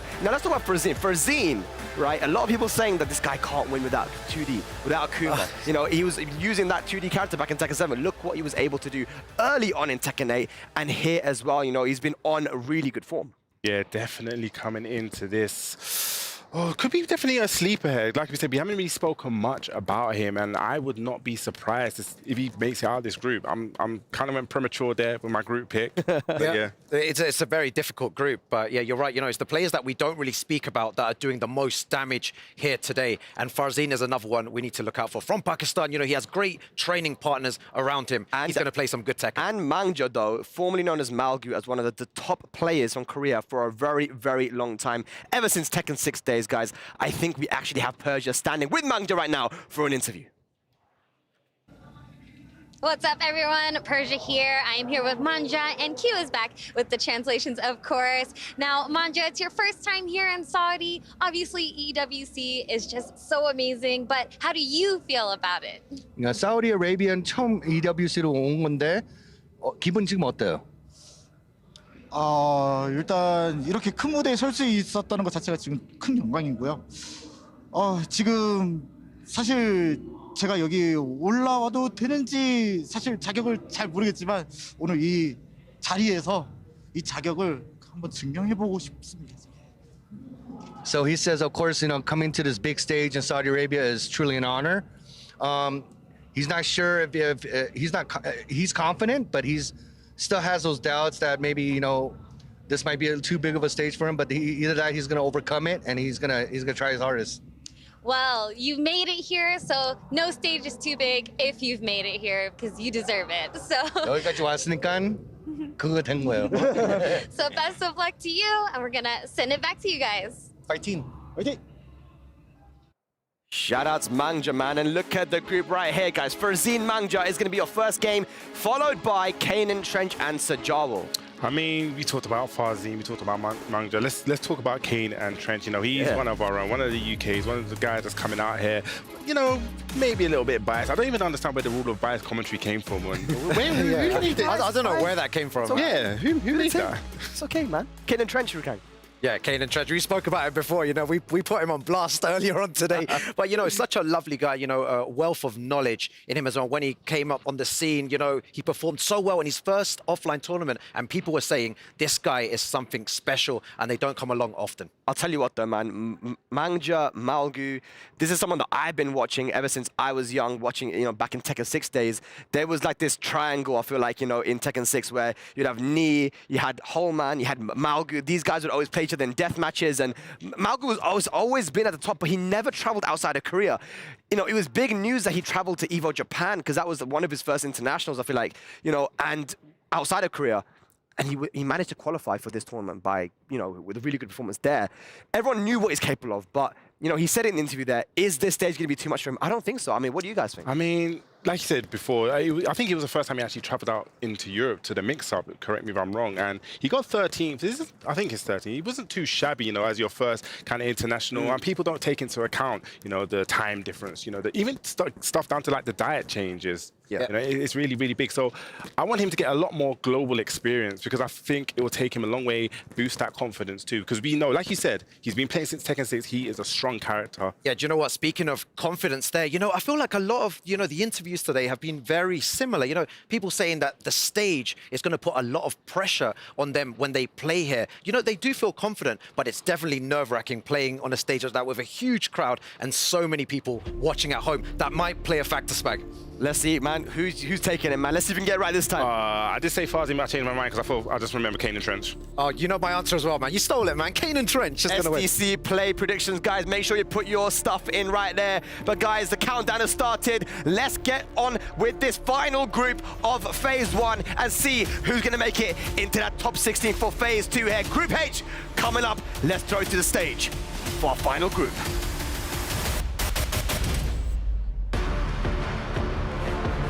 As Phase 1 draws to a near close at the Amazon Arena, it's time to get ready for our final group here of Phase 1 of the GSL format of Tekken 8 here at the Esports World Cup.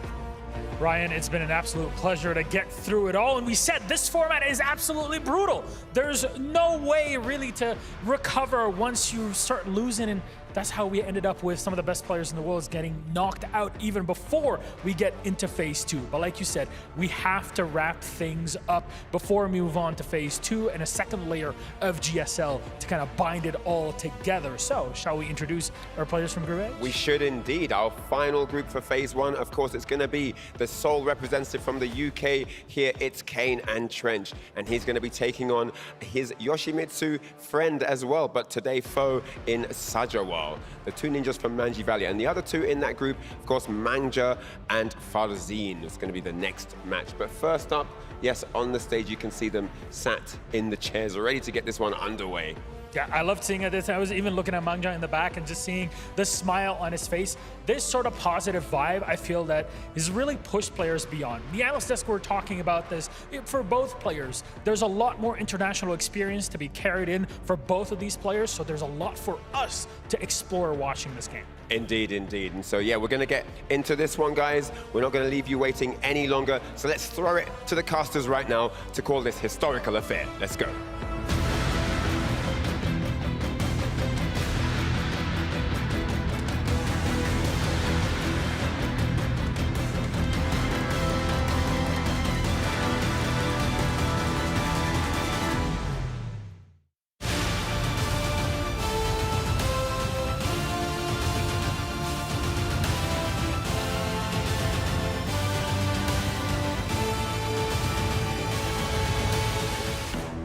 Sit back and relax and get ready for the final group of Phase 1. I'm MYK, and he's Rip. I am Rip. This group is going to be bananas, and we're going to be kicking off with Manga going up against Farzeen. Another Law player, missed a double one, but this was exciting too. And we got the two Yoshimitsu players. We got Kanan Trench and Sajawal, which is going to be a crazy match. That one's after this one. Who do you got? Both matches. I got Farzeen, and I got Kane. I got Manga, and I got Sajawal. Let's go into the matchup here. As we can see, this is the first matchup here. Farzeen representing Pakistan. Manga qualifying from Evil Japan earlier this year. And then we haven't really got to see him travel too much. But then, yeah, very, very strong Law player. Been one of the strongest Law players for the longest time as well. Formerly known as Malgu, now goes by Manga. Yes. Also, Nameless King. Nameless King, yo. Another name. Then he's got the Nameless King with 3 names. That's true. But yeah, interested to see him here. And, you know, as you mentioned, he has been a competitor for a very long time. Competing, I know at least since Tekken 6. I don't know if he was around before that. But, yeah, you know, that was at least 15 years ago, right? So, Manga on the stage here. Esports World Cup qualified for this event through Evo Japan for Tekken 8. So that was like the first qualifier. And he's like, oh, I'm in. I guess I'll keep playing, you know? And so it was a huge surprise, yeah. And he's never really like been one of the players from coming out of Korea that traveled a lot to a lot of these events. So coming into Tekken 8, this is really sick to see. And preset 3 Law is going to be the fix. Yeah, and you like Farzeen here. I like Manga here. Let's see what happens. Farzeen also has a Law, which he doesn't ever bring out of tournaments. I told him he should bring Law, make it Law, and Yoshi in one pool. That's for you, man. That's for James, man. Oh, that really is, James, yeah. Gross. But here we go. Final group of phase 1. Who's going to make it into phase number 2? Woo, beautiful. Up forward 3, heat engaged. Should be good. Yeah, a lot of crouch dash pressure out of the both the Law players. Yeah, we saw double of doing a lot of fake crouch dashes, not really pulling the trigger on anything, just to get like a reaction out of the other player. Heat dash now, big chip damage. Manga going some highs. Oh, nice down jab interrupt. Beautiful down jab. Can he get some health back here with this heat smash? Yeah, the down jab, but the flip kick. What the hell? What? Did he just not hit the 3? What happened? I don't know what just. I don't know. That was bizarre, but Farzeen happy to take that round from him. Wow. Good armor. No respect. Shoot him. Shoot-a. I really like Farzeen's down back 2 usage. Just getting under a lot of the jab strings from Manga here. Oh, but one too many. I'm a low crush it this time. Wow, it didn't even heat dash off of that Dragon Cannon. Both heat activated now. Counter hit. Bro. That did so much. And now deal with this 50-50. Wow. This is down 1+2. And since he was already heat activated, the expulsion did extra damage for that counter hit follow-up. That was messed up. That is so much. That's a grip. Low parry. Man, they've been both down jamming a lot. Finally, low parry starting to come out here. Wall pressure now from Farzeen. Jab interrupt float out of the air. I like that. Good stuff there. Floating third hit. Carries to the wall, but a little. Still recovering from the legend kick. Gets stuff with the heat burst. Slides anyway. He was committed. Both players heat. Okay. Wow. Big block on the downfall 3. Sidewall saves him, though. So as he not going to be able to use it. Oh. No flip kick for you. 3 rounds straight for Zine. And Manga, he had the first round and he blew it, right? That weird combo. Not sure why he got that flip kick. I think it was Los Angeles flip kick again or something. He got the flip kick. He got the up forward 1. And then he got flip kick, no second part to get the tornado. I don't know what happened there, but that was really important. That might have been the wrench in the gears that threw him off. Yeah, and that was the first round on stage for him here, right? Esports World Cup. We've seen so many players throughout these group stages come out cold, something happens, and then just disastrous first set. They just fall apart, yeah. And then they have to turn it around, and sometimes they do, sometimes they don't. That's the hard part, man. It's such a. These guys know what they're playing for. A lot of pressure. You know, like even when you're trying to tell yourself, don't let it get to your head. You know, don't let it bother you. Just play your game. How can you not? It's just always like lingering back there subconsciously. Exactly. Especially this. This is Esports World Cup, the biggest prize pool in Tekken history, essentially, right? $1 million these guys have on the line here in this prize pool. Let's see what happens. Game 2. Wow, Dragon Hammer out of nowhere. Counter hits Farzeen's back 1 attempt. Way too close to the wall that time. Ooh, good power crush though. Engage. Yeah, that's something we haven't really seen a lot of out of other Victor players so much. The power crush is still good, but I feel like I'm seeing it less and less. Yeah, they did tone it down a little bit since one of the more recent patches, but has him in the back. That's a patch change for Law too. That back 4-3 on a back to opponent now is the natural combo before he can duck out of it. Yeah, which was really weird. That's a good fix. But all right, Farzeen on the ropes now. What the? Huh? Oh my goodness, Farzine's getting crazy. Running pressure, both players have rage. Oh, wow, interrupts him with the 1-2. If he only did a single jab, he actually would have got.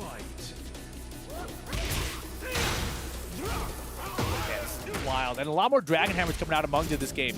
Farzeen also a lot more up forward twos to try to get Manga to stop stepping. Yeah, finally Manga with the sidestep right that time to avoid the power crush. Ooh. No dump on the high there. No dump on the high there. Counter hit down back 4, beats out the armor. Low and a counter, double beat it.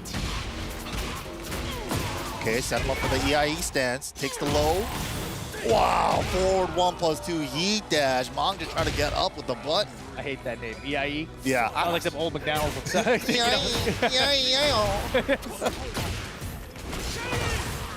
Oh, brother, here we go. Heals him off the side to the next wall. Sick. Try to get the Oki with the shoulder. Wow, what a pickup. Did he back roll? I think so, yeah. Nice, adjusting, canceling the stance with a new up. Nice dunk, but what a down jab. He did all that work to get a down jab. Yeah, that could have been huge. And now Farzeen on set point here. Oh, just adding on the chip, but interrupt with the 1-1-1. Whoa! Oh, that's the new stuff, Perfumer Punch Parry. That is wild. Surprise, surprise, mix up now, pressure at the wall. Manga in big trouble. The flips! Are we gonna get the combo? There's the 4-up-3. All right, he's got the full combo, but he's still behind here. Armor's gonna work out. No back roll. Uh-oh. One more hit will do it. Manga in trouble for Z. Moving on. One set away from qualifying in phase 2. Manga sent down to the bracket. He's like, where's the noise? Damn, that's sick. Farzeen now in the qualifying position. Manga's gonna have another shot at it in the lower bracket. Oh my goodness, man. Not where you want to be. But no, sometimes that's where you want to be.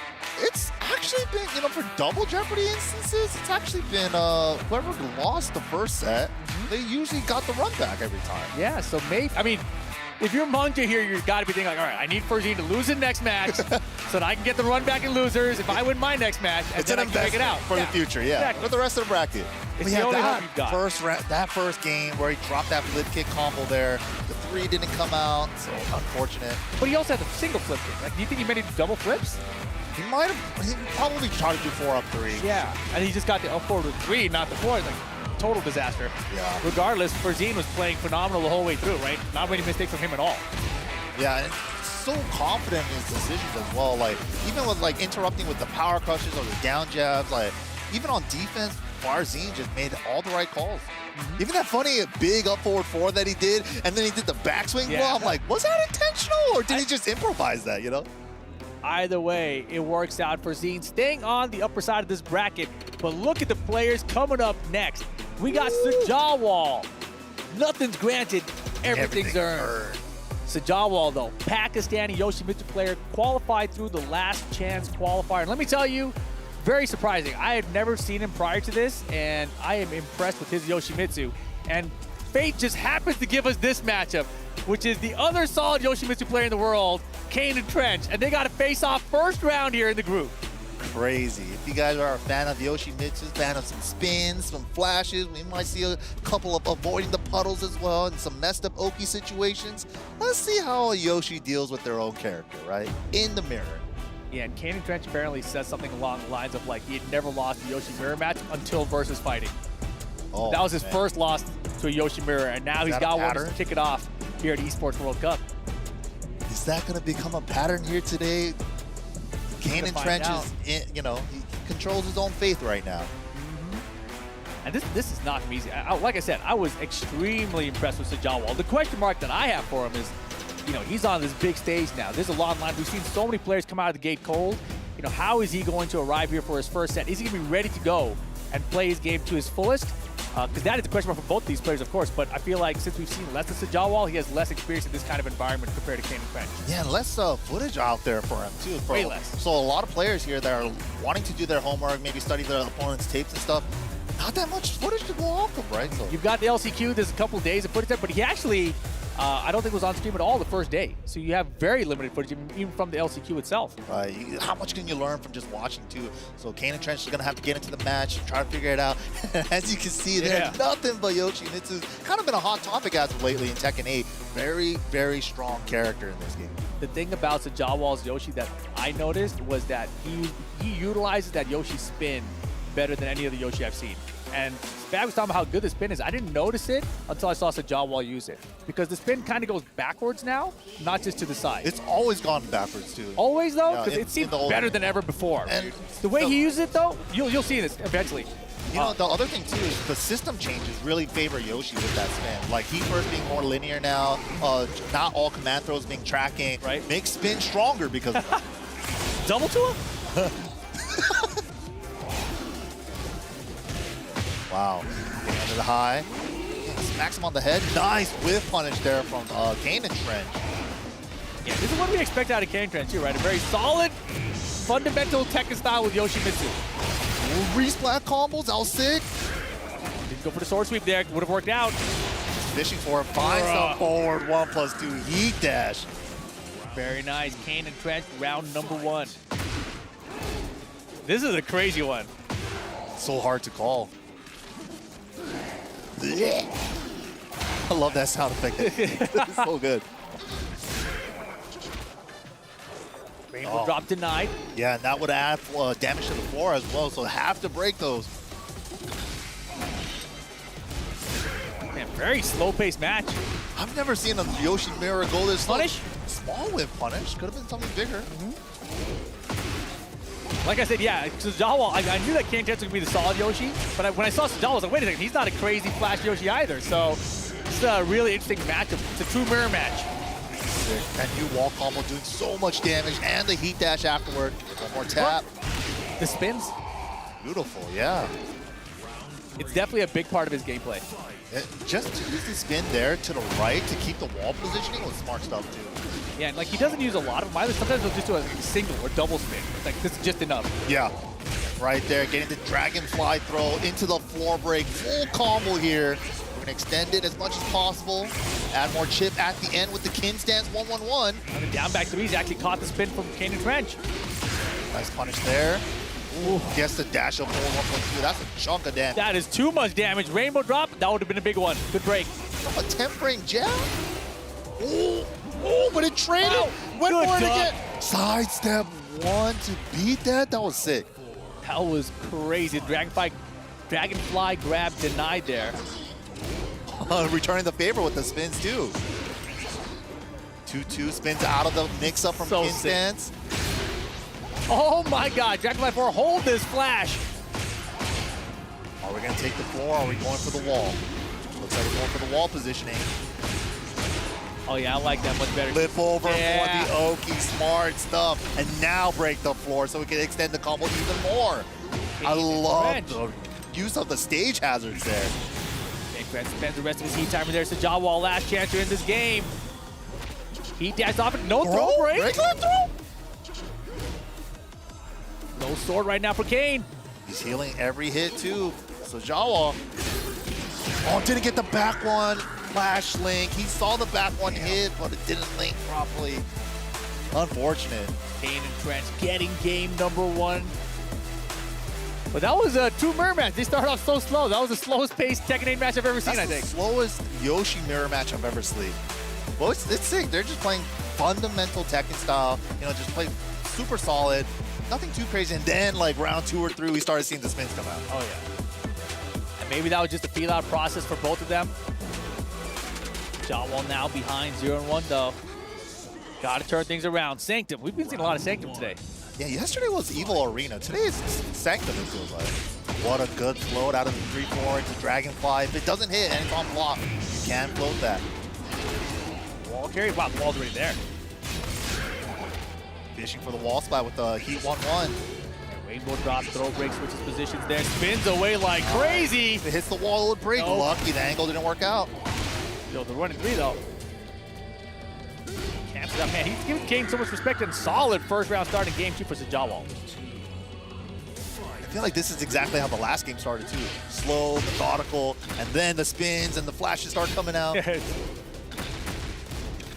feel like we haven't seen any traps. We haven't seen Kanan Trench fall into any traps yet, but we've seen Sajawal fall for a couple of tech traps already with the sword spins. Ooh, that max range down forward two though. Look at this wall carry. Oh my goodness, and now the heat activation too. Oh, caught him on the ground with the down back threes, avoiding the floor, looking for the wall splat. Oh my goodness, tornado. Shawarma cutter as bad would say. Dunk him. Yo, Sajawal, solid start here, game 2. And he looks unfazed too, I love this.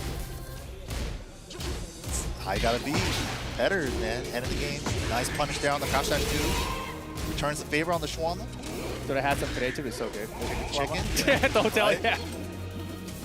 Ridiculous. Oh, didn't want none of that.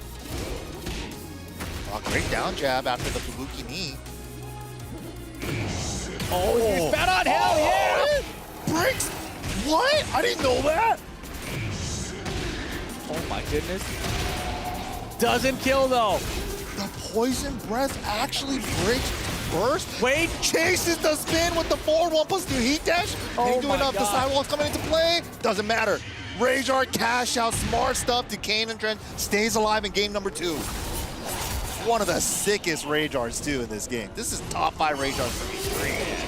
Just when he thought the Hawk Tool was going to finish the job, doesn't get it finished. And Kanan Trench back in it. That was crazy. I didn't even know that broke armor. Neither did I. That was wild. Yeah, right? Has that new reversal breakup back with the glass breaking soul save. Came back in this, but float conversion here, Sajawal. Nice getting the grounded hit and a little bit of life back too from that last hit of that Whoa. string. Caught him out of the air because he committed to the Dragonfly afterward. Unscaled after the split. And into the back roll catch. He held back there instead of trying to tech roll after the grounded hit. This is a sick mirror match, dude. is. Sajawal, Kanan Trench, all tied up, one apiece now. Final game incoming. You know Stay where on the we're upper going. bracket. You know where we're going with this. Oh, you know. Mirror match. I hope so. And yeah. One apiece. The stage is set. And I love that Sajawal was able to pull it back together. Because like I said, we have seen so many players start off slow and not really get things into gear until they get to the lower bracket, right? But Right, here we have it right off the gate. One apiece, final game situation. Same stage. Some earlier. Yeah, of course, Yoshi going to be able to utilize the fours, but that Dragonfly throw is how we saw Sajawal utilizing it the most. Becomes a launcher if you can break the 4 with it. Yeah, Kane's so patient, just standing still there. Okay, Sajawal and no sword. Got the side step left. It's the down 4-2, full combo here. Activate T2. What are we doing for Oki, though? That's the question mark with Yoshi. Get denied. Kick into the sword sweep, but Sajawal doesn't tech. Stays grounded and side roll. Burst right after the spin. And the smash. Dragonfly giving his first hit on the floor. Wow, that was sick. Dash up, made it look like he was going to overcommit on Oki, and then pulled back into a side step left to get him to swing into it.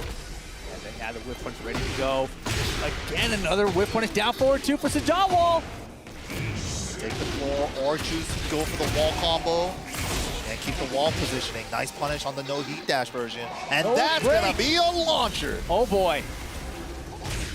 Second level. Full combo for Kanan Trench off his rainbow drop. Spike. Oh, good damage. Threatens another one and goes mid. Well, man, returns the favor with a down 4-2 of his own. Yeah, he purposely did that to punish the spin too, right? So that was very well played by Kanan Trench. Closes out the round. Sick combo as well. Heat burst, heat dash to secure the round. Bro, down 4-2s all over. 4-2s. But now the wall here, heat activation.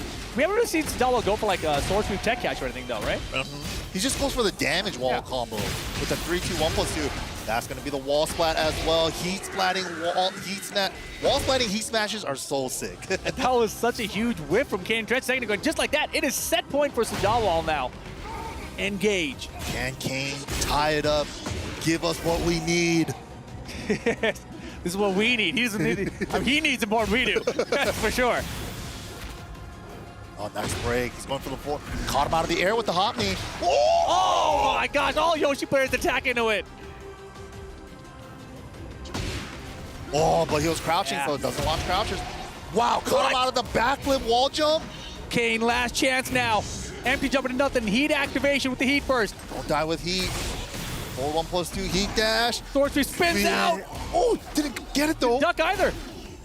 Wait a minute. Good chase down on the spin. He's got a chance. The kip up. The mix do it. Sajawal takes out Kanan Trench. He's moving on. He'll be facing off against Farzeen later in the qualification match of this group. All right, so one of your predictions came true. One of my predictions came true. All right, all right. They're both close. Yeah, that was a good set. That was great, man. That was great. I mean, it's a matchup that I played out kind of the way I expected it to. You know, both their playstyles very similar, I think. But man, back and forth. The Sajawal really picked it up after the first game. You know what's crazy too? The fact that they got descent into subconscious twice in their games that really changed it up a lot for both of these players. Like how they're going to utilize the throw. Kane was able to get one with the up forward 1+2 throw. Sajawal using it from the Dragonfly throw. So scary. And that's exactly the threat at the end too with the Dragonfly 4. It's like you don't want to get thrown again, so got to duck or not. Especially on that stage, exactly. But you know, it's one of those situations where they're the same characters. They have the same threats for each other, right? But this was game 2 then on Sanctum. The back row catch to close it out from Sajawal. Chased him down. I mean, it's a bad Oki situation regardless, right? Yeah. So, not a good position.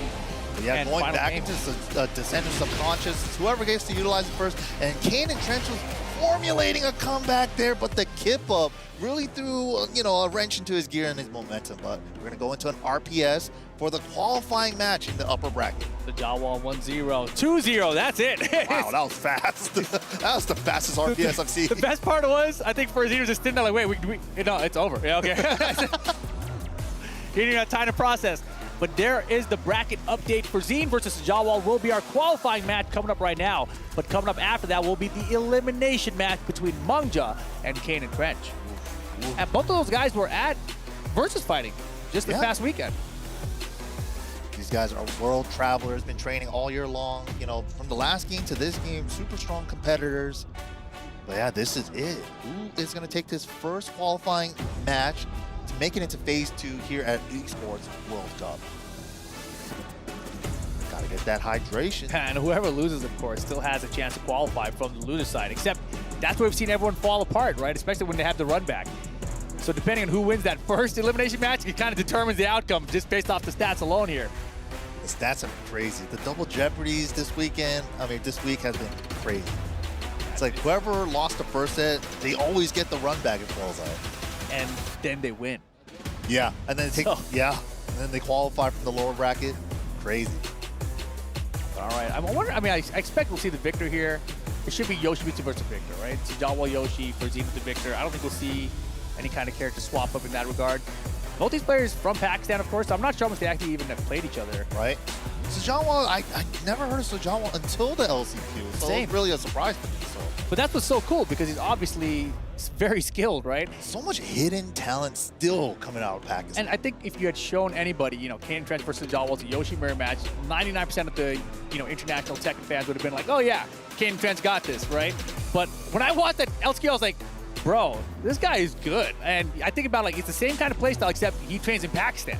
Yeah. You know, like, I'm like, that's the small difference maker that makes a big deal, right? So it's a huge deal, yeah. Like, you got to train with the best to become the best, and he's from that region as well.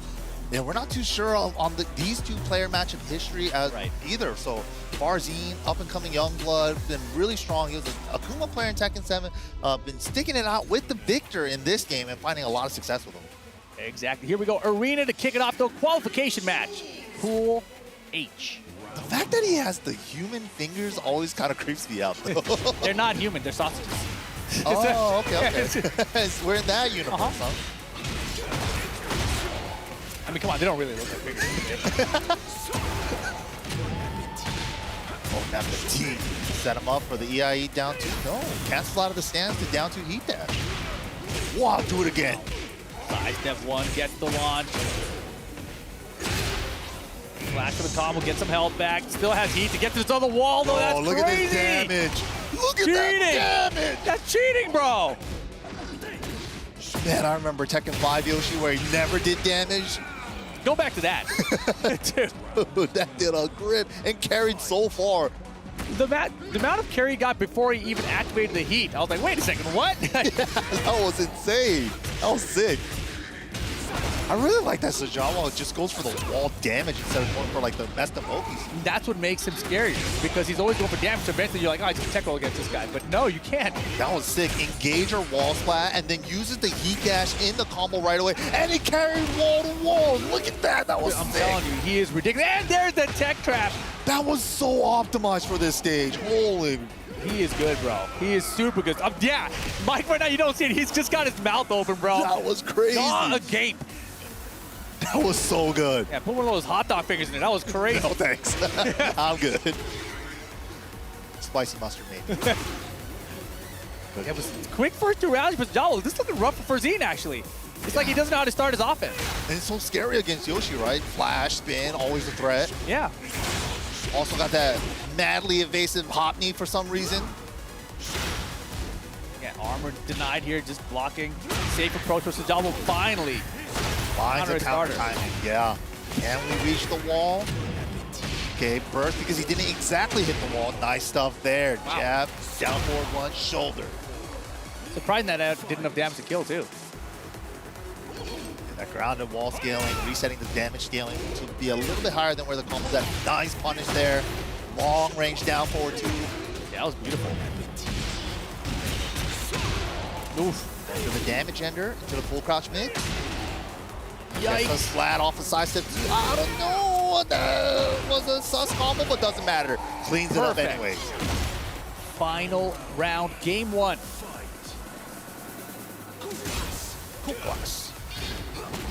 Nice block. Great jab for Sajawal there, too. Flashed him. I feel like that was the first flash I've seen out of Sajawal. He saved his final round, right? Like, it's safe. I don't do flashes. Surprise! Oh, my God! Was that a flash setup? Yeah, that. Dude, I think I got hit. I panic right now in real life. I hella got hit. Woo! Getting as much damage and safely getting that damage on that sidewall too from Farzeen. But the sidestep one counter hit again. Sidewall situation. No, it's clean. Oh, the trade! Wow, it's the Sajawal's favor. Woo, boy. It's the Sajawal coming out as top seed out here. This Yoshi is sick. Those, I'm telling you, bro. I'm telling you. Wall-to-wall combos and like the peel them off the side, off of the heat engage or wall splash, and spend the dash to fix the axe. That was so sick in the round 2 there. He is good, bro. That was sick. I know, like, he's not a name that everyone is aware of yet. But it's gonna be after this tournament. If you're watching this, you're understanding what we're talking about here. Yeah. Dude, round 1, that counter hit sidestep 1 combo. Round 2, that engager heat dash combo. That was so good. And he uses a lot of sidestep 1. Sidestep 1's been good for Yoshi for a long time, but like, look at the stage. Usage. The stage is back. The stage again. They're descending into subconscious. This is so good for Yoshi, man. the cards are in his favor today with the random stage select. Bro, that was cheap. Yo, he's feeling good right now. He's hella feeling good. I love that he goes for the damage, and he gets the life back. You try to flash backwards, too. Bro, he's in full Yoshi mode now. This is dangerous. He was so off axis to up forward 1-1. The second hit whip for Victor. Sometimes this is where Yoshimitsu players take out themselves, though. True. They started, it's like, okay, I'm in the lead, time to party. But Farzeen going for big damage, getting round number 1. Like, look at the way Sajawal played that first half of that round compared to every other round we've seen so far. It's completely different. It's party time. And then he got smoked. You know, that's exactly what happens to me, too. When I play Yoshi, I'm like, okay, I have the lead. It's time to party. Watch his back turn flash, spin away, flash. What? For no reason, yeah. Oh, yeah, wait, let's just play Tekken. Yeah. Right? All right, beautiful combo here. Wow, double flash for the high splash conversion. Oh my God, the damage. Out of the, goes into Dragonfly to minimize the punish there. Oh, saw that it was off axis. Dude, spin doesn't do anything on his life form. No. He's very aware of how much it's going to do, and that caught him. Uh-oh. Gaining some life back by getting him to block. Good block, and the hop kick's there for the punish, too. Sajawal, so solid. It feels like he reeled it back in. But, oh, wait, actually? Okay, counter hit running too. Good opportunity for Farzeen. Got the wall positioning as well. Half-life relief, a lot of grit inside of Sajawal here. Should we find him back to 2 or something? Oh, my goodness. Dashes it, good damage there. Punish? Little punish, not too bad. Got a lot of gray on Sajawal's side. Try to find the Dragonfly 4 so he can engage. And just forced the manual Dragonfly in his face. Farzeen, though, he's aware, he's ready. Yeah, he wanted that gray life recovery. Wolf down 2 engages. Running 2 takes the frames. And just backs off just in case spin or flash. He's still trying to find these counters. He's down back forward, gets flashed forward on that attempt. We're gonna take the floor. I think we're gonna take the wall combo. Good damage. And recovers real life on that last hit. Down back 1-2, and he's on set point. Qualification point for Sajawal right now. Dude, and he could take the 4. This is a really good position for Sajawal. And Victor's got grabbed to take the 4-2 though. Smart choice from Farzeen. That was so cheap. Remember pre-patch when he had that fast throw break? Yep. Wow, this back turn combo though. Yo, nice combo for Farzeen. Didn't spend the heat dash there, still has an opportunity to. Small spins, just like 1 or 2 spins to safely get off the wall. But down to heat dash, finds its mark. Funky wall angle, goes for the floor break. All right, wall's gonna be super far away. Farzeen, huge lead, but Sajawal has a lot of gray, and he's still gonna have a chance with heat right here. Oh, the last hit whiff, and he woke up sweep. Unbelievable. He's recovering that gray life with every hit. And give me some real one too. Oh! I got scooped. 12 seconds, no time winding down. Rage. Yo, this is gonna be so close with time in the life recovery. It's all tied up from Chip and alone. 5 seconds. He ducks the high. He didn't punish. Farzeen's gonna get eliminated because of that. Rager. He's blocking. It's over. My God, Sajawal qualifies into phase 2 on the upper side of the bracket. He's so sick. I'm a fan. I'm telling you, man, you want me over from the LCQ as Sajawal now, I'm sure, making more fans around the world watching the Esports World Cup. That was so sick. Knew exactly what he needed to do. He got the launch, recovered a little bit of that gray, and then there was no time. He was like, only thing he can do is the Rage Art here.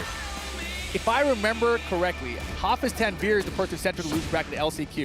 And I think he lost to Usama later, but that's basically it. Like, I don't know how many people can beat this guy. That was so good, man. He is so fun to watch, too. Very optimal play. Optimized combos for every position where he got the launch on this arena stage as well. He's sick. That was sick. I'm a fan. I am a fan. Oh, man. Man, Farzeen answering back here, bringing it to game number 3. But yes, Sajawal right there. Heat dash to the down back 1-2. Brought it down to this nail-biting finish 2-1.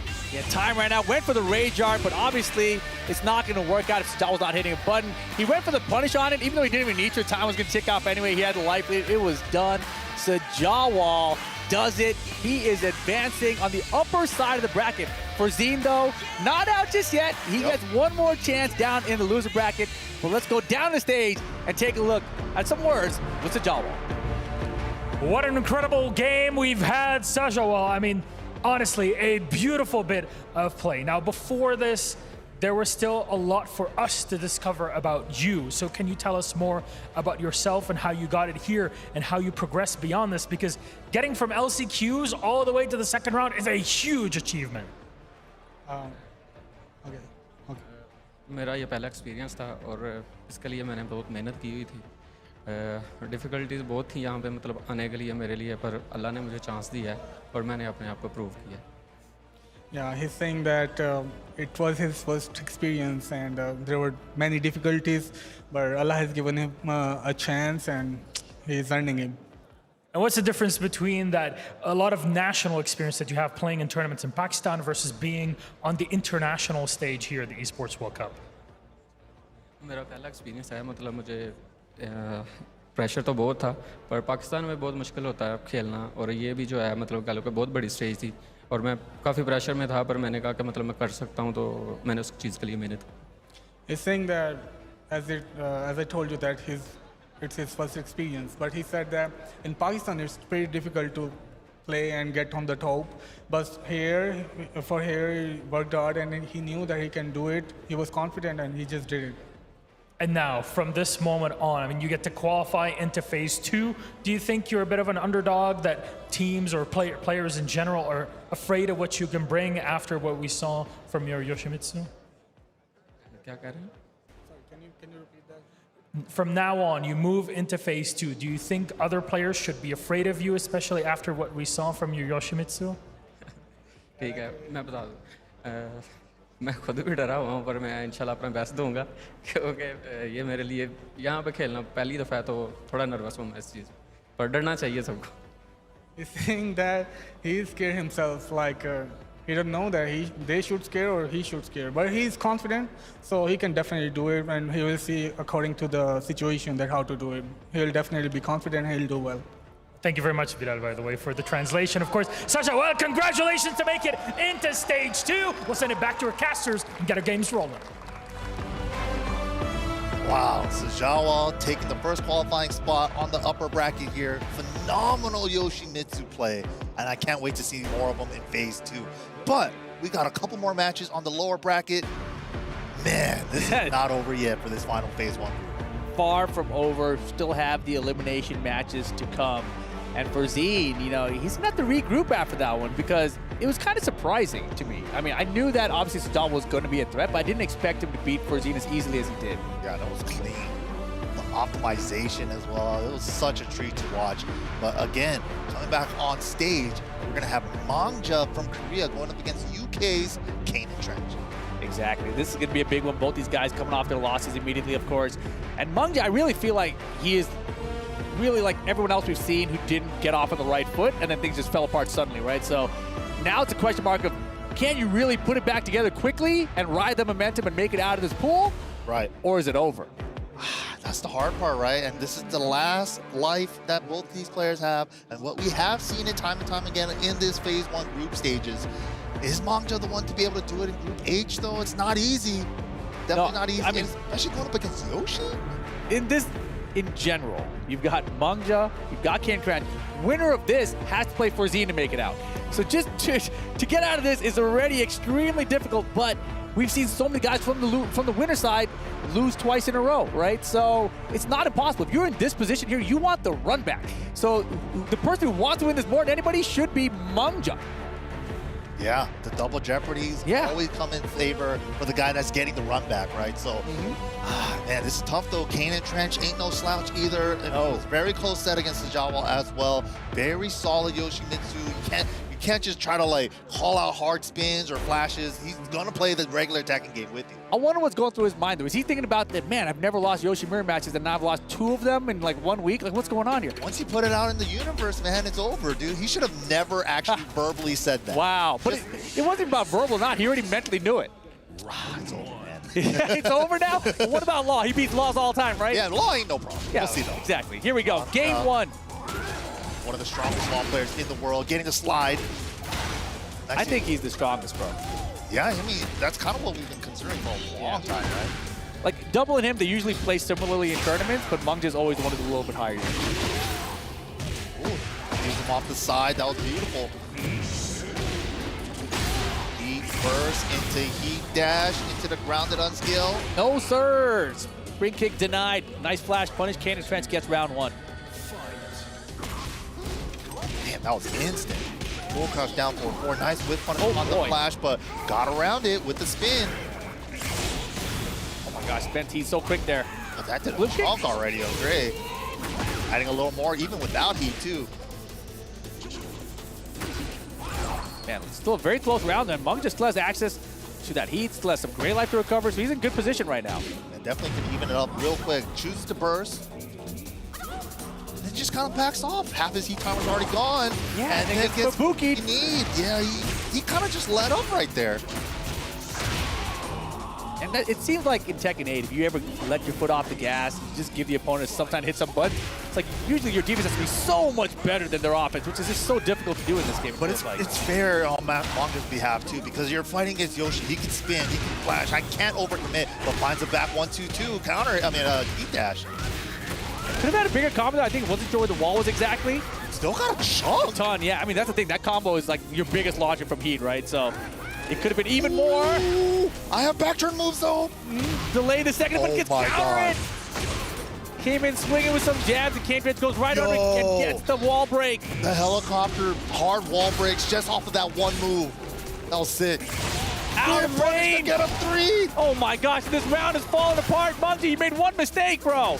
Oh my gosh. Counter it. And it's not over. Kane didn't punish correctly. Manga was it no done? Oh my gosh. It was spaghetti all over the place for that last 15 seconds. Farzeen's watch is like, okay, I got this. They're both not playing well right now. Yeah, that was definitely a scramble. Okay, King 1+2 gets the unskilled as well. Nice Good throw break. Yeah, and double dragon off the break. That is one of the coolest move names. It is actually. And wall here, yes sir. We get a break here if he wants it. No, goes for the grounded for the scaling. He wants a fresh break on it. And this wall positioning. Oh boy, chipping him down here. Now one for the mix. Beautiful. Gets the round. Final round, game 1. Manga, Kanan Trench. Ooh, smallest punish on the whip flash there. Well, does have a safe down forward 2 as well. If he just hit 2 instead of 1. Exactly. Slide is good though, big half life bar lead here. And this time he used the back turn down 4 instead of the nunchucks to save his heat timer, but it's not gonna matter. Yeah, big spin, getting around the follow-up there. Wall too, because he left it there. Oh, just hangs out and dragon. The spring kicks are costing him. And no throw break! Rainbow dropped and Manga loses game 1 to a throw. Kanan Trench happy with that outcome.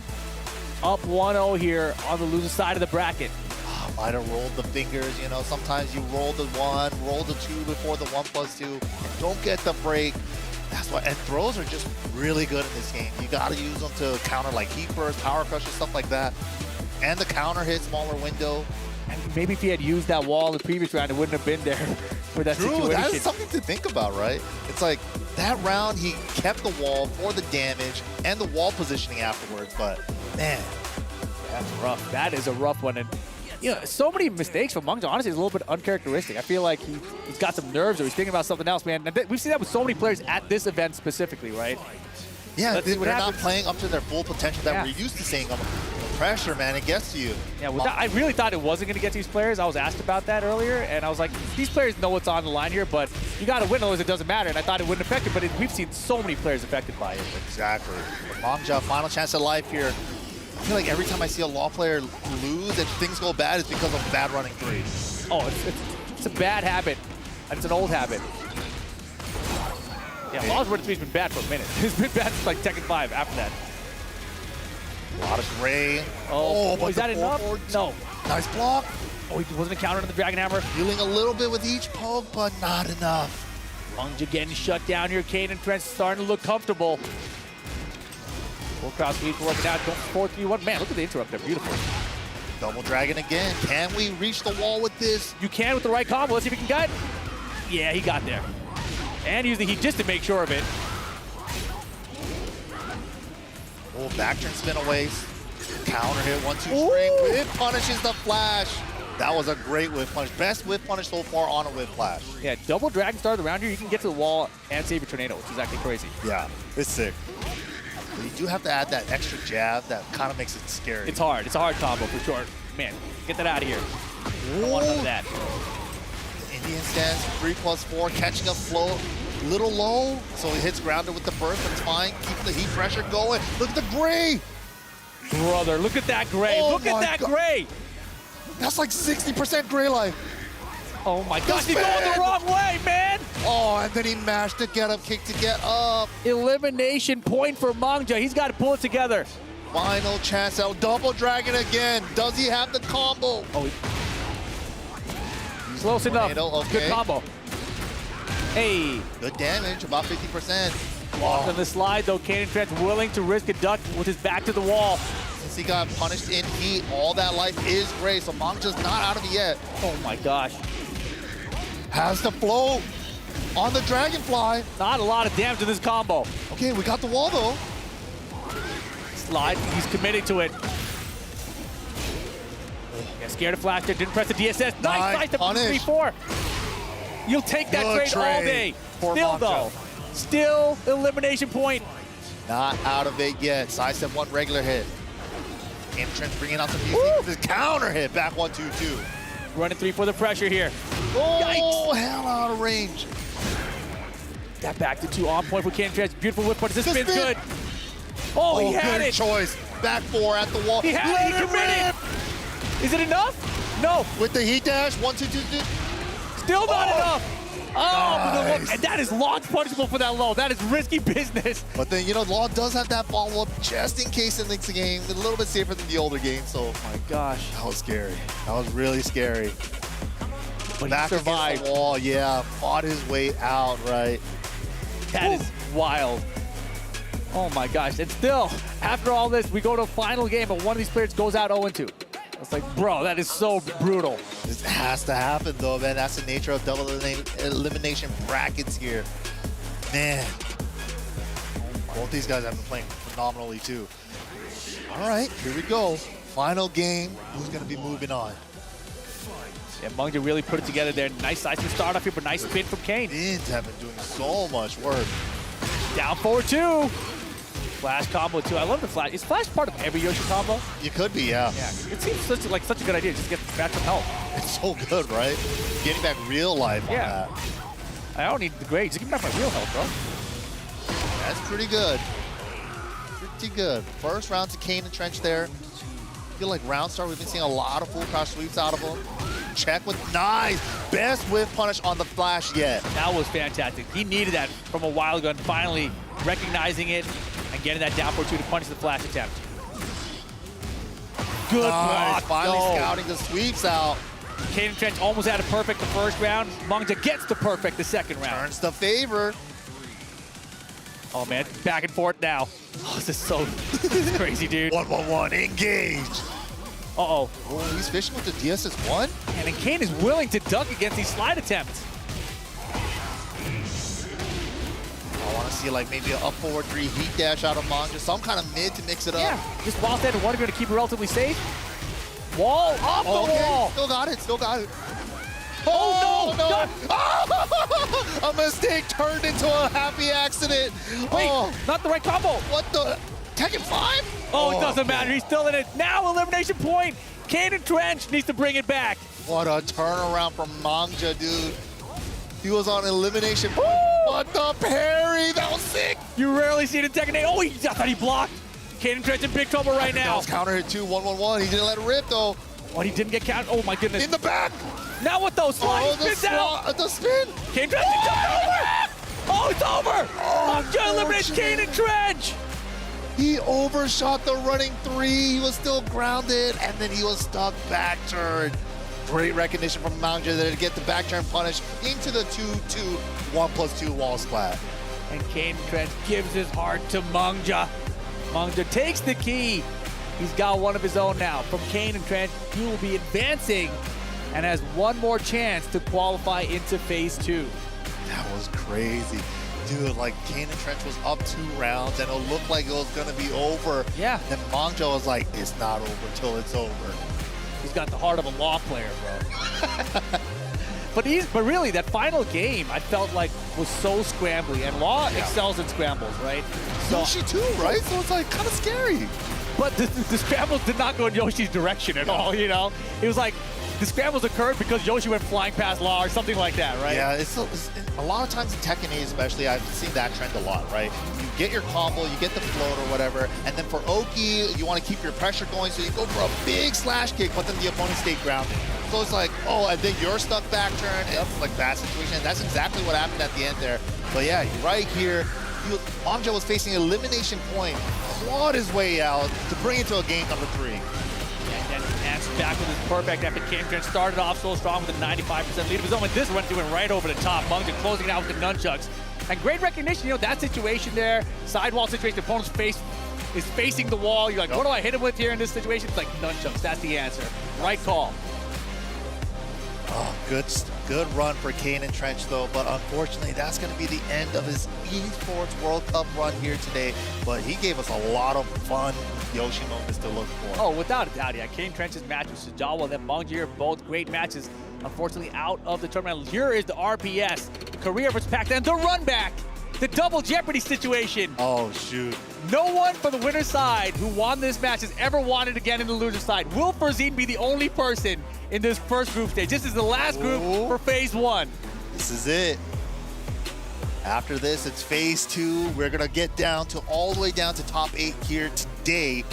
Farzeen Manga, last qualifying match in Group H. And he beat him 2-0. I would love to see stats later about all these runbacks himself in the opening match and what those scores were and what the scores were in the runbacks later. Exactly right. It's actually so crazy that's been happening all like the last 2 days here. Yeah, we talk about goldfish memory when something bad happens, when you lose, etc. And it just seems like in this format, when the player, even though they won that first set, they go and lose to someone else.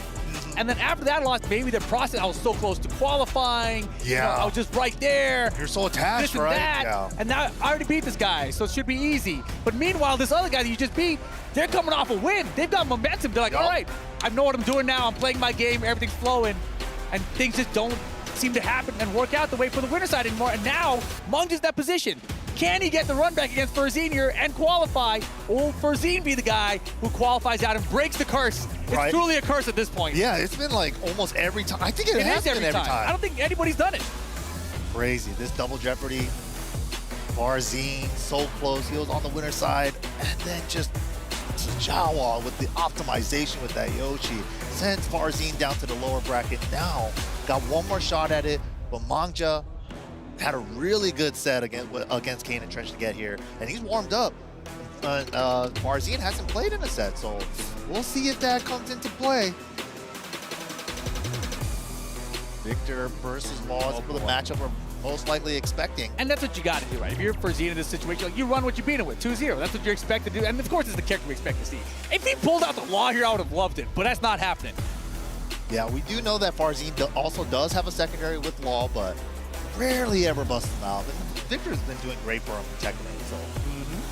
Definitely the character he should be running, for sure. But here we go. Game number 1, final set of our phase 1 here. Farzeen versus Manga, Pakistan versus Korea. Sick! Sick! Fire. Fire. All right, let's get it. Okay, slow start. Man, and you know Manga is thinking about everything he lost to the first time, right? Oh, man, this is crazy. Can he break the curse of the double jeopardy run back? Oh! Up forward 3, sidestep 3, and the slide. Goes for the damage with the turnaround nunchuck. And remember, Manga had that huge lead round 1 and blew it at the end of the drop combo, right? So, right now in a good position. Uh-oh, backs against the wall, though. Oh, smash boy. out first. They were both smashing. Yeah, he hella smashed, too, because if Farzeen's low, he smash hit there, that was a hard wall break. Exactly. Manga recognized, he's like, no, bro, I'm mashing too. I gotta Get it put out you here. in on block zone first. This is Tekken 8, we hit buttons. Yup. And yeah, Law having a 14-frame heat smash is nice too to win that exchange. Exactly. Farzeen has me back in round 2. Beautiful. Wow, that was clean. Yeah, had the size up the first and the back 1. Made sure to get the down for 2 for the whip punish after, and here's the heat activation. Oh, cancel the stance. Okay. Power crush trade. Dude, he almost ran up. He ran a mile to try to. He wanted it so bad. Over the top. Explosion. Damn. You rarely get to see that in tournament. That was sick. That was a good one. Nice. Oh, could have been way more, yeah. And I like the armor usage here out of Manga. Just not something he did in the first set. Great throw break. Down forward 1 check. He was stuck in DS. Run up just DSS? Yeah, he did run a manual DSS. I was confused about why he even did it. Okay. Right now, big trouble. No throw break today. It's kind of been a pattern here today. Double, twice now. The 1+2 throws have been getting Manga. Yeah, exactly. And here's the 1-1-2 for the whip punch. And again, Farzeen with the round lead. Back 1-2 heat engage. He's been fighting these back 1-2-2s. Timing on those. And I like the wild standing 1 here. Okay. Finally going for some mids. Ooh, adding up the chip, even after the heat smash. Oh, nice, but just a small punish? He did all that work just for a while standing 4. Slide to get out of the wall situation. Now what, though? Running 3 scary here. Oh, beautiful duck! Okay, just a flash duck, so he just gets a jab straight. Try it again. It's enough. Final round, game 1. Farzeen having a lot of these clutch blocks. Oh my gosh, he's crazy right now, dude. He's getting loose with it. He's got to be. Ooh, power crush engage, gets a little bit of gray back. Steps the burst. He had a gas lead out of range. Launch punishable. Oh my God, that was so unfortunate for Farzeen. 4 jabs, 3 jabs, wall carry to the wall. Side wall. Yeah, big time sideways. Oh boy, under. Right there. So as he tags him low into the smash now, one more 50-50. Farzeen's still in it. Oh my God. Boy. Covering a little every time he gets the block. Don't Nice throw a break break. there. 20 seconds, Farzeen can win it. Doesn't get it. Oh my goodness. Does he heal? Oh, Farzeen. Oh my God. He's got range. Whoa. It's gonna be enough damage. Oh my God, clutch low parry there. And the fact that he got Manga to block a couple of pokes gave him enough life to survive to get a chance at that low parry. That was insane. How bad was the 16? And he did 1-1-2, right? Yep. So if he had punished it better, he would have won right there. It would have been over. There was a lot of instances from that from Farzeen. You know, he blocked a lot of down forward threes in that match, and he only got like a crouch cancel 1-1-2. So the punishment is maybe the nerves. He knows this is a huge qualifying match. As soon as you have that thought, though, as a competitor, you know, it takes you out of your game a little bit. Yeah, so Farzeen looking to break the curse up 1-0, and he's got home court advantage, man. He's not even sitting back there on the boat. Is he really back there now? Is it really him? It's just some guy with weird shoes on, right? With the same color suit. Everybody with a gray suit and Victor. Every old man in France with the gray suit and Victor, huh? Okay. Nice punish on that one. Second hit, a back 1-2. Oh, nice whip punish there. Tekken 6 whip punish with the back 2-2. Yeah. The good old days. For a while, you know? Yeah. Good down forward, too. Okay. So got heat as well. Chooses to burst. Puts him off axis for a spike, but didn't get the second hit. But a big life lead again here for Farzeen with rage now. Yeah, he was running out there. Yeah, but rage reduces a lot of the chip. Great defense right now by Farzeen, too. Well, the offense is coming out. He's covering that grave. We got life lead. But Dragon Hammer. Man, and Manga has been clutch with the Dragon Hammer. It's something the way he approaches it, and he stops and does nothing, and then Dragon Hammers, it makes everyone get countered by it. He doesn't go to it too often either, just a couple of times here and there. Like you're expecting all this other stuff, right? And then all of a sudden, whoa, Dragon Hammer, I want to hit a button now. Counter it down back four for Farzeen. It's almost like a shimmy into Dragon Hammer, yeah. Can we reach the wall? Nice. Wow, beautiful carry. Spring kick is good. The power crush heat dash. Wow. I like that option from down back four against the DSS. A lot of Dre on Manga's side and down forward two out of nowhere. Down forward one on block, down forward two. That's what he did. Not enough damage to kill here. Low kick flip. Yeah, he's going to go for it anyway, right? Wasn't going to kill him on block anyway. Only nice minus 14 in this game. Why not? So good. Yeah, I mean, certain characters you're scared of it, but yeah, not so bad. Ooh. Counter. I think he just counter-hitted his Dragon Hammer attempt. Going into stance. No, not going into my damage. He kept staying grounded, so he's Get like, up, no dude. stance, and I'm going to take the biggest grounded hit I can get. That was actually so smart from Farzeen. That was some Sukin strats getting Sting on the ground like that, bro. Yeah, that's definitely a late player strat. Low parry from Farzeen. To the wall.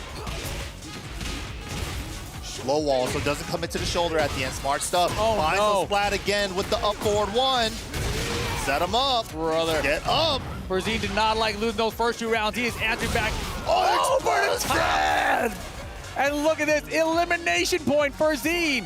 Looking to move on. Qualification point as well. Manga was up 2 rounds, and it's all starting to slip away. Slide is good. Got the nunchuck follow-up as well. Oh, boy. Woo, scary running 2 there. A little bit extra. What? I don't know what. Both of them. Taking some risks, man. Taking some interesting risks. Safe burst here. Burst and return.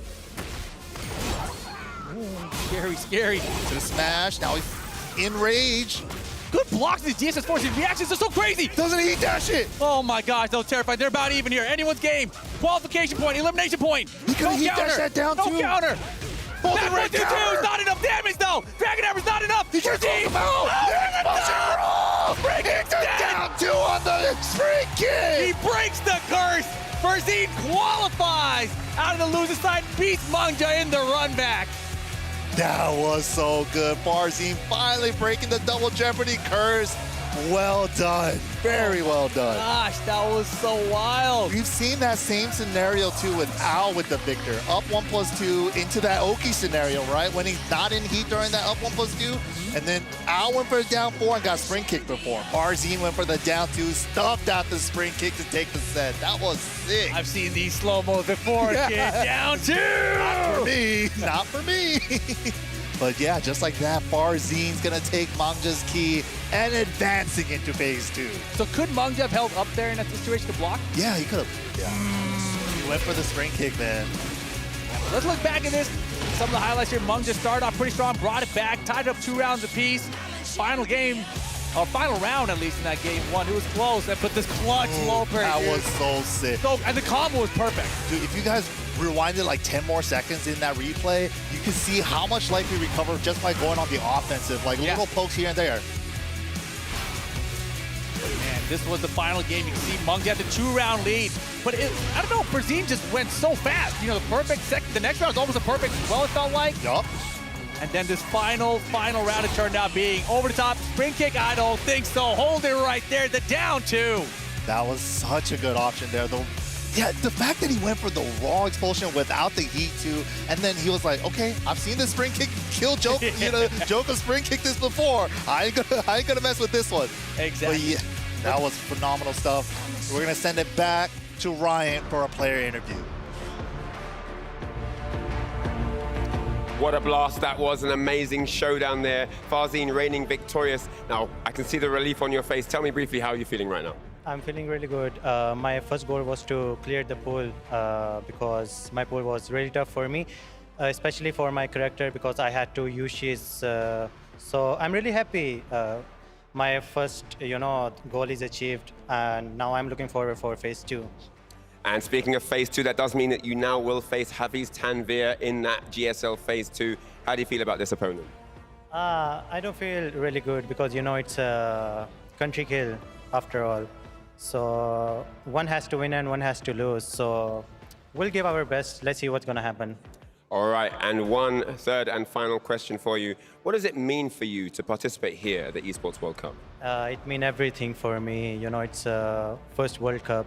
And when I qualified, I was really happy. And now playing on this stage against so many people, it's a really big tournament. And I really want to win it for my team, for Falcons, for my country especially, and for myself. Let's hear it for Farzeen, everyone. Amazing performance there. That's it from us down on the stage. Let's head back to the studio. Take it away. All right, so the 2 Pakistanis make it through in our final group of phase 1. That is going to be Sajawal and Farzeen. Kanan Trench and Manga bowing out. What do you think about that? I mean, you know what that made me feel like? Remember when we lost the Euro final? Yeah. Same kind of feeling when Kanan Trench went out.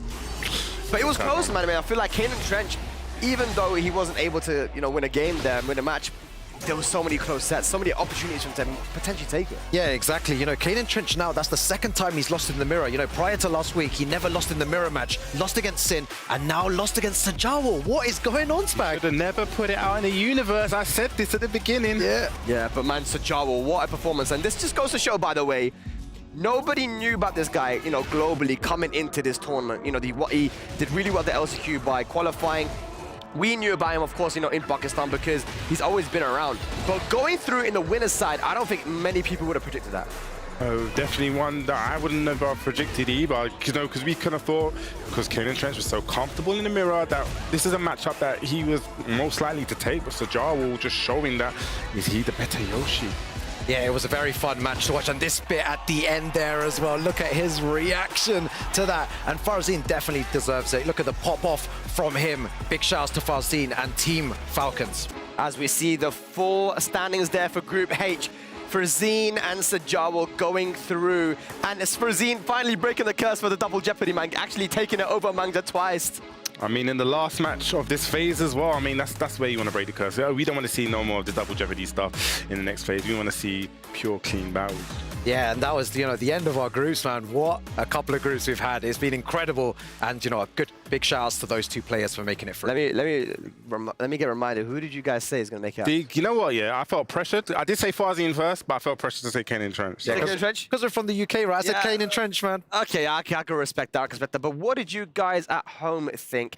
STC play prediction, what is going to be the result? And it was Farzeen as well. Okay, they got it right this time, you guys. You know what, Farzeen, I feel like was a good choice for this one. The guy has been playing, and he has that kind of young man style of Tekken as well, where he's not afraid. He's kind of fearless, man. Yes, fearless is definitely a great word there. You've seen him with the running to aggression. I love the way he mixes up. Sometimes he just does run into, doesn't go into starts. Other times he will go into starts. And also something that we noticed as well with the forward 4-2 at the wall.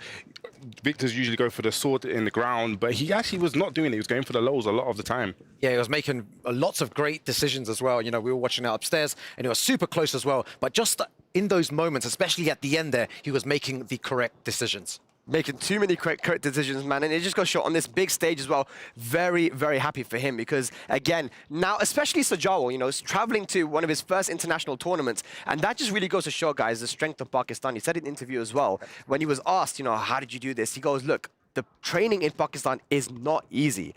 Playing tournaments in Pakistan. I remember when me and Joker went to a tournament, we played one of the dojo events there in Tekken 7. As soon as you get to that arcade, mate, you're sweating. Literally sweating. Yeah. Not just in game, but it's boiling in that venue. You're playing in the harshest of conditions against the best players in the world, man. I mean, you know what? This will tell a little bit of a story, because when Asim actually first came to the UK, he actually foretold this years ago in Tekken 6. And he was like, Pakistanis, their levels are strong. He thinks they can beat the Koreans. And we used to just give him the side eye. Like, all right, mate. All right. But it just proved, they're all very, very strong as well. And like you said before, Sajawal, he has all that, talent around him. He's been beaten up multiple times. And now on the big stage, he's proven that he deserves to be into phase 2. But that means, guys, that phase 1 is complete. Now, we will be moving into phase 2. Here's a look at the players that have qualified that are walking into the venue now. It's going to be incredible. 16 players that are going to be battling to try and make it into that top 8, man. Wow, you know what? It's crazy stuff. And Atif walking there. Yo, that's crazy, crazy. He's my favorite to win the whole tournament. Now, we're going to be going for the first 2 winners matches and the first loser match as well, as we see the upcoming showdown presented by Dr. Suleiman Al-Habib. It will be Japan versus Australia. Versus Yagami. Guys, we're going to take a small break, and when we return, we're going to be starting off with that phase 2.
Ladies and lads, we are back at the Esports World Cup for Tekken 8, day number 2. Phase 1 is complete, and now we are moving on to Phase 2. This is going to be 16 players that qualified, so 16 of the best players around the world. And just to explain what is going to be happening now, guys, we're going to be getting groups A to D all done today, but we're actually not going to complete them. We're going to be going through all of the groups, but only the first 2 winners matches and the first loser match. The qualification into day 3 matches are going to be happening tomorrow. So, you know, the qualification into top 8 will be happening tomorrow. So a lot to look forward to, but still, these matches are going to be insane. Talking about insane, we just saw the graphics come up. Ow, man. I mean, what a run he's had. I want to go a little bit further back because I feel he's probably one of the players that's most kind of like match fit. I'm going to use a football term, match fit, because he saw him come through the LCQ, so he's had that, you know, been able to get settled in a lot quicker. He played amazing yesterday, able to relinquish one of these demons in Nobi, and, you know, he's going to be going up against Yagami, who's also been playing very well. Yeah, Yagami, you know, when speaking to him, you know, yesterday as well, it seemed like he still wasn't confident, but he definitely should be confident because he's beaten some of the best players already and advances to this phase. He can definitely move forward into top 8. Well, let me tell you why he should be confident, because right now, guys, we have 3 players from Japan, 6 players from Pakistan, 6 players from Korea, and 1 Australian. Wow. He got in there, right? He's the one, and I told him, I spoke to him in the morning today, and I'm like, Yagami, I found it interesting that in your interview you said that, you know, I felt like I'm the underdog, so I have to compete well. I'm like, did you really feel like an underdog? He said, yeah, I felt I'm the underdog. I'm like, mate, I think a lot of people thought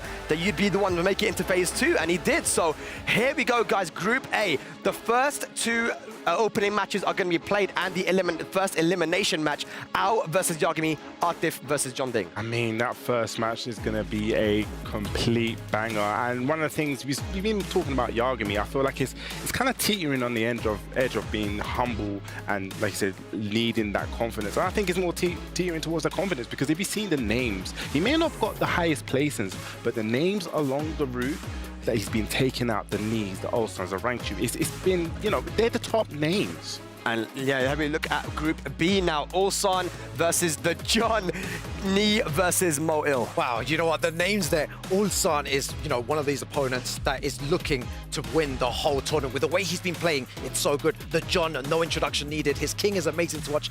Knee, oh my God, everyone is waiting for this match. And Moil there as well is looking to stop Knee. But I know the fans over here, the fans at home, they all want Knee to make it, man. Redemption arc starts here. I think our first match is actually going to be Ao versus Yagami, and I believe Persia is standing with Ao right now with an interview. Take it away.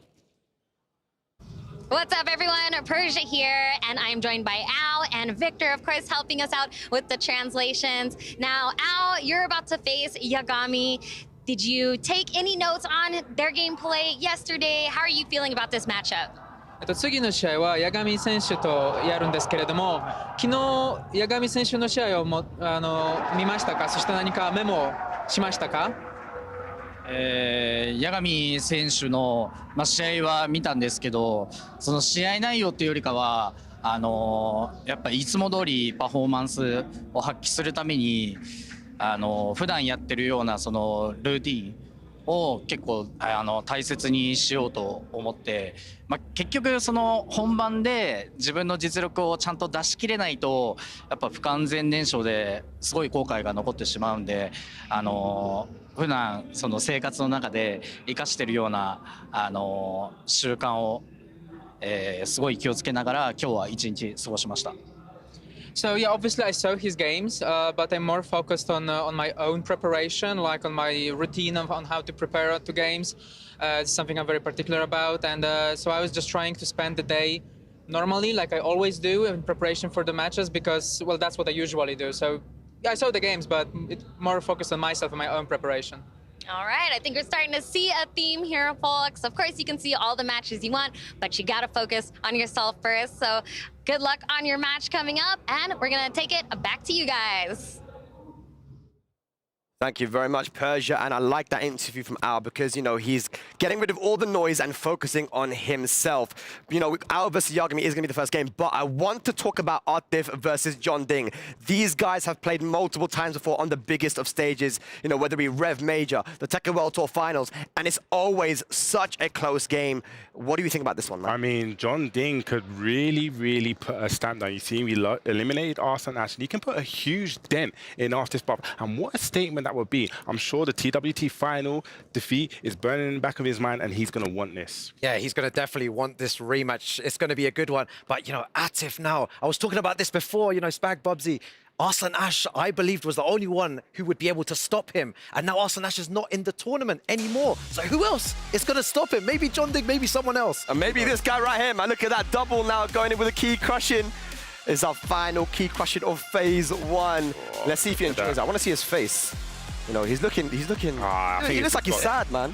They should do a close-up on his face. That's what we need to do, see their faces. Yeah. See, Jeondding really enjoyed it. Well, he was up in the cam, double waving. Double waving, bro. Like that. Double goodbyes. There he is. Let's have a look at his face. See? Yeah, a slight little smile. Like, I think he's focused on phase 2 now. Let's see Farzeen, bro. I'm sure he's going to enjoy it. See Farzeen's face here. He's that was a little smirk. I saw it. He's trying to hold it in. He can't. Farzeen. It's always the next shot that we like, you know, when it zooms out to see like what have they got a serious face? Let's see him. Confident. It looks like a confident face. Oh no, there we go. Killed. Okay. God, let's go. Doing the king outro. Damn, Farzeen. That's a man on a mission right there. But ladies and lads, it is now phase 2. Al versus Yagami, Atif versus Jeondding, Ulsan versus the John, and Ni versus Moil. Guys, I want you guys at home to vote for 2 people here from Group A and B.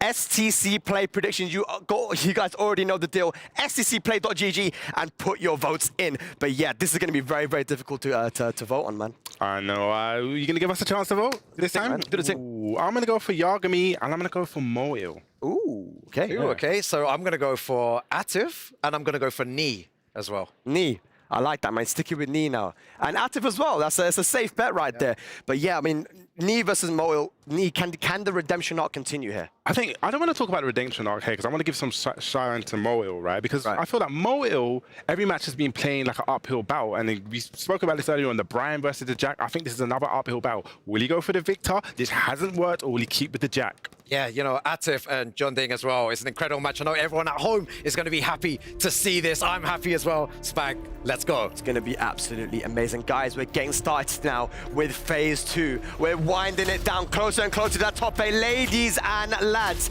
let's get to it. Let's throw it over to the stage for the beginning of our phase 2 here at the Esports World Cup for Tekken 8.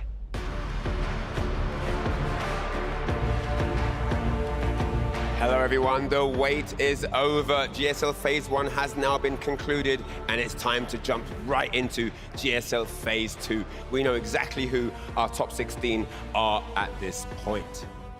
And I can't believe that we actually made it with the players that we've had. Of course, we've had our days pretty condensed, full of matches, and it just got us even more excited for it because now going into our next level of groups, we of course trimmed our groups down by half, which means A, B, C, D, easy peasy, and we'll be going through all 4 of those groups.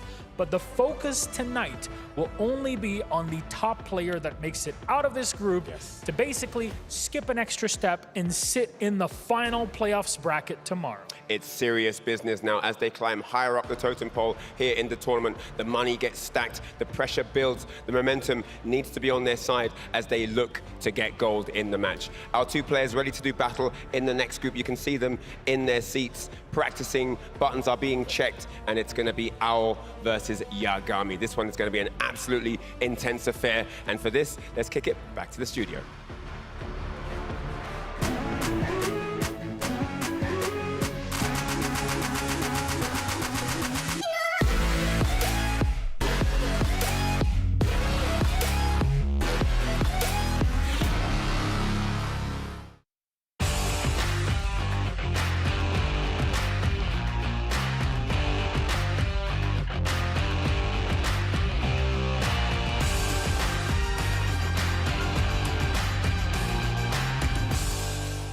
And what it do? Phase 2, Markman and Tasty Steve bringing it to you guys for some more Tekken 8 action. I'm excited. Look, man, I'm excited because I haven't shared the mic with this guy in quite a long time, but I'm also excited because this Tekken 8 matches have been ridiculous. We're going into phase 2 of the things, but we still got a lot of games to play. Obviously, all these players want to make it to their top 8 bracket. We've singled it down to the top 16 like those guys on the stage letting you know. Shout outs to Ryan Hart, and also shout outs to Spag and Bubsy and the crew on the stage. They reminded me that this is going to be a run back for Jeondding in these next upcoming matches with Atif. But we need to talk about the match at hand, the stakes at hand. We got Al going up against Yagami as these guys getting prepared on the match. We saw Persia with that awesome interview from Al. Al looking very prepared. Oh, super focused, of course. He wants this. He is overdue for a huge win, and a win here at Esports World Cup, of course, would cement him with the all-time greats. He has been playing Tekken for quite some time now. We've seen him grow up with the game, but you know what? He has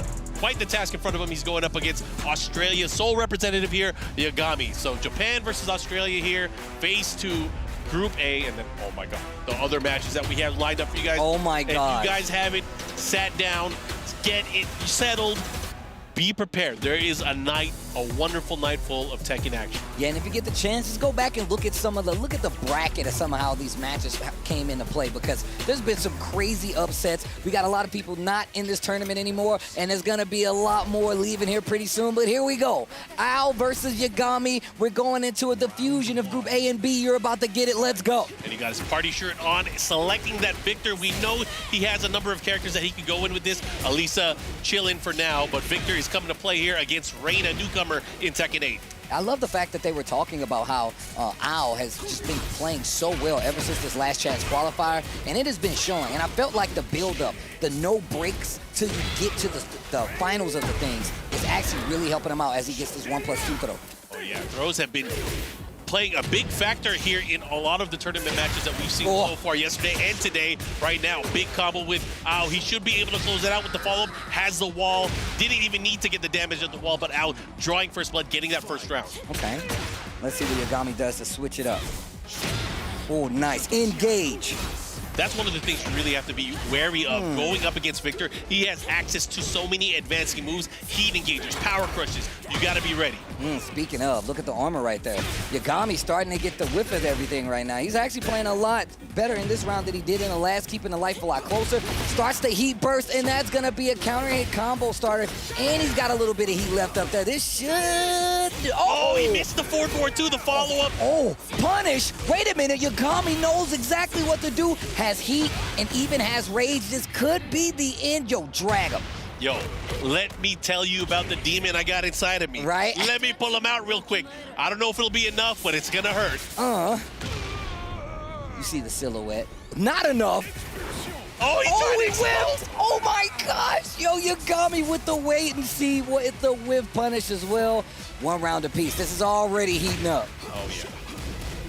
You know, I was talking about earlier with some of the boys, Yagami, one of the craziest Reina practitioners that's out there, uses the entire arsenal of moves. You're going to see a lot more out of Yagami than any other Reina that's out there. Oh, the 4-4-2-3 engager right there. Oh, nice. The heat smash, and still not the end of the round. Yagami's definitely got an opportunity. What a duck right there on the shot, but not going to be enough. A trade on the string. We're going to round 4. Oh, yeah. Al looking really comfortable here in game number 1. One more round. We'll be able to net him a victory here and put him into the lead, but can't count on Yagami. Yagami still has a good chance here. Is that going to hit? It does. Oh, nice. Takes the Oki. Goes for the low option out of stance, too. Big chance here. Unbreakable grab. The follow-up here goes for the electric War God kick. The War Goddess kick, as I like to say. Wait a minute. Here we go. The follow-up here, looking to close it out. And that's gonna be that. 3 rounds to 1. Did not stop Yagami from putting up a valiant effort. However, the fact is, this dude Al was looking so sharp, man. He's been playing so good, even comparatively. I was talking to Rip about this not too long ago. I think it was just yesterday. He was like, man, Al has never played this well. And it just me, and he's been very successful over his years, but he's playing ridiculous right now. Yeah, he has quite the level of focus. He is balancing multiple characters going into the matchups, using Victor very, very well, obviously. And he also still has that amazing Elisa on lock as a backup. But we are going to Ortiz Farm here. And this is the stage where Yagami's going to have to tie this up. Otherwise, this is the end of his upper bracket run. Obviously, once again, man, it's all about getting to that main bracket, that top 8. Wow. Didn't believe he didn't pull it off all the way. Go down for the check, and Yagami just seemingly on the defensive a lot more than he would like to be. Al holding his ground steady though. Nice, good challenge here from Yagami. Not letting him take his turn back. Is he gonna go downstairs? No, he decides to keep him there. Goes for the mix-up. I like the option right there, just putting the low in there just as well. Oh, wow. That was clutch. He gets the follow-up as well. Has to be careful. He doesn't have that much life left, but he does have the heat. Oh, he didn't get the follow-up.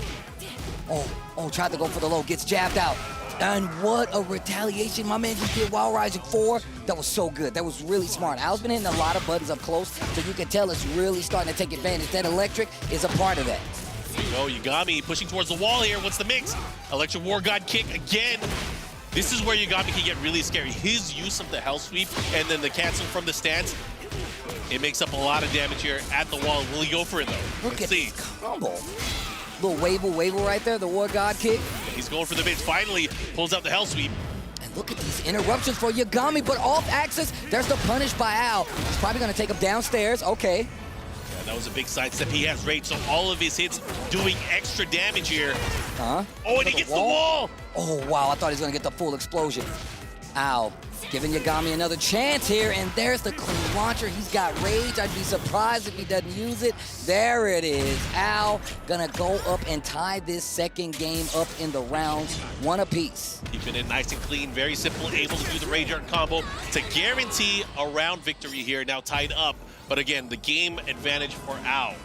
Okay, Yagami needs to do something to keep this lead in his favor. Nice while standing 4-4 challenge here from Yagami.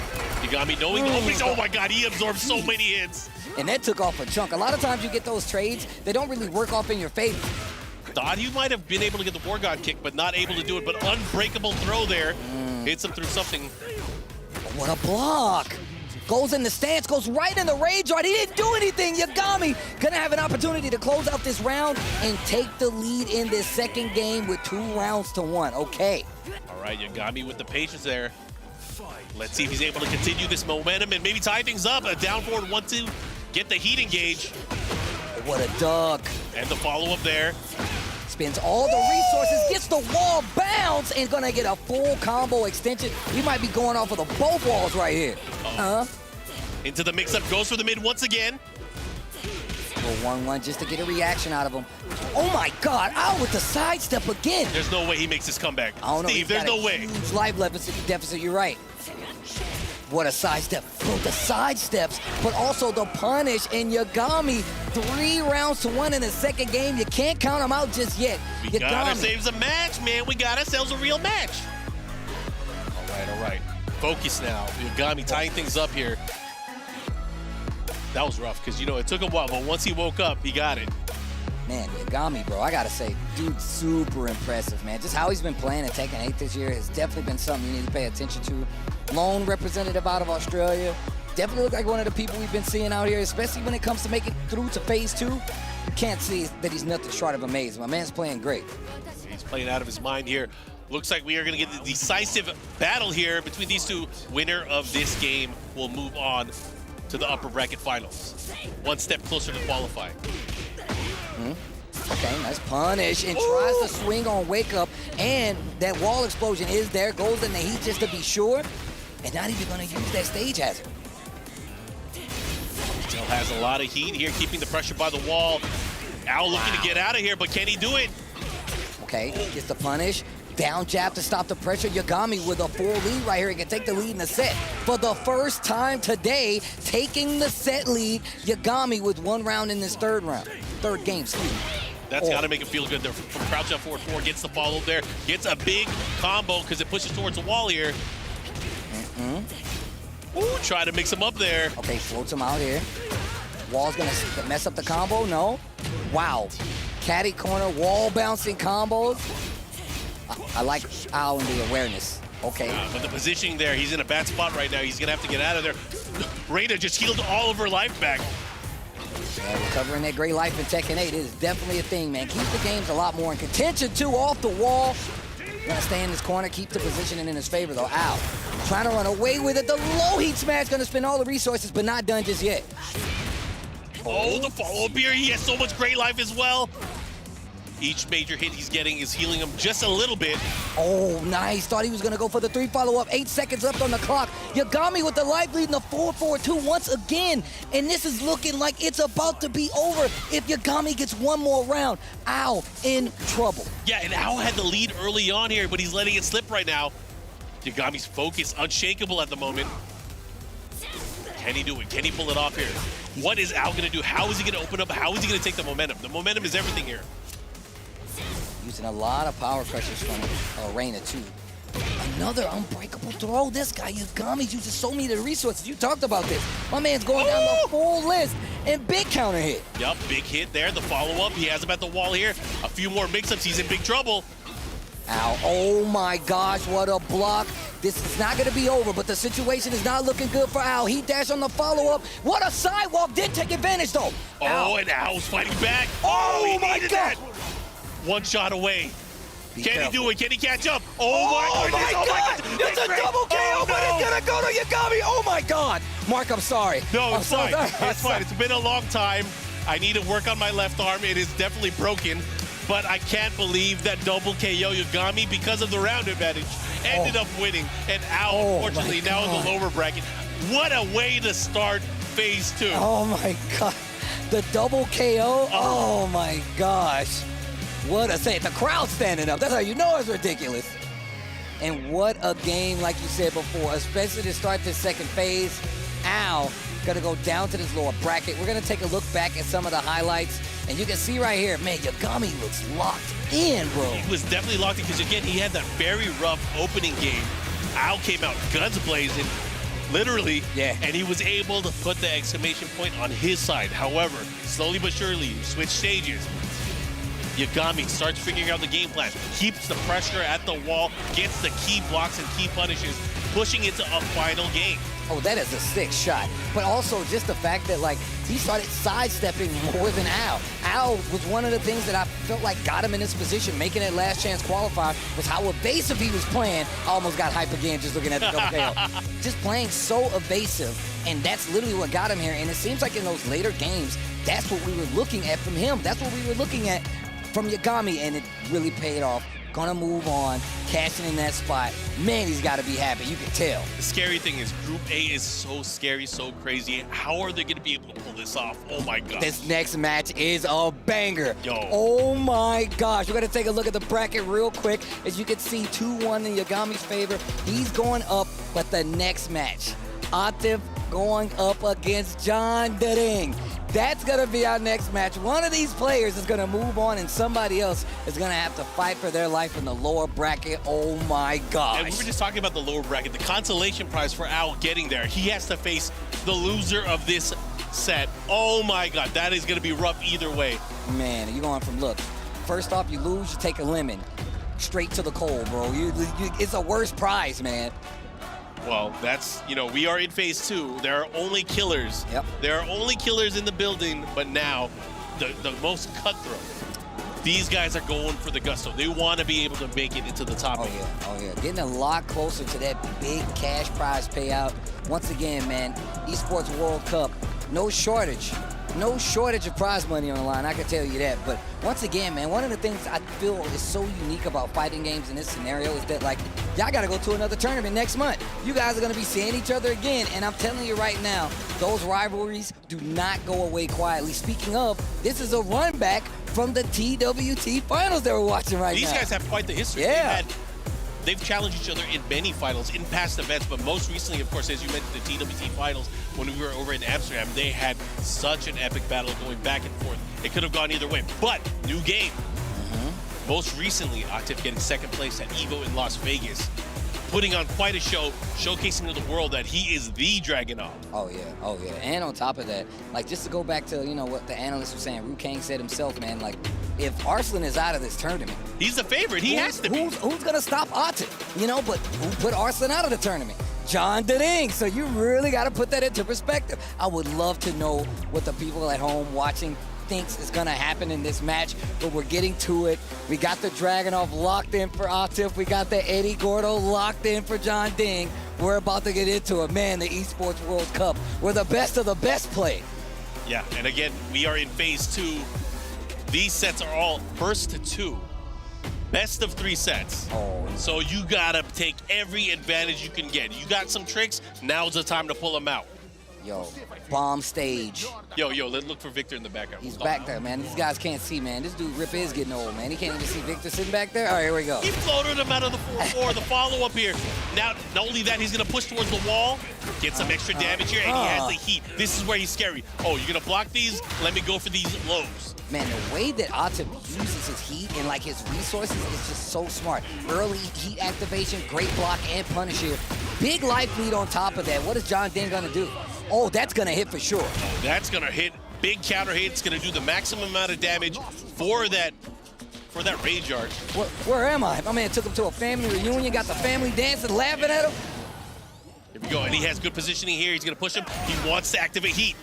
Look at that, getting a lot of life back with the chip, but not enough to survive the down 4. Only 1 round though. Yeah, I love it too. The way that Atif plays, so confident in his low, so confident in his pokes. You know, he's not gonna stop you. He's gonna keep going for it.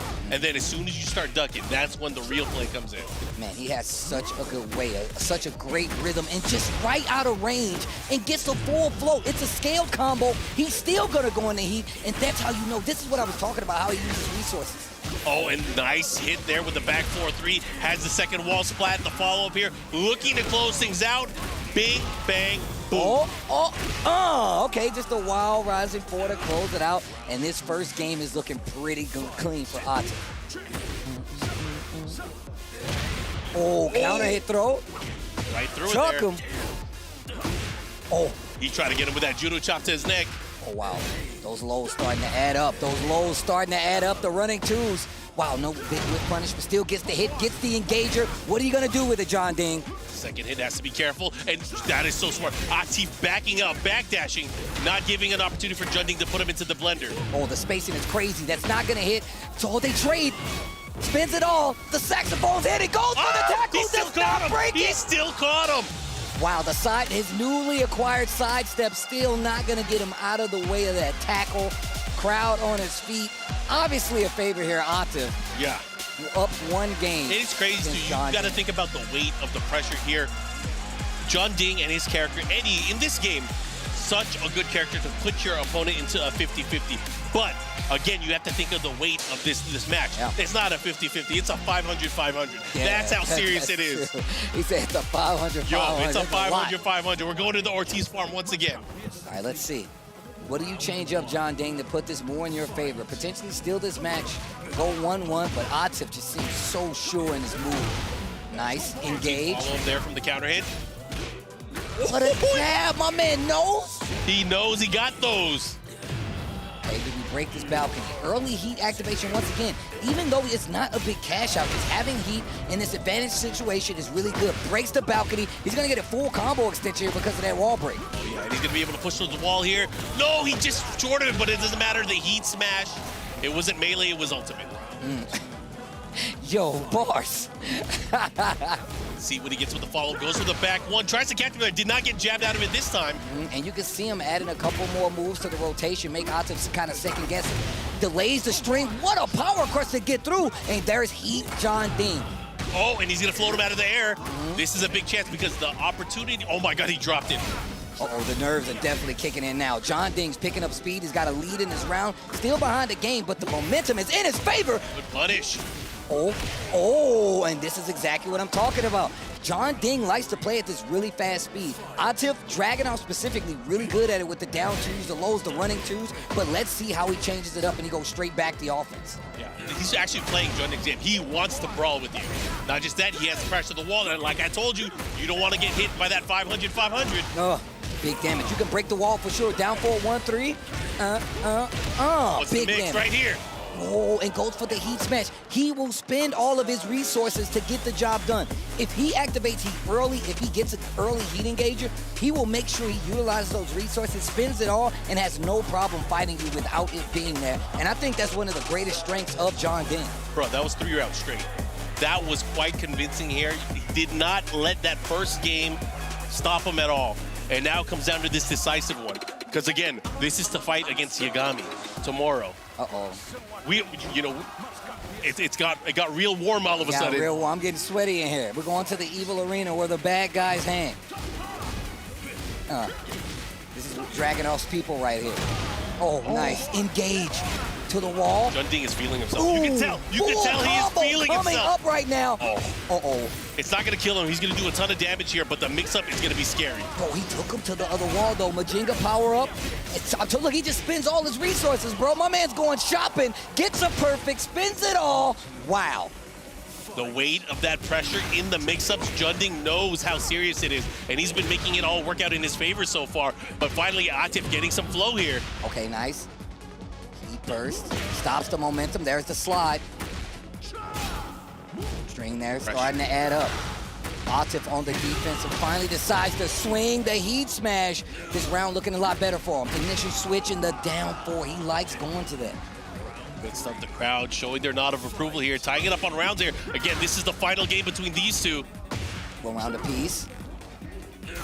Oh, punish. Wow. He's still letting it clean. And Atif catching him, getting caught ducking a lot.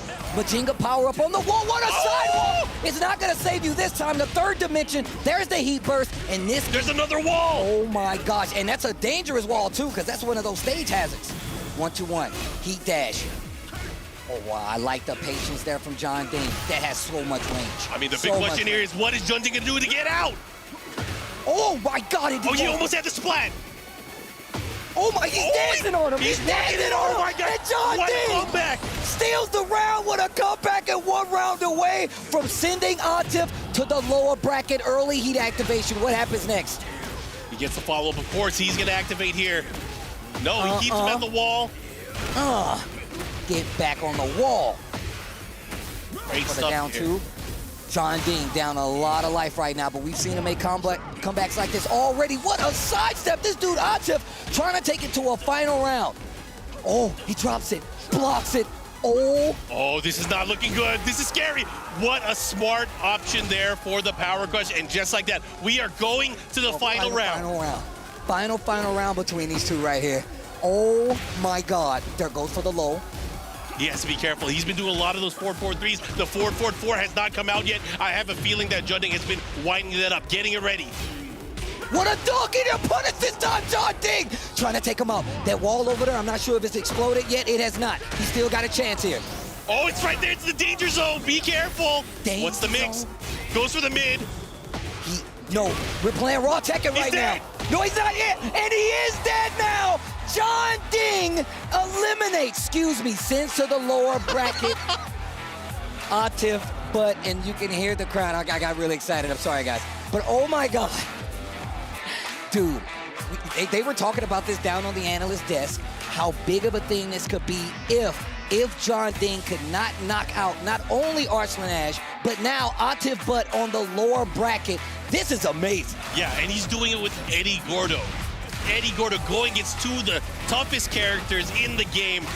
Arguably the best character in the game with Dragunov, but he is making it work. Man, he had to do that from behind, though. Yes. He got beat up real early, but then he made things work in his favor. Like I said, it wasn't those 50-50s. It was those 500s, man. Oh my gosh. I love the split screen shots of the hands production. I am in love with these. But also, look at how much is on the line. Jeondding seems so comfortable in these matches. And the amount of comebacks that he played and just letting it rock with Eddie Gordo. Really keeping you on the ropes. Really testing your knowledge to see if you're actually going to go for a punish, try to interrupt them. But also, you saw that a lot from Atif. When you saw Jeondding go in the stance, there were so many instances where he's like, I'm going to jab you. I'm going to keep you honest. It just didn't work out that time. Jeondding stays alive on the upper bracket. You know what Atif, that means? The lower. That means Ao has to face off against Atif. Oh my gosh, I completely forgot about it. And there's the pop-off. And now we got Yagami versus Jeondding. Oh my gosh. These matches are ridiculous. And they high speed RPS. Oh man. Production, I'm sorry if you guys weren't prepared for me to be screaming like this. I really do apologize. The games are really that good. Let's take a look back at the bracket. Al versus Atif on the lower bracket. Qualifying match, it says right there. 1st to 2 still. Yagami versus Jeondding. This is big. Oh, man. These guys getting set up. Yagami. My man's got a lot of buttons on that controller. I wasn't ready for this to be this crazy. I was not ready, bro. But we here now. Let's go. We are here now. Man, I've been screaming. I just got in here and I'm screaming. Jeondding going right back into it, though. Yo, that's a Tekken player right there. That is a Tekken player, bro. Right back in. You thought I was done? Put me back on the stage. I'm going to run it again. Yo, shout-outs to Knee. I saw Knee actually tweet how happy he was to see so many players using that knee lever. Yeah.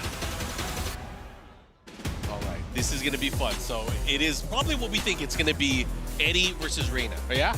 Yeah. I'm interested to see what Yagami does here. Obviously, I feel like he's definitely going to be prepared for this, or at least looked into it enough to where he's going to have some kind of inkling of what to do in the matchup. But I'm just curious to see what Jeondding's going to do, because I feel like he's been playing like a crazy person right now. Yeah, not just that, but he used to, before Eddie came out, he used to main Reina. So I'm sure he's going to be ready for most of the things. But again, this is the Reina that does more than most. Yeah. And I like the fact that we actually have a Reina up here playing like this, right? I was talking about how Ulsan was like playing the Reina for a little bit because of movement and whatnot, et cetera, et cetera. But I feel like with Yagami, once again, we get the movement, we get the move list, like we get everything. And just the fact that he really does adapt to his opponent in such a great way. Oh, man. I like that they showed the key right there. You don't want to get your key crushed. I'm telling you right now, man. Mark, would you let him crush your key, dude? No, man. I'd be like, come on, have a heart, man. I got a kid. Don't be crushing my keys, man. Yeah, I'm going to use that excuse. I'll be like, what's that over there? Take the key and I'm out. I'm running. You're going to have to catch me, bro. Not in my house. Not in front of my kids. Not in front of my kids, man. Anyways, we're going to go into this. This is going to be fun. You guys are ready for this? A race to 2. Jeondding, Korea. Yagami, Australia. Australia. That was terrible. Oi, oi, oi. All right, here we go. God, I love this stage. Game 1, Jeondding, Yagami. Eddie Reina, let's get it. Okay, 4-4-2-3, no engager because of the trade. And once again, using the armor option out of it. You don't really see many people use it. Great punish for a combo here. Let's see if he actually spins that heat. Yes, he does. Heat burst on the wall to extend the combo. Big damage at that. Oh, he threw it right through it. Oh my god, I forgot he had the option from handstand there. Okay, what's the mix? What you gonna do? The Rage Art, that's gonna hit. That's gonna hit for sure. And look at that, took a hit. Lots of damage gonna be on the side of Yagami right now. Still gonna be at the life deficit, but you're gonna get some life back as well. Just a sliver. Has Eddie enraged. Now the evasive attack, but he missed the follow-up. Looks like he delayed it, goes for the low and another slow-mo man, come on! Man, this game is so sick. Oh my gosh. Man, this guy Rip was like, bro, we don't see enough slow-mos, bro. We got some for you, we got some. Oh man. Okay, nice follow there, gets the engager. Here comes Yagami, trying to continue and move on more of a lead. Jeondding back to the wall, has to be careful. That's punishable. Gets a War God? No, he goes to the wall standing 4, follow-up and guaranteed. And what's the mix? What are you gonna do? What a duck, what? That was crazy, the way he was able to avoid that. That's 2 rounds to none in this second game, and this is exactly what we saw versus Al. Yagami starting to get the hang of it, putting the puzzle pieces together. Oh yeah, and he's gonna follow up here. What's the mix? Has him at the wall. It's gonna be very hard for Eddie to get out of there. Doesn't have the best sidestep. My man uses all of Reina's moves, and this third round comes to a close. A perfect on top of that, ties the set, 1 game apiece. Bro, that was a high-speed chase in the corner. The car had no other options but just stay there like I'm done. Man.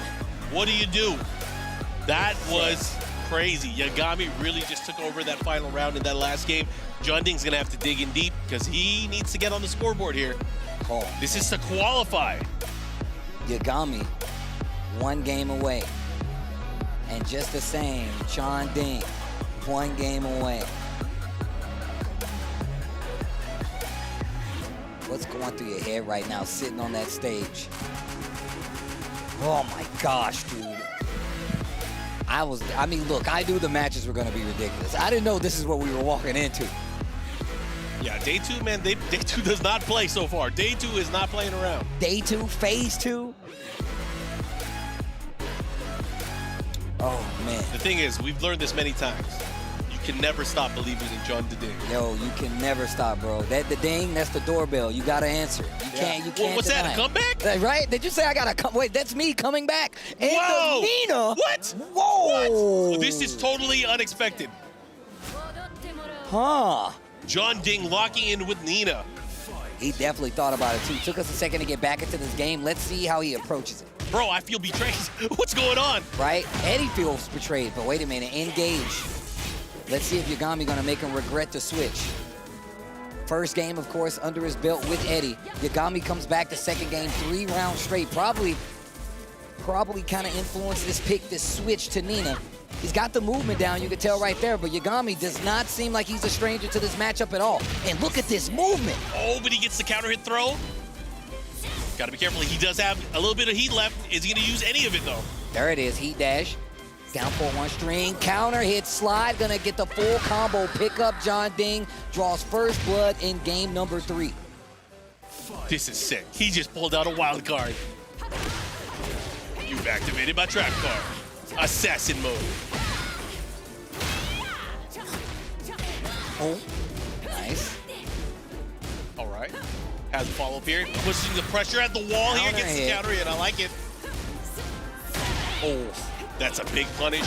Full combo conversion here. The wall's gonna mess up the combo. I like the jabs. Almost got a conversion. Yagami playing crazy right now. He almost salvaged that. That could have been crazy. Oh, the parry, the punish. Oh, that was so good. I think tries to go for the throw and the blind bomb to contest it. I like it. Yeah, that blonde bomb has so much use case. Advancing attack, heat engager, power crush. Oh, wow. These sidesteps starting to add up. Once again, I talked about how we saw it mostly from Al, but even Yagami taking advantage of it in this situation. Heat smash, spends all the resources. Gotta be careful here. Right by the wall, gets splat. The follow-up here. The wall is breakable, so you really got to be careful, but your life is even lower, so you really got to be careful. 1 round on the side of Yagami right now. Jeondding looking still strong, has that 2-round advantage. Can he pull it off here? Blonde bomb. Down back 2 to start it off at first. And just look at this pressure. I like this. Starting to use a lot more blonde bomb because he knows Yagami is sidestepping a lot. Yeah, he's trying to catch him, trying to clip him, but look at this sidestep movement. Sidestep 1 pressure. The snake shots. Oh, wait a minute. Heat burst activation and retaliation. Yagami on the ropes. Life lead in favor of Jeondding. And he catches him here. What's the mix? Nice slow jab. But a sidestep, once again, just a simple 1-2. Goes in the stance, tries to get a reaction out of Yagami. He is, what a block! Tries to sidestep again, the down 4-1 hits. Slide, counter hit, Jeondding answers back. We're all tied up. Oh my gosh. I am still tripping that he switched to Nina. 1 game in. Yeah. Here I was thinking it was game 1, he had already won on the belt. But no, that was the first game, Yagami had it, and now it's tied up. The Nina is locked in though, he can't switch. He cannot switch. I mean, Yagami is a Tekken player. He can use multiple characters. I do not think he'll switch away from Reina. And if he does, man, I can't wait to lose my mind again. Dude, this group has been crazy. Yagami sticks to the Reina.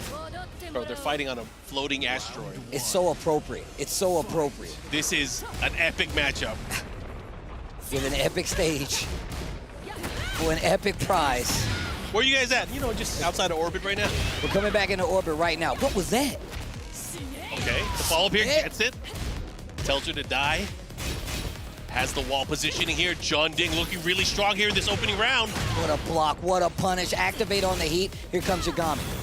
Oh, and pushes him right back to the wall here. Again, he has been sidestepping all of those sidestep 4s. Oh, and but he's been getting counter hit by all the slides too. Every one of them, dude. All right, here we go. Game 1. What a hit. Combo confirmation. Has the wall as well.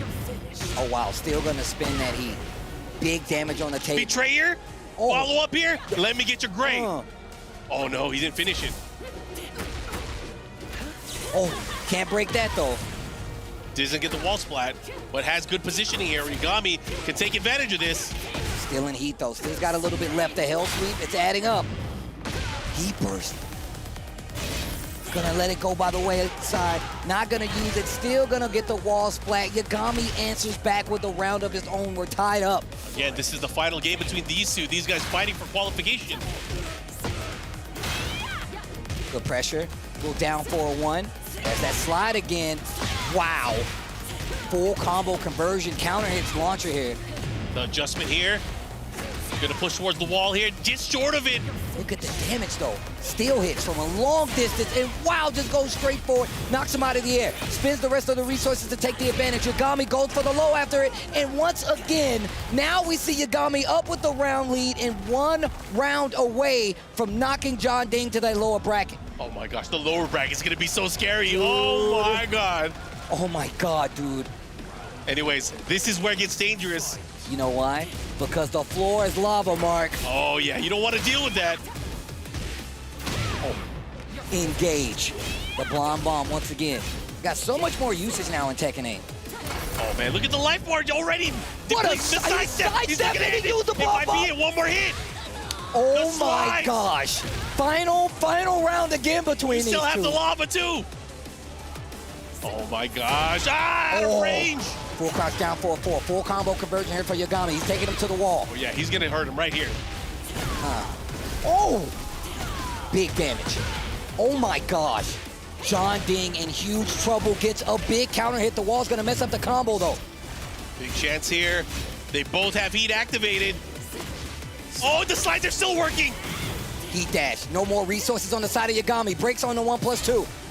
4-4-2, trying to get a reaction. He's been using a lot of that armor on the follow-up. Finally goes for the 3, but no heat, no activation. Goes for the low. This time it's not gonna work. Yagami sends Jeondding to the lower bracket and moves on to the next phase of EWC. These games have been ridiculous. Congratulations to Yagami. He is gonna be in the final phase of the tournament.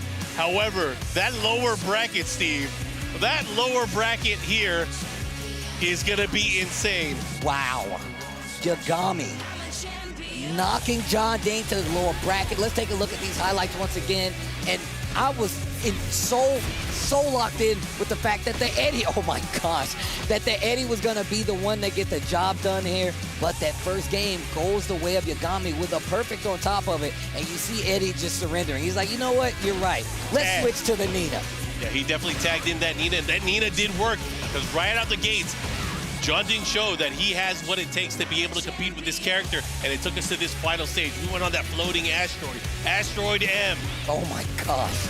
Well, and look, he had been getting away with so many lows, and he finally decided to block it. What a great play by Yagami. We're gonna get set up for our next match, but let's go down to the stage with the winner, Yagami. And there he is, the man of the hour, Yagami, with a victory to be the first to qualify to phase 3 in our playoffs. But that is for tomorrow. First of all, how do you handle all this? Because between the stress of the double KO in game 1 and then how close this game was against Jeondding, this must weigh a lot on you. Yeah, so it's obviously a lot of stress playing, but you know, I feel like as the underdog, I know that they're going to be feeling more pressure than me, so I just try to play my game, yeah. And speaking of playing your game, I've been watching Jeondding over the past couple days, and his attitude has been very positive. You know, he's always reacting in a positive way. Does that, you know, when you look at him, you see how he's doing, does that sometimes get into your head? Like, how does he feel so comfortable when I'm in the middle of such a tough game? Yeah, not really. I try to just not focus on like what my opponent's doing at the moment during the game. I just try to focus on myself pretty much. Yeah. How does it feel like to be the first player to qualify to phase 3, eh?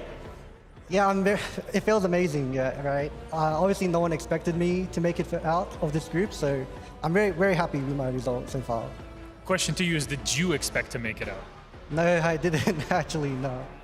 All right. Well, we'll let you rest up and get ready for tomorrow. This is going to be huge to watch Yagami playing. Our first player qualified from Group A and into our bracket for tomorrow. Back into our casters. Man, oh man, Steve, again, witnessing this, if you were a betting man, would this have been your pick? I'm gonna tell you right now, there's no way anybody else's bracket has stayed intact. Your fantasy brackets are definitely not intact. Arslan out. I mean, the fact that Atif is in the lower bracket. Now we got Jeondding down there, and you can see how it played out with that right there. As we move into this Group B bracket to go with Ulsan versus the John as our next match, Mark, man. Bro, man, I'm gonna start throwing. We have chairs in here. I'm gonna start throwing them. Bro, but I can't believe the matches that we're gonna be having. We already saw a preview of the players that are stepping up to the stage. We are both King players. We love watching King play. So, but we also love Ulsan. Yeah, so this is gonna be crazy. But again, I just hope everyone is looking forward to the rest of Group 8 tomorrow. Yes. Because that, again, that field is super stacked. And you got Atif, and then now Jeondding. So we'll find out who makes it out tomorrow on the lower bracket side. But again, switching our focus to Group B, this is the first game. What do you think we're going to see here? I mean, look, we've already been seeing how Ulsan has been kind of sticking to the Dragunov, right? He's really been, I think he likes to play to that strength and kind of put your opponent instantly on the ropes, right? But also with that, Dragunov is kind of like, you know, the flavor of the week character. Everybody knows he's strong. Everybody's got a Dragunov. The John, no Dragunov. He's got a king, and a damn good king at that. I mean, look, a lot of people tell you one of the best, right? And if you look at the fact that, like, obviously both of us are king players, and I'm studying a bunch of the Hakayos, the Poltans. I mean, if you look at how they play and compare it to the John plays completely different, right? So I love the fact that he's able to switch between these stances where he will be aggressive, but he will also use a lot of muscle armor.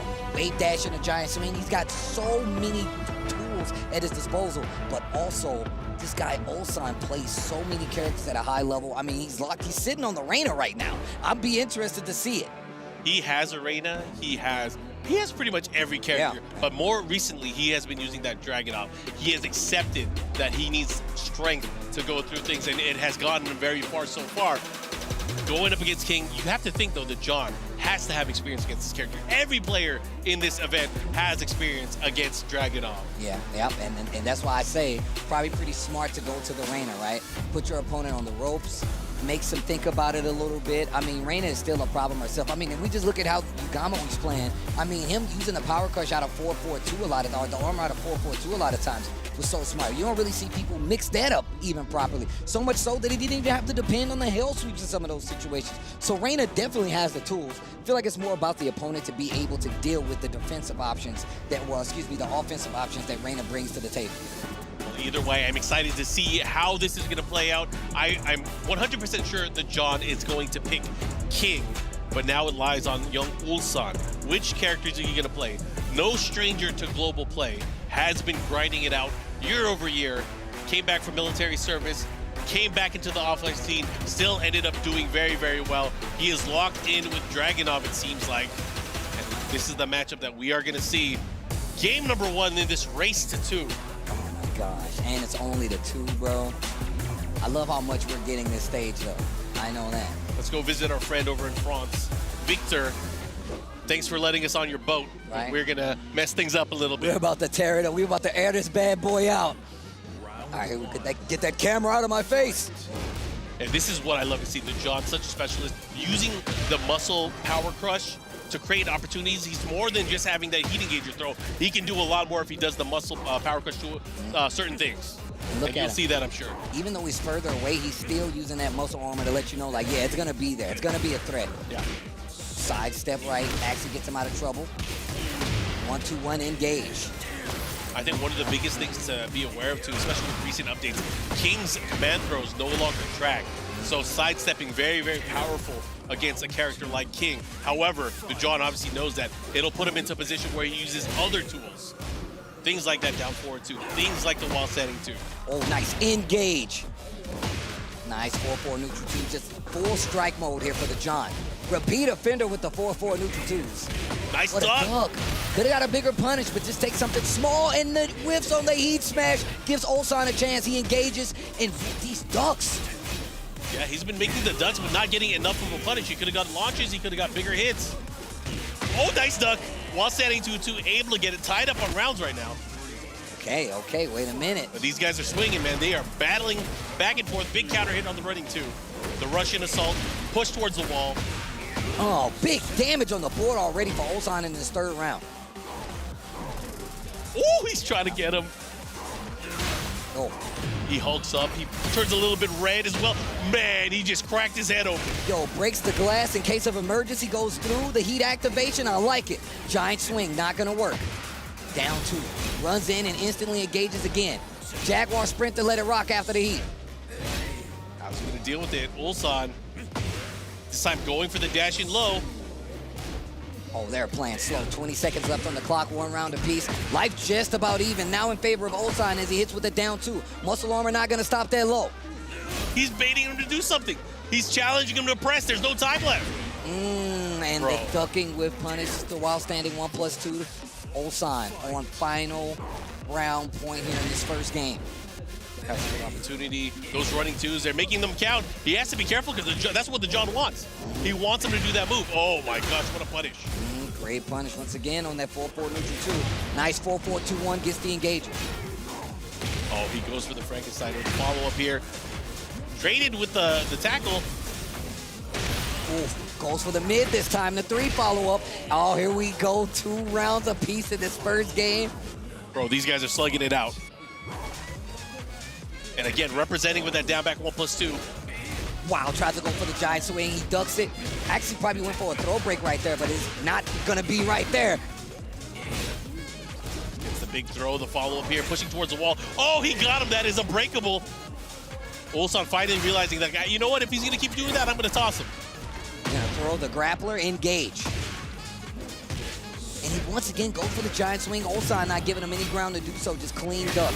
Oh, kill, crush, destroy. That's gonna be the first game for Ulsan, and you can see right there the John fighting hard, but not enough. That could have gone either way, honestly, man. These guys were just brawling back and forth. There was no clear momentum. They were taking turns back and forth from each other, and that's not easy to do against Dragunov. That is not easy to do against Dragunov, but, you know, the John holding his own, but coming up short here in game number 1. All right, let's see. But man, look at that crowd, man. Lots of love to the crowd and the Tekken fans here in Riyadh. Wonderful to be back here. We were here for Gamers 8 last year, but now here for Esports World Cup. Seeing all the Tekken fans, but again, just admiring this wonderful gameplay. Tekken 8. Down 4-2 just to start it off. Early sidewalk right here for Ulsan to get the launch. Oh, he's gonna put him in. What's the blender? Goes for the side there, man. That Grim Reaper just cuts him open. Oh, speaking of cut him open, talk to my knee. Yo, I mean, look, he's starting to get a lot more successful with the throws. First one, I feel like he's actually gotten away with so far for the John. Yeah, big chance here. He's trying to get out of there. Went for the homing attack. He is in the rage. Down 2s. Heat smash hits, excuse me, heat burst hits, but it's not gonna be enough. Ulsan taking another round away from the John. Yeah, we're starting to see Ulsan again going for the mini side steps just to make sure that the throws aren't able to connect. Nice. Muscle armor in the 4-4 neutral 1+2. The layoff. Wow. A side step right there from Ulsan to get the launcher. Ulsan looking to extend that lead right now. He's looking really good here. Round number 2, game number 2. Ow. What's he going to do here? Continue with the pressure. Lows are going to be coming out, right? Spins it all, too. Uh-oh. Tries to go for that same situational little bait punish there, and the down 2 once again. The pressure from Ulsan is unbelievable. Oh, and just like that, set point here. Ulsan wanting to move on to the upper bracket final. He wants to get one step closer to that qualification here in Group B. But John's going to have to do something, man. John has to take this momentum, and he has to run wild. Yeah, this is set point for Ulsan, so you really got to make something happen right now. 4-4-2. What, you want me to leg drop Dragunov? I got you. Wow. Oh, there it is. Engage. The John trying to make something happen right now. 4-4 neutral 2 does hit. Can close out this round if played proper. That is such a risky low, too, especially if he gets a block. But it's still so good. Very hard to see. All right, what we get here? Good break on the Shiny. Cracks him open. Broken glass everywhere. Oh, my God. Oh, and he gets it. A big counter hit. Shining Wizard. Staying alive, the John. Wow, once again, trying to go back to those throws. Ulsan not afraid to duck, though. Natural enemy of most throws, ducking. Yeah, I like the use of the down 2 here. That low profile there. He has to be careful, though. Has to watch out for things like the down 4-2, which the John is already pulling out here. Oh, but Ulsan, he is content. Let me get your ankles. Oh, what a punish. That is a clean punish there. Not many people are even starting to do that. Cancels it. Again. Goes for another one. This is big damage. He's getting real close here. Oh my God, I thought he got him. And he gets the engager. What's the mix? One. No, he cancels it. Oh, Low the low parry. parry into the range. Ulsan is going to take it 2-0 over the John. Man, what a sequence there. Steve. Your arm is taking some. No, we're good. We are good. We built for this.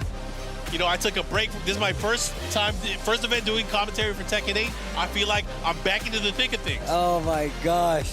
Man, Ulsan played out of his mind. Told you, man, Ulsan, definitely no stranger to the big stage. Like you said before, he took a big break off and then came back and kind of just got right back into the swing of it, in all honesty. And of course, that was Tekken 7. This is now Tekken 8, and still just a bigger threat as always. And I love when the John started switching it up right here, going for the mid at a Jaguar sprint, and just really trying to find a way to slow down Ulsan, but it didn't seem like it came to favor. Yeah, I got to call it out too. This game has only been out for 8 months. This is not a game that has been mastered yet. It does not have years of arcade. These are guys that are adapting and learning and playing against some of their peers, the best in the world, and seeing the growth and seeing even just the difference of what we see event after event and how players level up and surpass themselves and the matchups they may have lost to in the past. These guys are just doing great, and Ulsan, man, really doing well. Now, one step closer to qualifying out of Group B. Yeah, month in and month out. I'm glad you said that, man. Because, like, once again, like, these guys are just going on to the next battle. Yeah. As soon as it's done, they're like, you know what, I'm going to see you at the next tournament. They're going to fight again. There's a difference here, though. That prize money is a big difference. That pride is a big difference here. Obviously, Gamers 8 was a team tournament for Tekken, something that we typically don't get. And it was still crazy. And now we're going into Tekken 8, and we have a stacked event already. You couldn't ask for a better intro to the game. But can you ask for another great matchup? Because that's what we're going to get next, Steve. I feel like you know what's next. I feel like I'm being greedy. It's like, no, I we can't be want more greedy. bangers. Give it to me. Give it to me. Feed it to me. Nothing is granted. Everything is earned. Oh. Yo, who decided to put that there? They're a genius. Oh, man. Shout outs to everybody watching at home, man. Much love. You know, there are people watching from around the world enjoying this good old Tekken. Man, oh, man. As we wait for the next players to come out. Get prepared, get set up, check those buttons. Next match, Knee versus meo-il. Yeah, what do you think about this one, man? This one should be fun. meo-il, we were thinking, like, you know, using the victory yesterday, but really shining with the Jack. The Jack is what really, I think, put on the show for a lot of his games and his matches going into this. Going up against a legend, Knee. Knee has been using Brian for the entirety of everything that he's been playing so far in this event. But he's been feeling around, right? He's been messing with a couple other characters. Oh, yeah. The Fangs, the Dragunov, just the same. A lot of people would tell you, like, yo, why don't you just play that Dragunov, me? You know, but also, like, I feel like there's a large part of legacy that's still kind of left in these playstyle. And I also feel like once he kind of not extinguishes it, but harnesses it for Tekken 8, I think we'll be just seeing the Knee of old, man. There's always that moment. There's always that moment in time where Knee gets it. He clicks.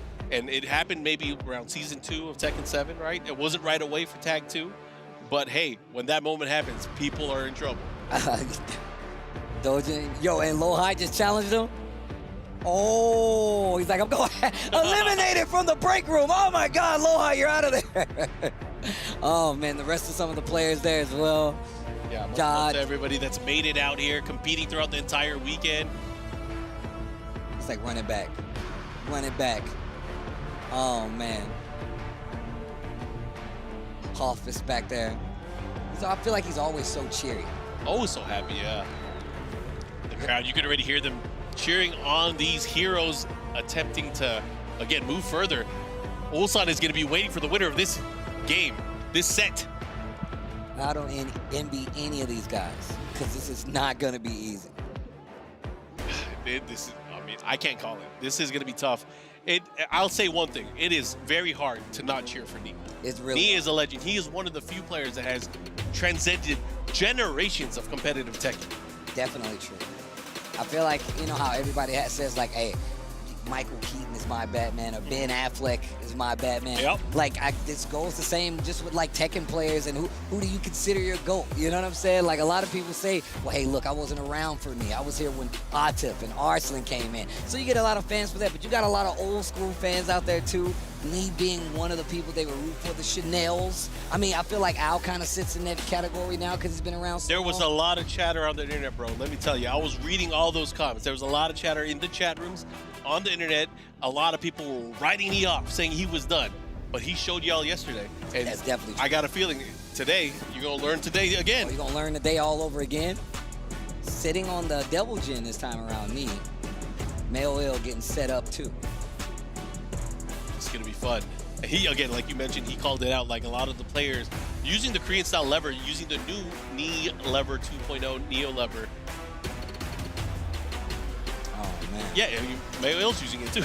It's crazy. He said, like he said, man, he actually tweeted about it, man. Go check his Twitter. He was like, man, Yeah, I got that. It's lever. really cool. It's pretty good.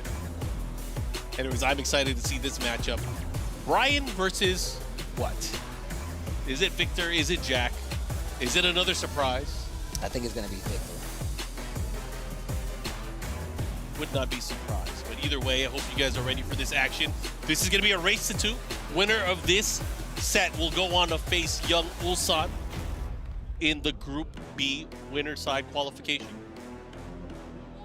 And it's the Jack. Is he going to go to the Jack? It looks like he is. He is locked in. You know what? He's probably thinking, the robot got me here yesterday. The robot's going to get me to the future. The robot's going to take me to the promise. Rise of the Machines? Oh, man, look. Don't play like that. Dun, dun, dun, dun. Hey, play the tune. No, it's too early. It's too early. Let's save that. Are you okay? All right, Steve, here we go. We got Knee going up against Moil. Oh, wow. Already out the gates, that quarter circle back, one counter hit. Netting him a nice combo, pushing him towards the wall here. Yo, my man lost 55% over there. Oh, yeah. No break. Excuse me, big break. No throw, that is.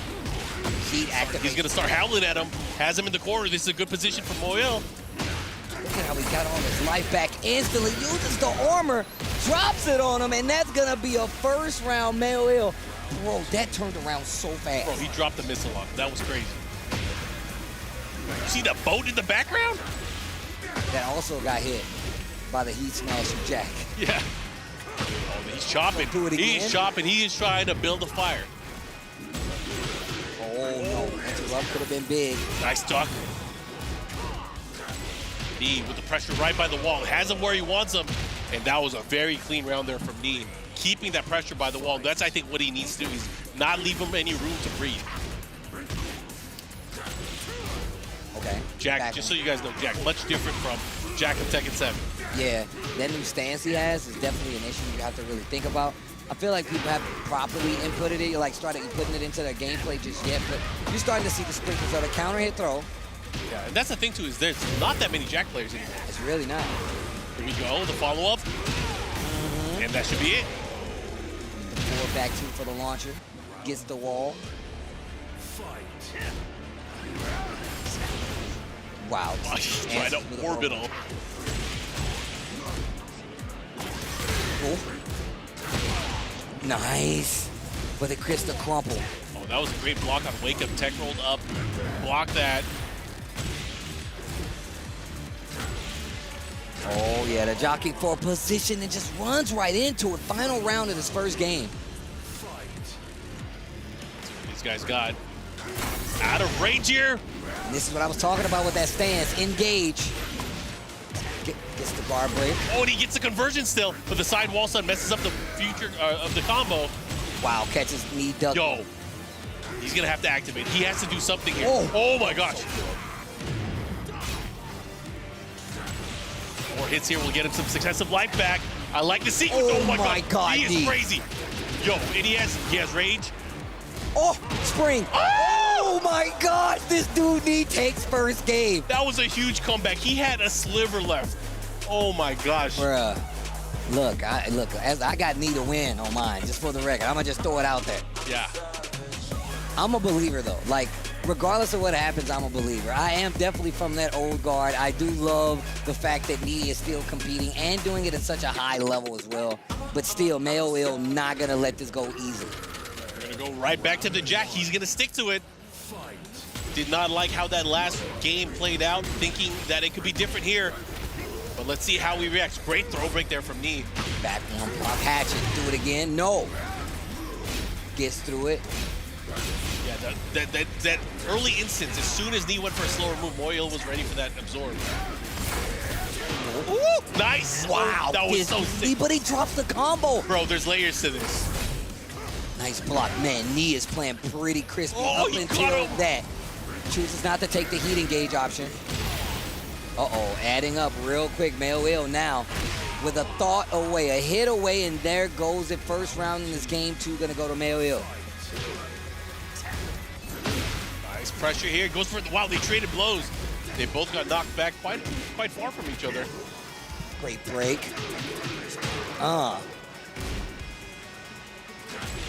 It's scary too because you got to remember, like, is Jack gonna continue? Oh my gosh, the counter hit throw. Is he gonna continue with the pressure, or he just let it rip with the down forward too?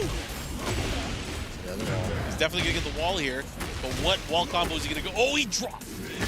Oh, step on distance. Him. Yo, punching them all in the back though. He has access to heat still. Trying to wait on a reaction here and not gonna get it. meo-il 2 rounds up in this second game. Oh yeah, looking good. Let's see what he does here. How is he gonna react? How is he gonna get in here? Oh, he caught him ducking once again. And then he didn't let the heat activation. Oh, no, he had a huge opportunity for a punish there. Big mistake. Oh, back one, I like it. And once again, that down 4-1 confirms the hit. Oh, clapped him. Has him at the wall here. This is gonna hurt. This is gonna be big damage. Oh man, I thought it was gonna be wall splat. Oh, wow, he just got him. Bopped him on the head, kicked him in the stomach. Everything hitting right now for Knee. Still down a round in this second game. meo-il trying to stretch it to a third so he could potentially win this set. Breaks the throw. How's he gonna pull this off? Again, the pressure. Moil with the lead, but it doesn't feel like it. It really does not. My man Knee is just jockeying to get a kill in as soon as possible. Sidewalk, jet upper. He thought he had it. You never had me like you never had your car. Oh, he thought. Oh my God, the adjustment. Oh, and the counter hit. Knee, oh my gosh. Bro, he's doing everything. But he has rage, he has to be careful.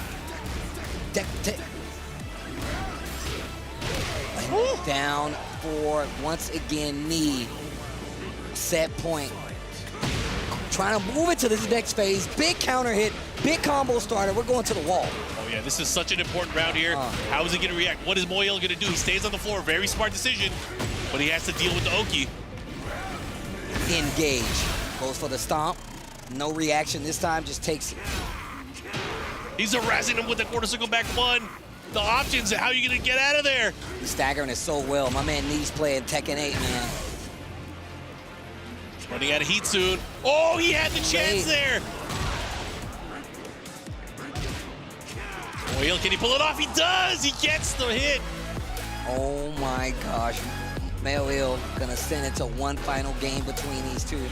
Once again, it is best of 3 as we've seen before, but these matches don't feel like they're best of 3. They feel like they're playing first of 5s in this bad boy. That's how tense it is. Yeah, it is tense. They are going back and forth. I feel like all the action that got us earlier today, that really got me, man. This is intense. This is so intense. Oh my God, here we go. The final game. Brian versus Jack, Knee versus Moil. This is to go up against Ulsan to qualify. Ooh. Engage. Wait. Nice. For the duck once again. Calling off the follow-up off the stance, getting the full launcher Knee. This time, getting it. Moil gets the follow, gets the extra damage here. Knee does have access to Snake Eyes and Heat. Oh. Dude, look at the chip on that. It's all this heat, though. Oof. Okay. Oh, just a sliver. and the slash kick to close out. Man, it seems like he's really been paying attention to some of the tendencies meo-il's been doing, especially for that slash kick to hit. Round lead in favor of Knee. Oh! He finally able to land it here. It has the wall. By the wall. Oh, he's gonna hurt himself. Again. This guy Knee. Oh my God, this dude Knee. Oh no, bro. Set point. Set point bro. for Knee.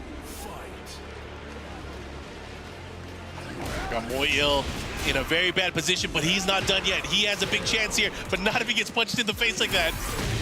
Okay, engage. Yeah, he needed that. He needed the momentum. He needed to get out of that corner too, because that last round was brutal. It's getting dangerous. Oh.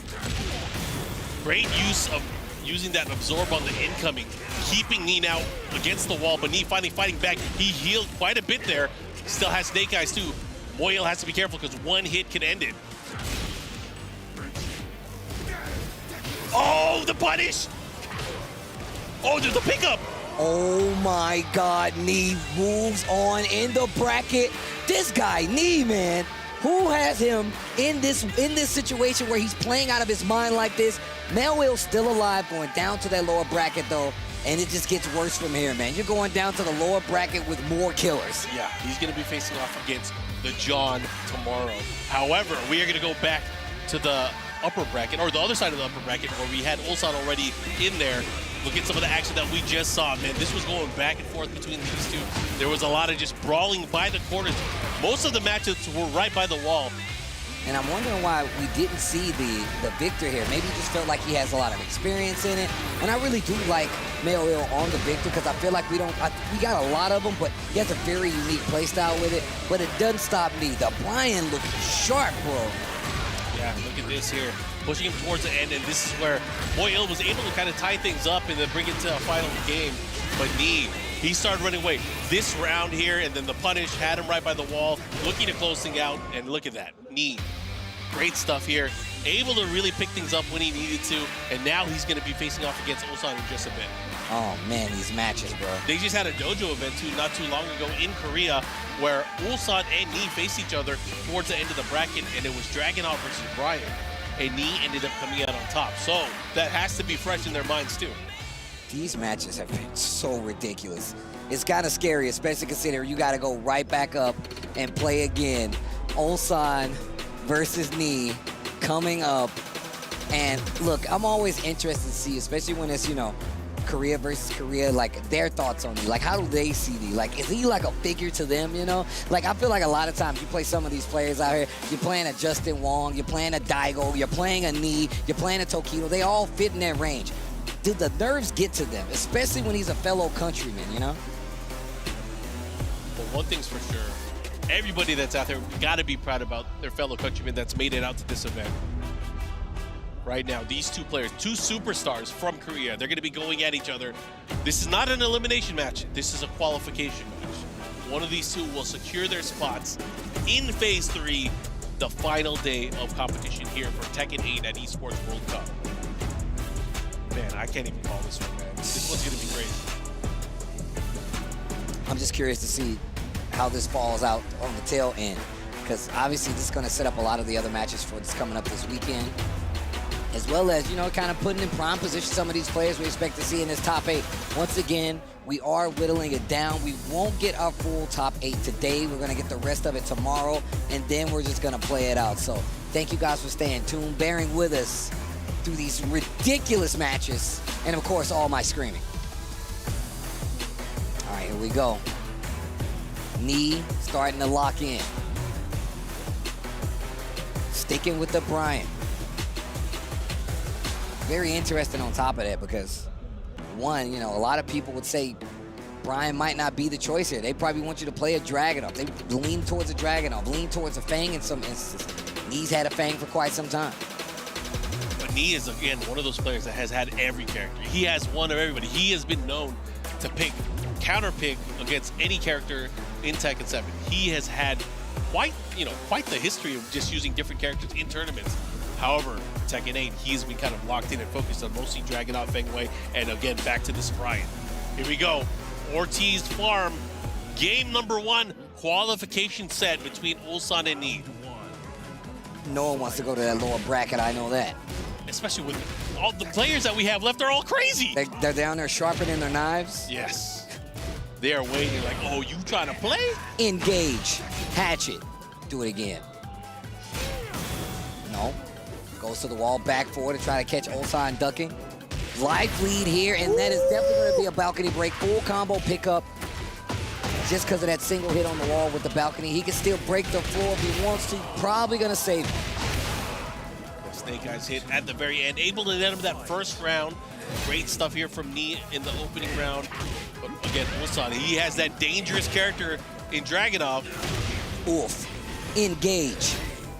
Running to sidewalk this guy, Knee.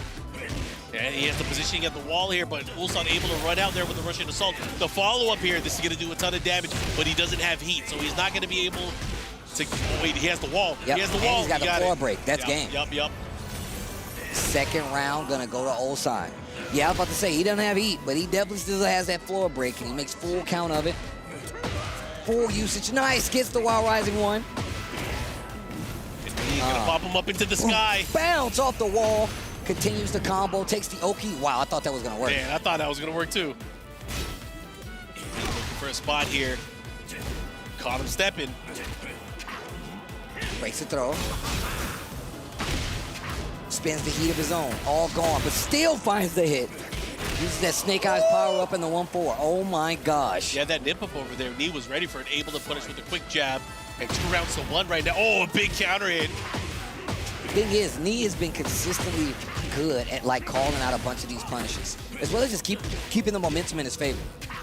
Yo, he's checking him with those down forward ones, making sure that he's trying not to move out of there, just like that. Getting some of the life back in Knee, using his Snake Eyes, activating heat. He wants to end it here. He wants to end it here. And the blow to close it out. Knee gonna get this first game versus Ulsan. Bro, he is one game closer to qualifying into the final phase of the tournament. Man, you think anybody would believe you? Yeah, man. Arsenal's out of the tournament. Atif's on the lower bracket. You can tell anybody that. They wouldn't believe you. I don't believe you. And he might have to face against the guy that sent him there again. Oh my gosh. If he wants to get through, oh my God. The action that's going to happen for the rest of the day and tomorrow is going to be insane. I hope you guys are ready. This is going to be a fun rest of the week for Tekken. Anyways, they're going to lock in. Looks like the descent of subconsciousness. Ulsan sticking to that Dragunov. How I spent my summer vacation. That's what Dragunov's doing in Tekken 8. He's spending his vacation time competing in the King of Iron Fist Tournament 8. Oh man, so I'm on a break to get a break. Yep. Breaking that prize money. Oh, wow. He got him at the conversion? The taunt? Yes. Drags it. And then, oh my gosh, the perfect. This guy, Knee, is playing crazy. He is locked in. It's, what do you call beyond locked in? I don't know. I don't even know, man. We got to figure out a phrase for it. That's not good to have your knees locked in. That's like arthritis, right? That's not good. So we got to find a better phrase He's for limber. it. He's limber. He's limber. He's not even locked in. He's limber. Yeah. Ooh, finishes the string, gets the splat. Not prepared for it. Engage. Engage. Oh, the heat smash. Ulsan fighting back. I don't see how Dragunov can do that kick, man. Like, no one, that he is flexible, bro. Right? He's a ballerina, I'm telling you. Down 4-1. Into the 1-2-1. Gets the heat activation. Oh, that was strong. Good step. The low. But he has all of his resources still. If he pops that rage as well, it's gonna bring him. Oh, the chip damage! Wow, my man Knee is actually playing some Tekken 8 right now. He bursts into the heat smash. He has another one too. He has another one. Dude, he bet it there. He bet it there. This guy. Dude, Knee is playing so good. Taking the momentum back from Ulsan, gets a round on the board. Ulsan not trying to go to another round here. He wants to go to another match, tie up the set, have things on even playing field, Russian assault. Yeah, I mean, he's pretty much saying, not today, old man. Not yet. And Ulsan having to deal with the onslaught now from Knee. Knee has good positioning right by the wall. And again, the floor is glowing pink. That means one more spike will take us downstairs. Oof. Get up. Okay. Man, I love him putting the lows in there and not close enough to get the punish right there on the double knees. Spins the heat smash early. Ooh, the low, the big low, the follow-up here, looking to get the round. He had to sidestep but didn't believe in it, and now Ulsan's got a chance to close out this round and by the match. He has a little gray life, but I don't know if he's gonna be able to do it. I'm not sure what that was, but it wasn't the right thing to do. Ulsan ties the set. We're going to another game. What was that? He probably thought something was coming, but even then, he didn't have enough life. He didn't have enough life. That's what I'm saying. I feel like it was an accident. Man, that was rough. It was so tense, man. These games, you get invested, you're like, man, what's he gonna do? It's crazy because I can see us, we're turning into fans as we're watching the action. We're like, oh my God, what's gonna happen? I see my mouth wide open, what's happening? And we're going to a final game, Ulsan and Knee. Oh, a stage, another one of the, I love it when the stage have destruction points.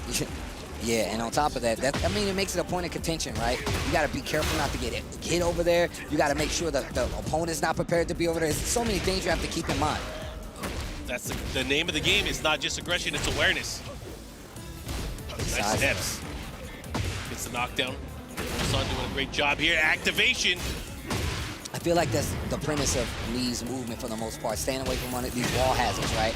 Oh, wow. But not going to keep him away from the heat smash. First time having a lead in the set, Ulsan. Getting that follow-up, the activation, that scythe kick, man. It's doing so much damage. Oof. Yo, Ulsan looking to run away with it now. Off the wall. We're going to throw you back one more time. Oh, the off axis. Double down to set point now for Ulsan to knock Knee into this lower bracket. Okay, let's see if he can do something to change it. What a sidewalk. No duck. Back one. Okay. Trying to power crush. We're gonna get the follow here. Knee's in trouble. He is back to the wall. Orbital. Oh my God. You knew it, Steve. That's how you already just felt it, bro. To the wall. You gotta spend it. You gotta spend it. Use it all. Use those resources. Oh, yo, the Agent Smith goes out. Oh my God. He's staying alive here. He had the rage as well. All those damage was adding up. Man, that was a crazy comeback. Oh, well, he's got to do it 2 more rounds. Oh, engage. Yo, he has right by the wall, Steve. Oh my God, the back 4 on the wall. This is big damage, and he already has it active. The Agent Smith again, no. Leave the body smoking. Oh. Ulsan with the rage. He's not the resources. What's he doing? Hatchet. Not enough to live through it. And there we go. Final round between these two to stay alive in this upper bracket or go into the waters where the sharks are waiting. And you couldn't have asked for anything better. These guys battling it out. They obviously hungry for this. Okay. First. Huge life lead here for Ulsan. Oh, Knee's in a bad spot. Knee is in a bad spot. And the 1-2-1 to close it out. Ulsan stays alive in this upper bracket, knocks Knee to this lower bracket, but it wasn't without trying, I always say. And Ulsan, of course, gonna be ecstatic about making it this far. Knee still playing amazing though, still alive in this bracket, but what it sets up further down the line is crazy. Oh my gosh. Yeah, again, think about that lower bracket for not only Group B, but also Group A in Phase 2. There are going to be some Tekken matches tomorrow. Man, I love these split screen shots to showing the opponents while they're playing. Wish he was looking at me right there, but still. That able to go down. Ulsan able to do all that work. You know, Knee was looking really strong early on, but again, slowly but surely, Ulsan fighting away, using that Dragon Out magic and made it work for himself.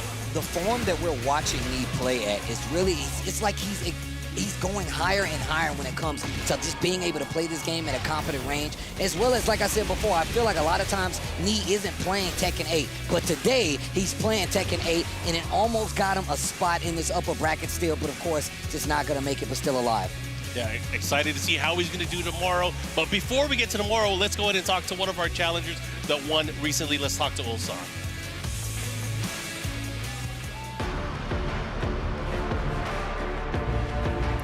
What an absolutely gripping nail biter that was, down to the wire. Man, let me see your hands. Oh, the nerves are there, but there's a sigh of relief as well. Man, all the way down to the wire, first taking out the John and then Knee with a brilliant comeback. How are you feeling? Yeah, exactly. Super happy. Because this is I got a second place last year, but this year is like, when I see my group, first time I see the group, there's Aslan, Ed, Jeondding. I was seriously nervous. I got nervous, worry, but now I make top 8, and I have Aptify.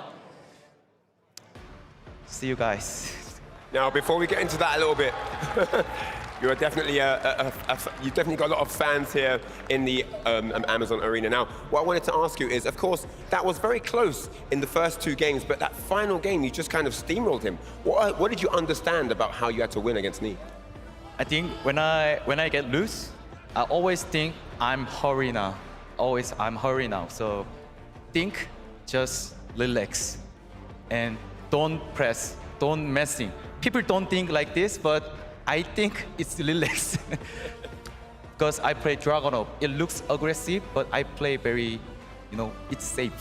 Safety. All right. And one third and final question. We now move into that top 8, first to 5, single elim. How does it change for you mentally, going from BO first to 2 to first to 5? I think I'm gonna practice FT5 with my teammates first. And FT5 is definitely different game. It's like download game. It's first time I play FT5 on the tournament. So, but it's my chance to winning the tournament this time. So I will show you my Tekken tomorrow. All right, Ulsan joins Yagami in that top 8, but we're gonna kick it back to the studio, guys, to talk some more Tekken. Take it away.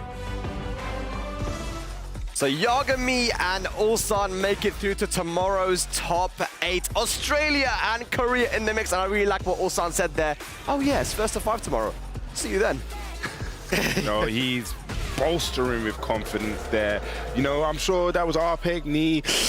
But he got it done. I actually believe that Ulsan was probably the only one that could have stopped Knee on this redemption arc. Yeah, you're right, but Ulsan played super well. And like you said in the interview there, safe aggression as well. That's what you're saying, it looks like I'm mashing, but it's not. It's like I'm playing very safe with single jabs and putting the pressure on when I need to. Atif in the loser's side as well. Jeondding taking it over Atif in this chapter of their rivalry. Jeondding, again, you talked about how Knee could be, Ulsan, one of the guys. Same thing with Jeondding and Atif. I feel like Jeondding was one of the guys that could beat Atif. He does it again. I think I even mentioned that, just the status, the way Jeondding's playing this weekend, already eliminating Arsenal. I kind of touched on it before. He could have put a big dent in Atif, but he's been playing so well with the 50-50s. He's been making such... I think that's the main thing about Jeondding. Jeondding in these kind of situations playing so clutch. Yeah, he was playing good in the clutch, and Atif still has another life tomorrow. He's in that lower bracket, and he can still progress. It's going to be very difficult to make it out, but Atif can definitely do it. He's going to have to go up against Ao and then Jeondding in order if he wants to make it through, and that's one of the favorites of the tournament, right? Knee, again, he's only one match away from making it into the top 8. As we see the bracket for Group A here in Phase 2, you can see right now it's going to be Ao versus Atif in the elimination match, and then the winner of that will have to play against Jeondding to qualify into day number 3, into the top 8 right there. Now let's have a look at Group B.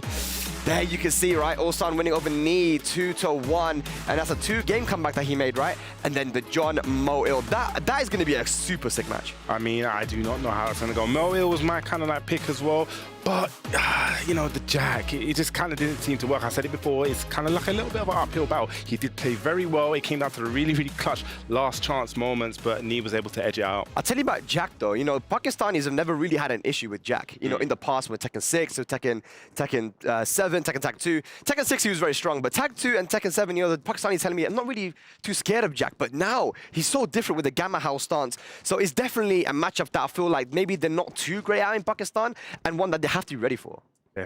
Yeah, they have to be ready for that. But you know what? One thing I want to say is Knee, he really did play aggressive, you know, later on as, you know, the more the games went on, it was so good to watch, you know, pressing those buttons, activating heat at the right time, and it was, you know, good to see. We were all upstairs. No, you were screaming for him to use I was heat. like, use your heat, because he wasn't using it in neutral. He seemed to be using it in, you know, the other situations in, you know, combos, but to see him use heat a lot more and to play more aggressive was great to see. All right, well, let's see if you guys at home were able to predict correctly. The two guys making it in to the top 8 STC play prediction. Atif, of course, you guys were going to go for Atif. Man, we knew most of us were going to go for Atif, but yeah, it was actually Yagami making it out of that. Yagami and Atif and Ni. Okay, so 2 wrong choices there, but hey, they still have an opportunity to make it into that top 8 for tomorrow, and we'll see that. But man, we have to give our flowers to Yagami. Shouts to Australia, man. Look, you guys might not be so good at breakdancing, but you're very good at Tekken, man. I think you should give them the breakdance pose. Shall I? Let's all do it on 3. No, I think you can do it. Go on. Me? I just go there. I've not seen it. I'm trying to search for it. Yo, I'm trying to see the video. Yeah, I'm not trying to do it.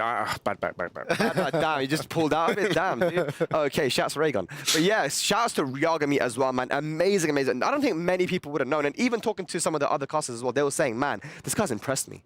Definitely been impressive, but it's been such a weird story because I said it before and I'll say it again. He hasn't got the big results in tournament, but if you look at the path and the people he has defeated, it's almost as if that's a top 8 run.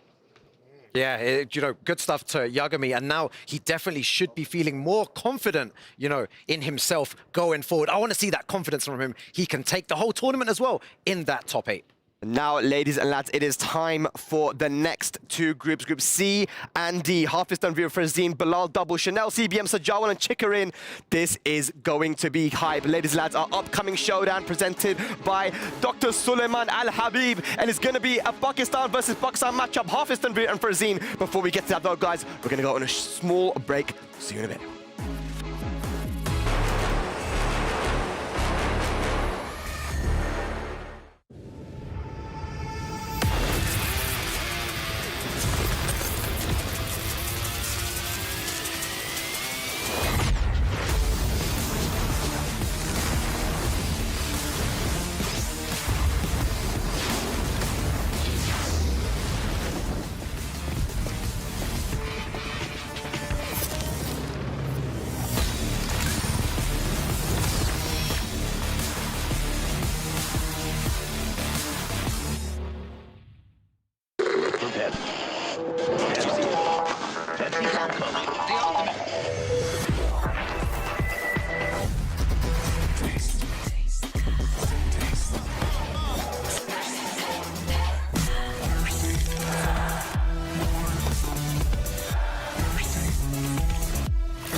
You ever wondered how a Hollywood movie is shot?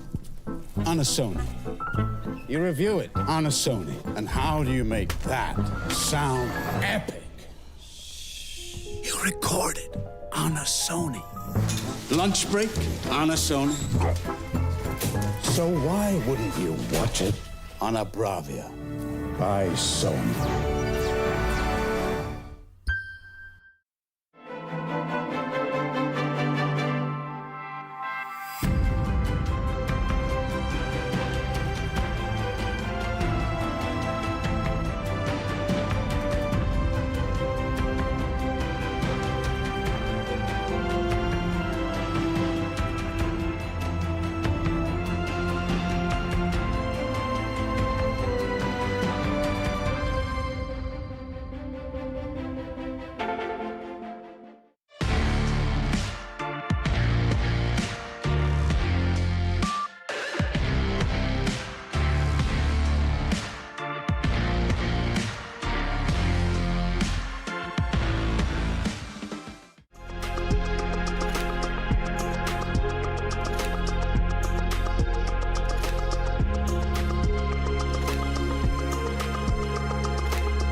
Ladies and lads, welcome back to the Esports World Cup here for Tekken 8, day number 2.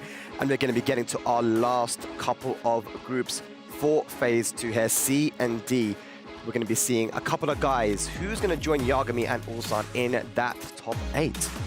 I mean, you know, this group that's coming up here, we got Hafiz Tanvir versus Farzeen and Bilal versus Double, man. We heard Farzeen say he doesn't actually want to fight his compatriot, his countryman, but unfortunately, this is just the way the cookie crumbles. The 2 youngins there, Farzeen and Hafiz Tanvir from Pakistan. This is 3 Pakistanis and 1 Japanese player. Imagine Double makes it out of this and wins. That'd be crazy. And of course, Group D as well here, man. Yeah, Group D, Chanel versus CBM and Sajawal versus Chikarin. Wow, what a, you know, the names there are incredible. And, you know, 2 of these guys will be going into top 8. You know, I'm going to want to see a lot of sidestep, you know, hop kicks and stuff by CBM as we did before. But, you know, he's got a very good chance to make it out of that group. I do believe we have Bilal right now with Persia for an interview. Take it away.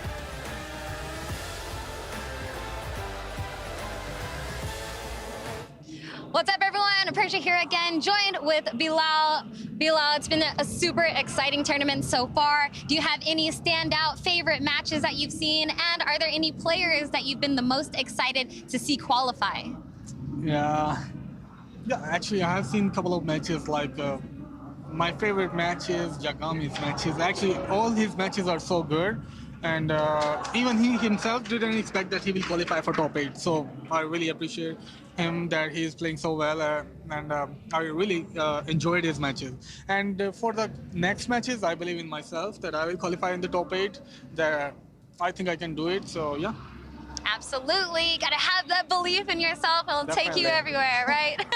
Amazing. Well, thank you so much, and good luck on your matches. Let's kick it back to the guys.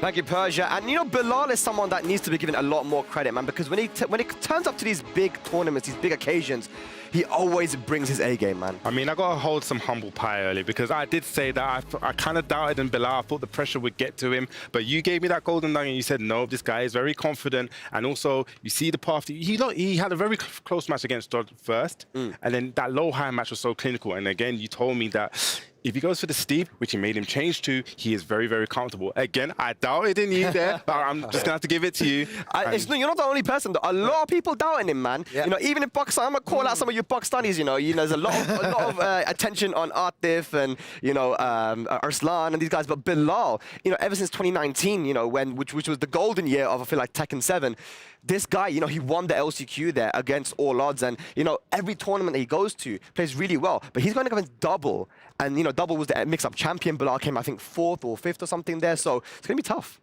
Yeah, it's going to be very tough. And as well, you know, Double really utilizes all of Law's moveset, which is really good. You know, really does, you know, mix the opponent up, goes into full crouch in their face and, you know, mixes up with a slide and everything else. It's really sick, you know, to see him play today. Let's quickly go to Group D and then talk about this. Chanel and CBM, Sajawal Chicken. What do you guys think quickly? I mean, Chanel, CBM, I guess that's a run back from the ATL Super Tournament, and Chanel actually took that 2-1. We've seen CBM actually, you know, when he loses, he really just ruminates and deeply thinks about how we can get the set back. Yeah, you know what? Again, all those names are incredible, man. I'm super excited to see how this turns out, man. It's been crazy. Well, let's see if you guys at home can make the right prediction, guys. STC Play Predictions, 2 players, guys. Put your votes in. Who is going to be making it into top 8 for tomorrow? But I believe we're getting down to it, man. Group C and D here for Phase 2. What do you guys expect? I'm going to say Sajawal and Bilal, man. I think I'm going to go Team Pakistan on this one. Yeah, do you know what? Maybe Bilal and Hafiz Tanvir. Why? Bilal, because he's a lovely guy. Hafiz Tanvir, because he plays a sick character. All right, ladies and lads, here we go. Group C and D here. Who is going to be making it into the top 8 for tomorrow? We'll find out now. Over to the stage for some Esports World Cup Tekken 8 action.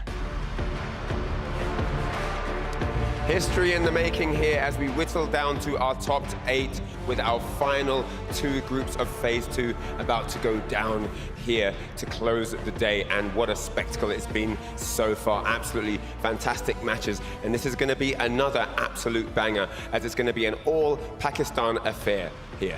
Yeah, 3 Pakistani players and 1 Japanese in this group. Who knows what will happen at the end of the day, but we had this chat before. You know, Farzeen was saying, this is a game between me and someone that is also Pakistani. This hits home in many ways, but this is a kind of a big surprise already to see Farzeen competing in this position. It definitely was for him in this case, but Haf has also had close fights to get here, so it's not even an easy run. And keep in mind, both of these players are part of their Twisted Minds and Team Falcons, the two biggest organizations here in Saudi Arabia. So not only are they rivals from two countrymen, but also from both clubs, especially with Twisted Minds fighting for more points in Club Championship. Indeed, indeed. Farzeen, well known for his Tekken prowess from Tekken 7. Solid run from him there as well. And coming in, he's going to be going up against the LCQ qualifier, who is here to do battle in the best of 3. But it's time to kick it over to the casting guys to take all the match away. Take it away, boys.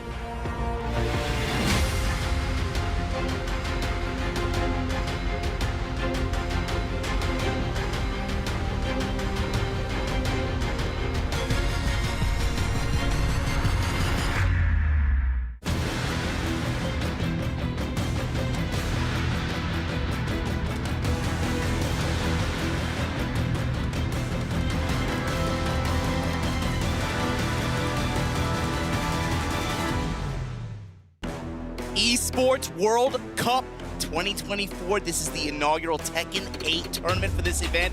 Majravama here with MYK, and let's just cut to the chase, man. This match is about the next generation of Pakistan Tekken. Absolutely. The young bloods are out. Hafiz Tanvir going up against Farzeen. We've seen the long road they took to get here. Hafiz with the Claudio. Farzeen, we're expecting the victor out of him.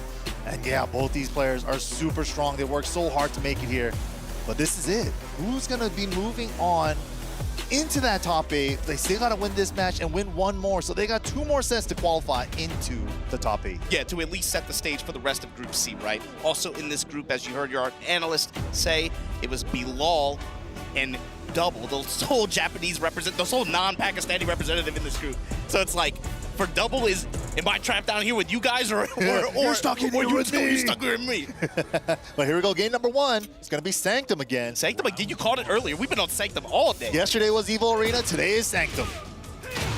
And right away, Farzeen emphasizing these mids, this jab pressure, running 2, nothing after.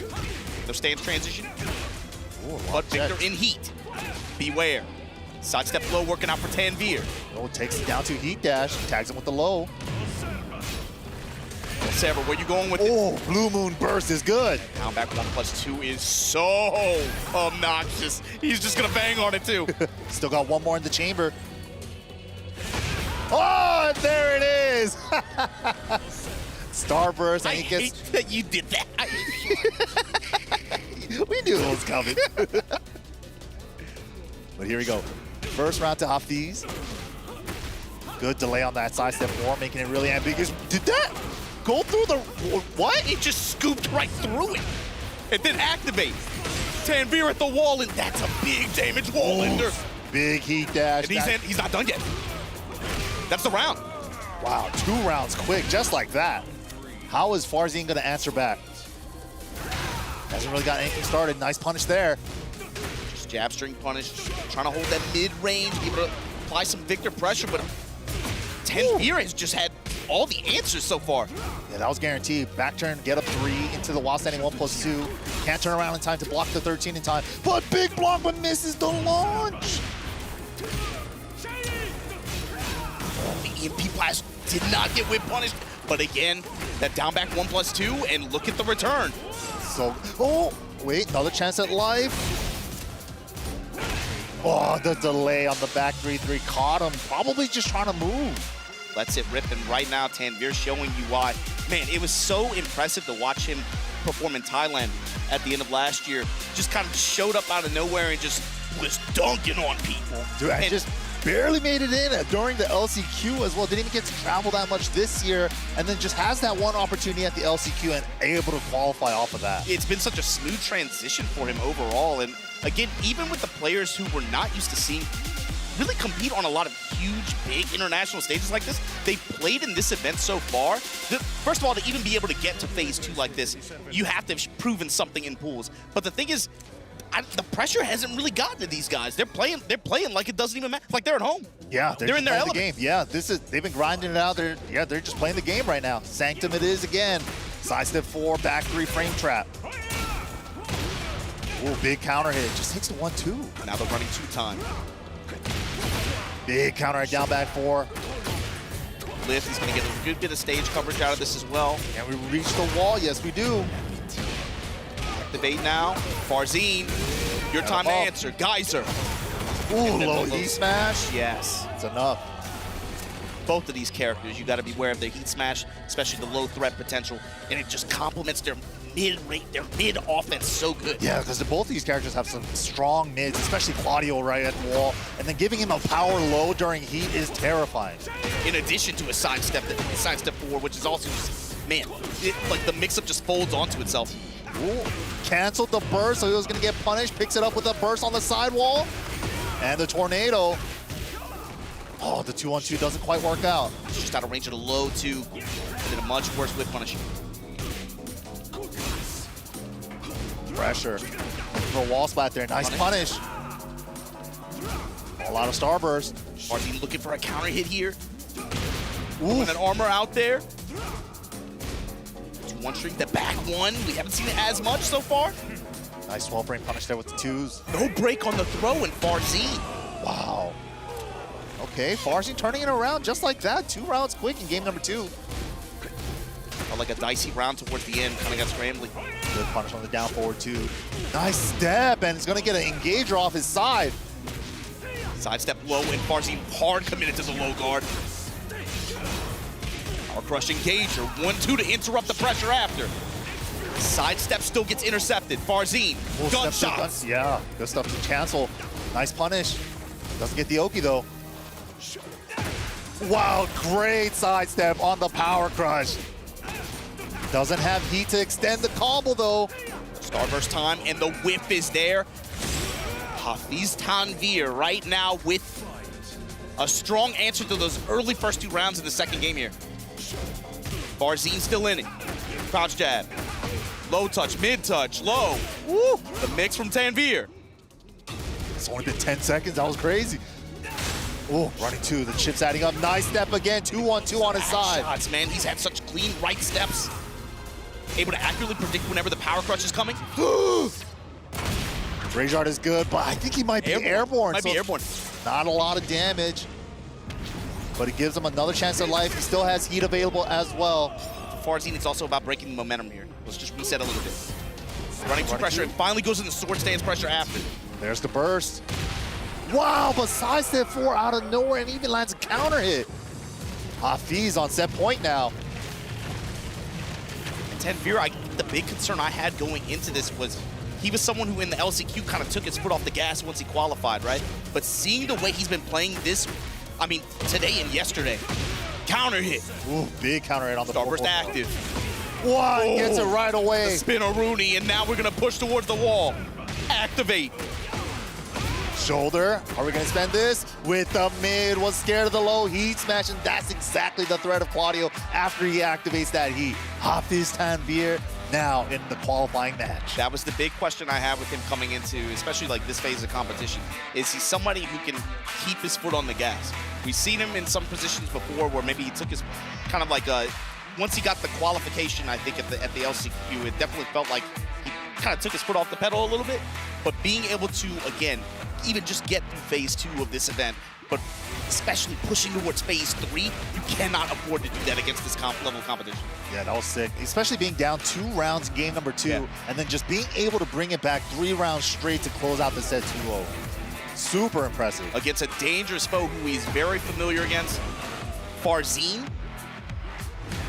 Yeah, the battle of the next generation, man. This is sick. That counter hit sidestep 4, man. That's really what kind of opened up the door, and then look at this, the closeout with this last round. Strong last round there, bro. Put the lows at the threat of the lows, especially with Claudio in heat like that, off the wall. He put that in Farzeen's head earlier on in the set. Cashed out, just went just mid. Yeah, and that low heat smash for characters that do have them. That's so scary, right? It's the immediate mix-up between a mid heat dash or the low heat smash. And Hafiz now gonna be on the qualifying match. But yeah, Hafiz, great stuff. Qualified out of LCQ all the way here. And we're taking a look at the brackets. Hafiz is gonna be waiting on the winner of the next match, Bilal versus Double. heard it in the interview too, Bilal talking about his level of confidence. You got to talk about this guy's ability to just show up. You know, especially the Pakistani players, it's been long chronicled. They have trouble traveling to a lot of events, but when they show up, especially the ones that don't go to so many events, they make statements. Yeah, Bilal is someone, he's, like I said, I go back to the 2019 LCQ when his performance there. That was all I needed to see. Yeah, it's like they definitely make that opportunity count because, of course, they're struggling with the visa stuff and right. So it's like when they finally do get to go out, they really show us how strong they are. And you know, the offline practice, these guys are always consistently grinding out the games, every matchup, all the little intricacies that you can run into in this game. They do their work. They do their homework, man. And we're seeing it pay off. And it's what makes me really curious about how this Phase 3 is going to play out. Because, you know, especially with the Korean scene and with the Japanese scene, from the arcade days, they have a culture of playing the long sets like that, right?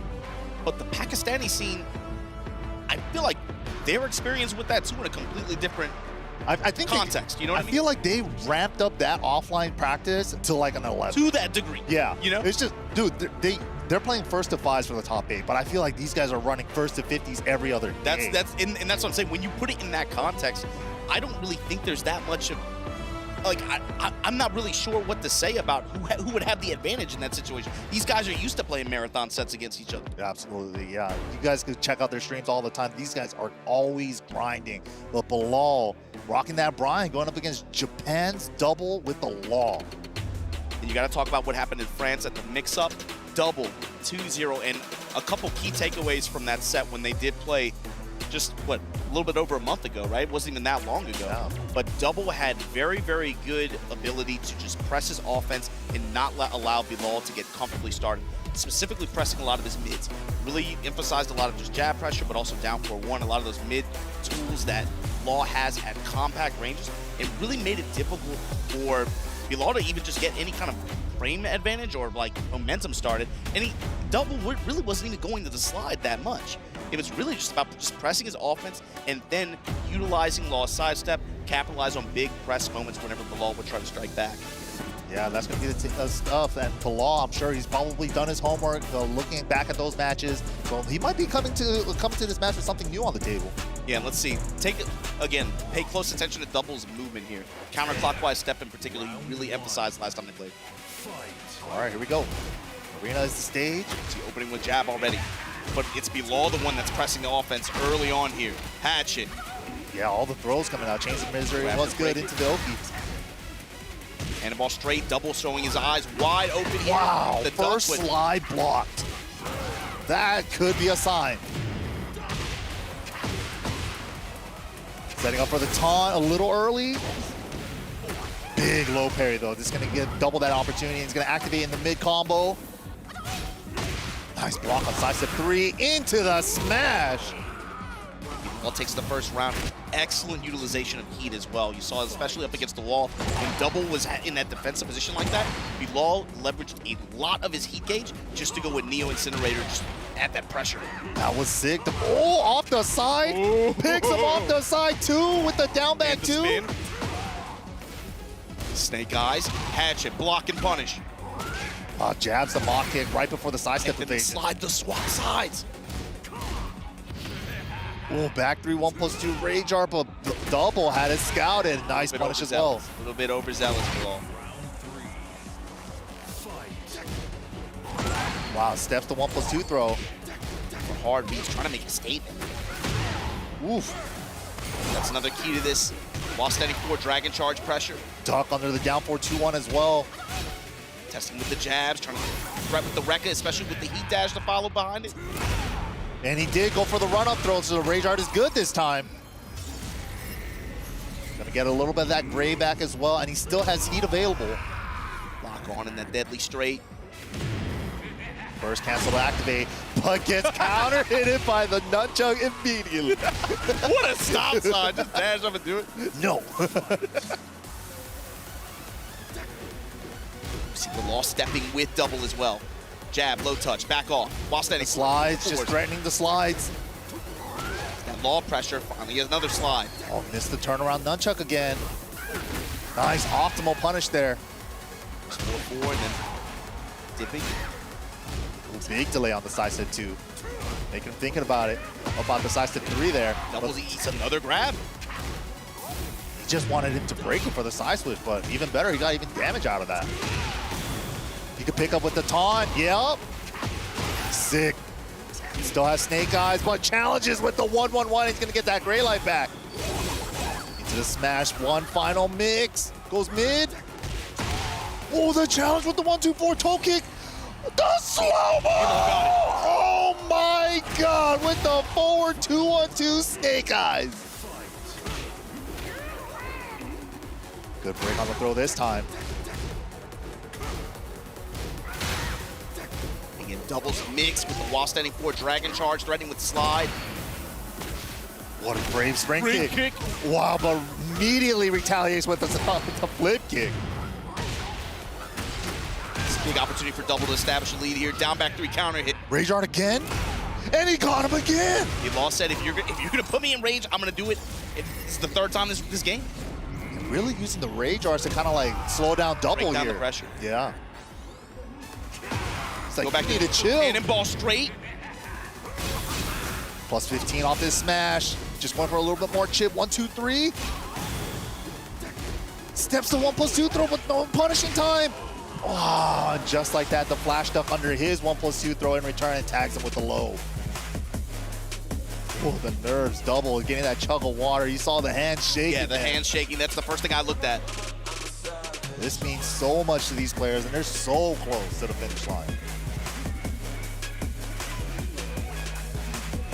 Really good first game. Like a lot of flash ducks. Bilal, showed the Rage Art a lot, so maybe he's gonna have Double second guess himself and back to the Sanctum. What is going on? Round 1. Fight.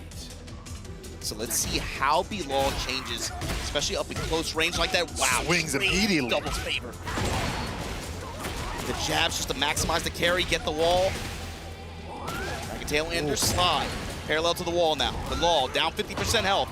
Wow, Hard got him duck. to swing. Comes up with that rising fist. Put Bilal back on the wall again after this activation. Nice block, but he needs so much more. And Double had that scouted twice now. Quick duck under the down 4-2-1 from Brian. Oh, he's tested him. Nice, perfect punish there on the 10 frame. Until Bilal gets in range, Bilal's gonna be the one hesitating. What a read. Nice whip punish, and that's gonna be the wall. Yep. That's the round. Clean stuff for Double here now on set point. A very fast game too so far. Double threatening it. True to his name, Speed Star right now. The pressure in the speed. Not giving Bilal the opportunity. It's looking like a repeat right now. Well, the slides are back to working. Cracking the legs. Yeah, that pushback on that nunchuck is so hard to punish. Double Dragon. True to his name, activated the wall. Nice combo there as well. The keep up locked. Oh. He dash mix. Challenge immediately. Vulcan cannon. Oh, good try. Almost threaded the needle with the jet up there. Duck. He was airborne during the slide. Slide is so good. Slide and cash him outside. Double 2-0 over Bilal. That was clean stuff from Double. He really cleaned up game number 2 there. Bilal's trying to give up his key, but you still got one more life, man. It's not out of it yet. He just felt overly prepared, especially on, it felt like a lot of the reads in terms of like pressure whenever Bilal would try to like had some Abare jabs or Abare high, non-jailing strings like that. And I feel like he uses it against him, right? It's like he blocked the first slide in the set, and then everything after that, he landed it every time. It's slide mix-up dynamics and slide pressure dynamics.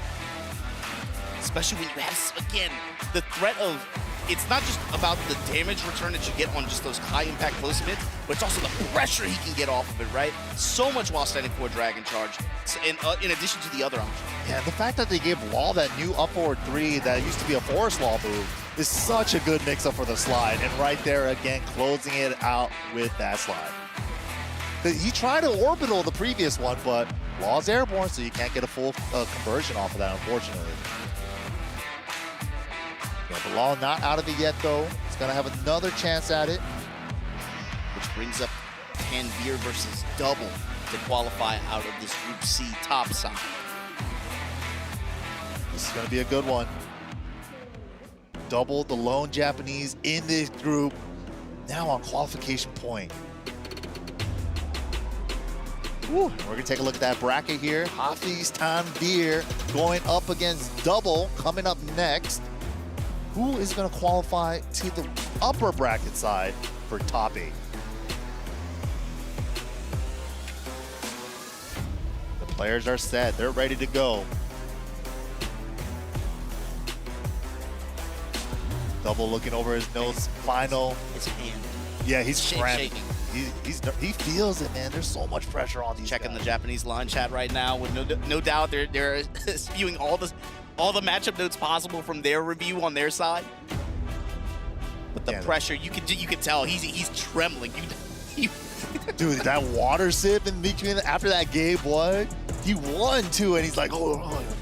Just from knowing them, I can tell what he wants to. He's like, yo, can we take a 5-minute smoke break? I know he wants to so bad.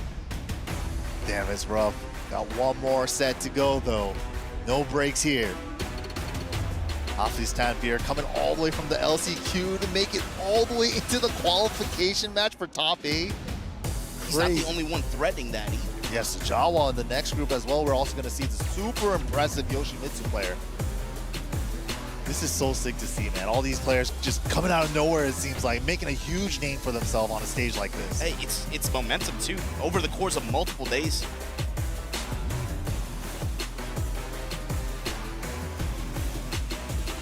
Woo. And we're going into it. Evil Arena. And look where we are. Look where we find ourselves. But here we go. Double with the Law going up against Tanvir on the Claudio.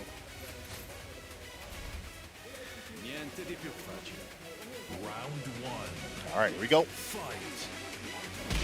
Qualification match, little whip punch on the down 4-3 there. Good patience on the back 3-3. Re-extension, that time punished. Double now. How is he going to enforce his offense like that against a scary Claudio character who has so many tools to just be able to just put a stop sign out there, but also get huge return on his mids? The first live block, going for the wall combo damage, saving the wall blast as well. Staying grounded for the heat smash, smart stuff. Didn't quickly get up to put himself in that mix. Dash. Yo, on his Tekken game now. No more heat. Mid touch, sidestep 4, down, the lows. Ooh, yeah, both times Double went for the full crouch mix-up. Hafiz had it scouted. Slide the first time, up 4-3 the second. Gets a floater. Great float. Good conversion to get the bomb wall too. Probably gonna save it for the grounded wall scaling. And now he has a very threatening position. Double not wanting to get up to put himself in that low E smash scenario. Yeah, he stayed low and then tried to roll out to the left side just to be able to get away from the threat of the bomb wall, but he ate so much damage in return. Yeah, Hafiz, after round 1, he recognized he stayed on the ground and just kept hitting him there. Big low parry on the down 2, down back 2. To the wall. No, activate. Oof. Dragon's Roar. No punish on the 1-1-1, but finds a counter hit back 1-2-2. Double right back in there. Jab, low touch. Just pokes coming out of Double now. Fishing with the nunchucks. Ooh, slide is good this time. Counter slide. Deep block on the spring kick. Jab coverage. Gets the spin with the nunchucks. Activate again at the blast wall. Now he's activated. Hold this smash. Big block on the slide. Double was willing to bet it. He's Tanvir. He got back a good chunk of life with that exchange. Big block. That was a wall standing 2, but got a standing 2 instead. Unfortunate, that was definitely the round. Mids. Starburst is gone, 15 seconds. Slide is good. Nice, and got the follow-up as well. Final round, game number 1.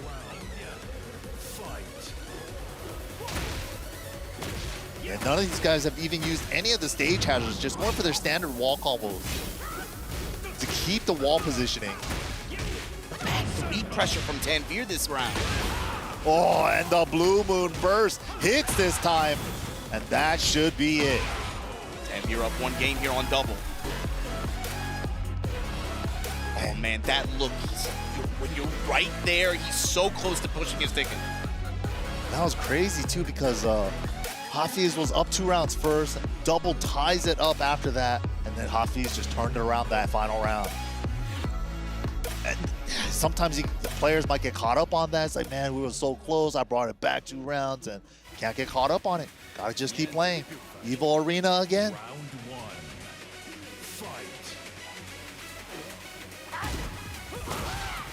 Double change. Ooh, out of the air with the nunchuck. It felt like towards the end of that last game, he was fighting more for that pinpoint range than, and Tanvir just did a great job of just keeping him out at range 1, range 2. Wow, the down 4 backdash nunchuck. That was sick. He dash combo and he makes it to the next wall. That was beautiful. And an ender at the wall too. Great combo recipe just to be able to extend like that. Wow, beautiful sidestep on the up forward 3.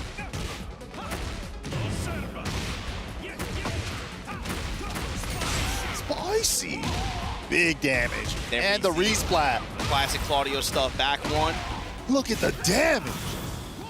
He dash mix. I don't think he No, survives. He doesn't have enough life for back 1.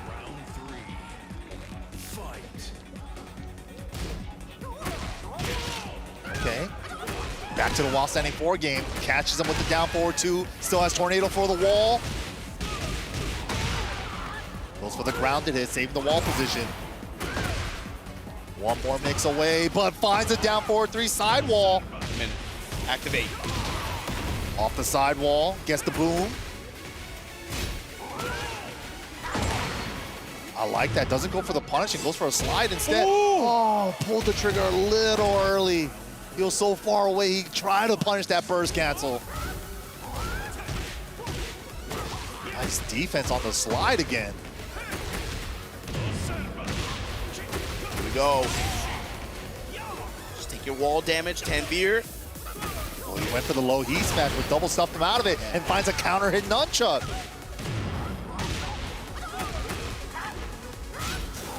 Oh, interesting combo. 1-1-1 counter hit. All pressure. Wow, took the bet. Only minus 14 in this game, why not? Especially with that low mid round ender. I think the handshaking might be gone. I think it might be locked in. He's only 1 game away now. Gets it. Even said, and of course, double with his pressure there too. It wasn't just about, whilst he did a good job of varying his options, you saw him mixing up while standing 4, Dragon Charge with also just while standing 4, low touch. Then pressing with jab, pressing with down forward 1. Ooh, now while standing 3 into DS's forward 1. He's using all the tools, Yeah, optimal he's giving him punish. a lot of different looks now. Wow. Harry.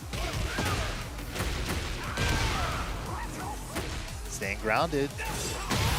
Big call out on the running 2, and that's going to be a wall splat from downtown. And that's a round finisher.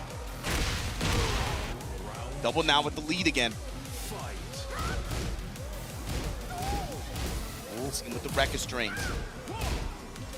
Tanvir with that sidestep right. Gotta beware. Trade in double's favor. Not able to Yeah, to wasn't adjust. able to convert it. He went for the 2 jab. Didn't get it though. But up in the high. It was, of course, out of the air. Wasn't able to convert that. He was stuck in stance. See that too. While setting 4 DC, nothing. Giving him a lot to think about here. Ooh, that's big. He dash follow up. Now Tanvir. Tornado. Oh no. Might like rub the combo a little bit. Forgot which part he hit. You're Tanvir. You're cool with this still. This is scary though. Double with the wall position and cashing out with the heat smash immediately. Nice blocks though. Good read on him going mid. You're trying to space him out with the mid kick. Watch the low touch sliding. Ooh, the homing step in the down four, one able to check him. Double now on set point. I love the range he's using that nunchuck, making it impossible to punish with that pushback. Sidestep block from double two. Oh, nice confirm on the down forward three. Mid strike, just raw activate. Activate and turn after the down back 2-1. Wow, out of nowhere. Raw double dragon, heat dash now. Tanvir with these clutch micro steps, but again gets popped at the wall. Adjustment is there from double. Oh my God. And loaded in the corner. Starburst is gone. The power crush. He got it. Wow, double qualifies into the upper bracket for top 8. 3 Pakistani players and 1 Japanese player in this Group C. Who's trapped with who? Double just put his name on that ticket to top 8 tomorrow, and he's going to be playing some long sets. Yeah, I really like a lot of the stuff that he was showing. Like that 1+2 is a nunchuck from range, just so he can safely fish for counter hit on it at a range where the characters can't reach with their punish. A lot of really good stuff, and he mixes up his options so well. And it's not just, okay, I'm just gonna do slide into mid mix-up. Sometimes it's while standing for, sometimes it's while standing for DSS, you know? It's like sometimes it's while standing for DSS, nothing, just a way to see how you react. He did a really good job. It's like very subtle ways. He was really diversifying his options and how he applied pressure throughout the set too. Yeah. That's what was important. Never was just like a layer 1 type of mix-up. He's 2-3 layers in with the law mind games. But yeah, Hafiz Tanvir, strong game number 2 there, or in number 1. And then right there, double took a little bet, and things kind of started working out. Especially game number 3 here, super solid stuff for double. That's a win con right there, especially if you get that positioning with all those resources off the table. But let's check in with the stage.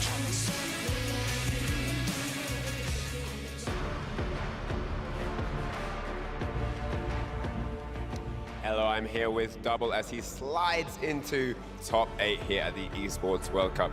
勝った気持ちはいかがでしょうか？いやもうグループのメンツがめっちゃやばかったんで正直自信なかったんですけど、もう自分のできることを精一杯やろうっていう気持ちでいって全部出し切れて勝利もできたんですごく嬉しいです。So opening up the group, he was very nervous looking at the stacked names that were around him, but he did his very best, kept everything tight and got the W, and he's very, very happy with that victory. で、これから続く自信はどうですか？そうですね、もうないです。すいません、ちょっともう頭回ってないです。すいません。I asked him what his confidence is looking like moving into the top 8, and he said he has absolutely no confidence at all. But of course, he's digesting the victory here as he moves into the top 8.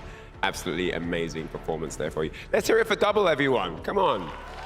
Brilliant, brilliant stuff from him. Representing Japan. Great, great performance there. Moving into top 8. He's very happy with himself. で、最後の質問なんですけど、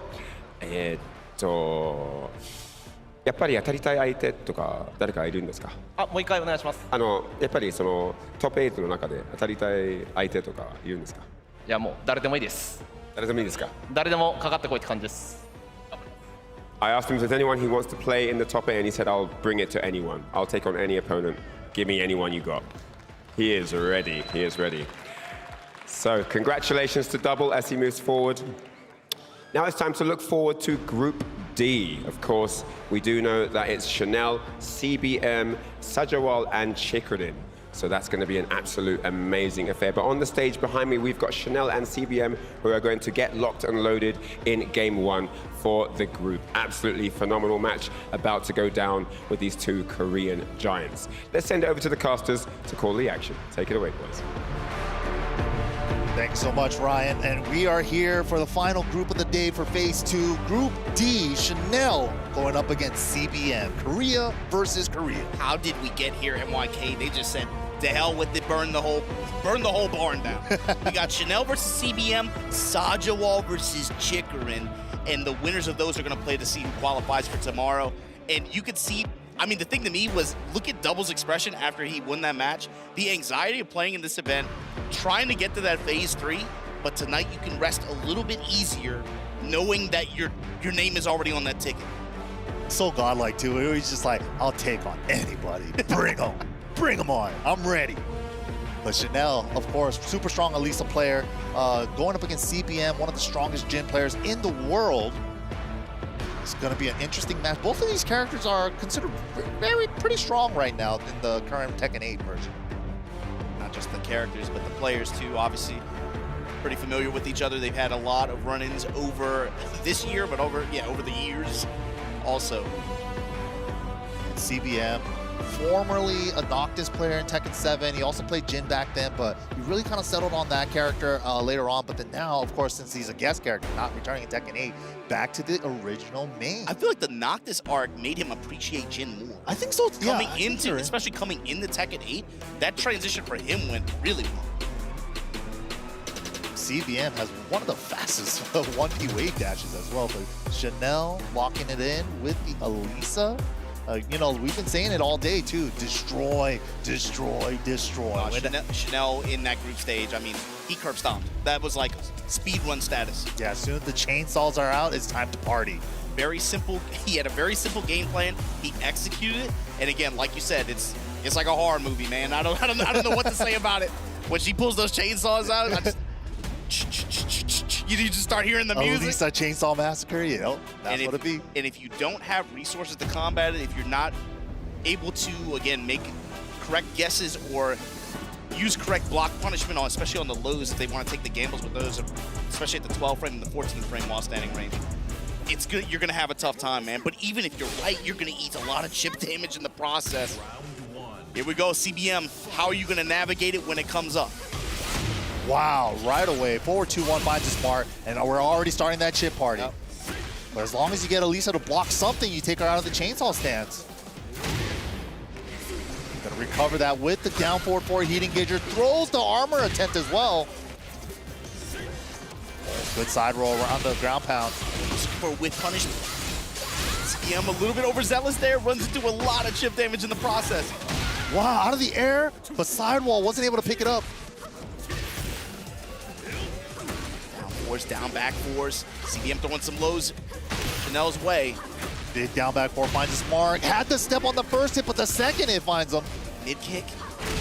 Wow, just like that. Step in low from Chanel. Tense round. Signs of things to come for the rest of the set. The dive kick's in play. Jin starting that chip game himself. That dive kick, the Zen 3+4. The electric finds his mark. Chanel's been starting the rounds by backing up as well. That was a great option, using the down back one to avoid the down forward one follow-ups, and I think it would have covered both. Through the entire floor of the subcon, oh my god. Awesome! What a parry, but she recovers crouching. Dude, she's running laps around him. Can't hit her. Good confirm. Takes the frames with the Demon Paw. Nice sidewalk left around the chainsaw low. Floor available as well. Go for it again into the unscale. Nice. Great damage pickup. CBM now the delay mid. Spinner Rooney into the low on hit. Dangerous against Jin. He can launch. Oh, back to one finds his mark. So scary to go low. Dash mix. Grab, break it. CBM's too scared to go low. He just wants to close it out with the back 2-1. But nice, gets the block on Chanel's and gets the punish. CBM with that defense bending but not breaking. I think everybody knew that Chanel wanted to close that out with a low. Just waited it out, took his block punishment. Floor break here from Chanel. I agree with this, just to get her away from Jin. Possibly making that LLRK a launcher. Whoa, down forward 2 into electric. The advantage here. Chanel didn't even get to use his heat. Cheeky dive kick to be able to just seal the timer like that. Break on the grab. Back to 1. Nice blocks. Getting Grandma Kazumi's while standing 4-4 in this game as well. Takes his heat dash, a little bit of chip, tags him low. 13 seconds. Yeah, just that one single down 4 made Chanel like, okay, he is willing to go low at the end of the round. And closed it out with the mid. Tense rounds here, man. Super tense. Oh, caught him ducking. Mini combo. Whip punish. Engage. More chip. Coming to a round near you. Counter hit. Forward 2-1-2. And that could be it with the right combo. Not quite. Pixel. How does Chanel want to close it out? Step in low once again, Chanel. Picking up where he left off. This is a back and forth battle. This was a lot closer than I think he probably so far in all the matches that he's had today. Yeah, Chanel definitely having to work against CBM here. CBM did have some great moments too, but Chanel just staying solid. And then just the end of the round, mind games of, do I close it out with a low or a mid? It's just, it feels like Chanel is making it feel like his presence is like, don't go low on me. I will kill you if you go low. There's that great walk again around destroy down one. And already CBM has shown I have a consistent answer. If you want to go for that slower low, you're going to get launched. Ooh, tagger just to get her out of chainsaw. What a step! Now Chanel, yes, he's trying to scout the sidestep. Out of range! Oh, big hook fist here. This is the opportunity he needs. He's rage as well. Activate with burst. Cancels, goes into the rage art as well. Cash out. Both heat activated.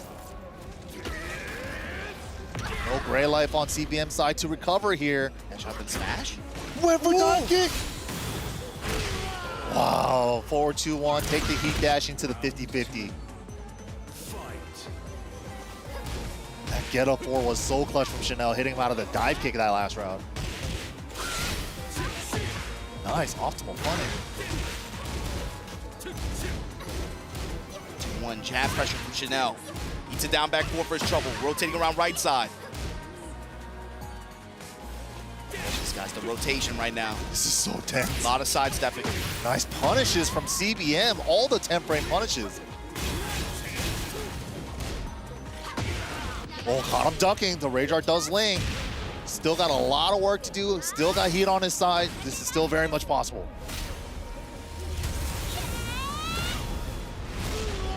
It's that heat bar. How's he gonna get into it? How's he gonna use it? First Raw cancel. And you know he's looking for one. He's looking for one thing. Chip, chip, chip. How's he gonna activate the chainsaw? Stop sign back. Yeah, that was a great back two. Oh my god, you stepped the electric into it? 180? You're supposed to go right on it too. Lisa sidewalk is, whoa, Lisa sidewalk. Back at you. Oh no. That was a great adjustment. Crouch dash 1, in case she's still airborne, it still will tornado or launch if she's grounded. Activate. Stepping low. Nobody's thinking about it. How's it gonna happen? Nice punish again. CBM not letting anything punishable slip. 414, then he backs off. Out of the air. That's a tornado. Nice Oki there as well. Down 4-4, went for the spike. And because Elisa has that special get up to avoid lows, he went for the back two. Smart choice. CBM had really good patience that round too. Gets an early lift here. CBM, 50% health advantage here. Breaking the grab attempt. Wow, little whip punch with the standing 4. Catch them with the delay. And gets the die kick for Oki into the back 2-1 finish. Woo. Good answer back from CBM. Now it's all tied up. One more game to see who's going to get into that qualification match. Slow down the pace of these rounds overall too. Yeah, this is really slow, methodical play from both players here. Ronnie, they're both trying to tag each other mid a lot as well, but like neither one of them is giving up that easy kind of mid strike. Except playing around the lows as well, but again, it was also how CBM navigated through chainsaw stance whenever it happened. If it was one of the attacks where it's still Elisa's turn, he was willing to just give it up, just back off. Try to just get as much backdash in there as he could, create space. Minimize risk as much as possible, yeah. But here we go, back to Descent and Subconscious. Elisa is kind of scary on this stage. She has a lot of stuff that can break floors. Floor break, yeah. A lot of easy floor break potential. Wow, trying to interrupt with the electric there. Gets stuffed. Early on here in game 3, they're both throwing lows at each other. Oh, there's 1 damage to the floor.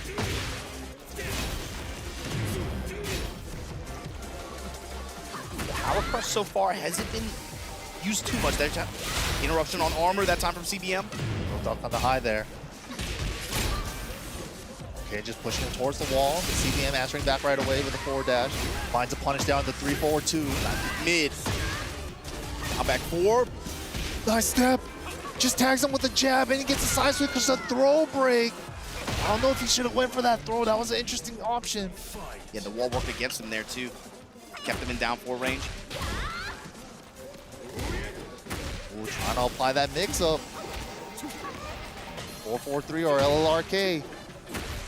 Going for safer low options, not being too greedy about the active floor break possibility right now. Nice whiff punish. Yeah, and the time he does go for it, Chanel was ready. First floor gone. Activate, yeah. Go for it, especially if you're going to have wall presence here. Ooh, wall positioning as well with heat available. She's already activated. Hold this smash. Oh, no break. The grab. 2 throw is good. 15 seconds. Smash, wall crush, mad plus frames. Throw intentionally to switch sides, but there's no time. What are we gonna do with this? Pick up. No! Oh, he thought he was probably gonna stay grounded. Ended on the sweep there. CBM able to hold on somehow. That got kind of scrambly at the end. Oh, had the back. No punish. Has so much form momentum, he had to chase it.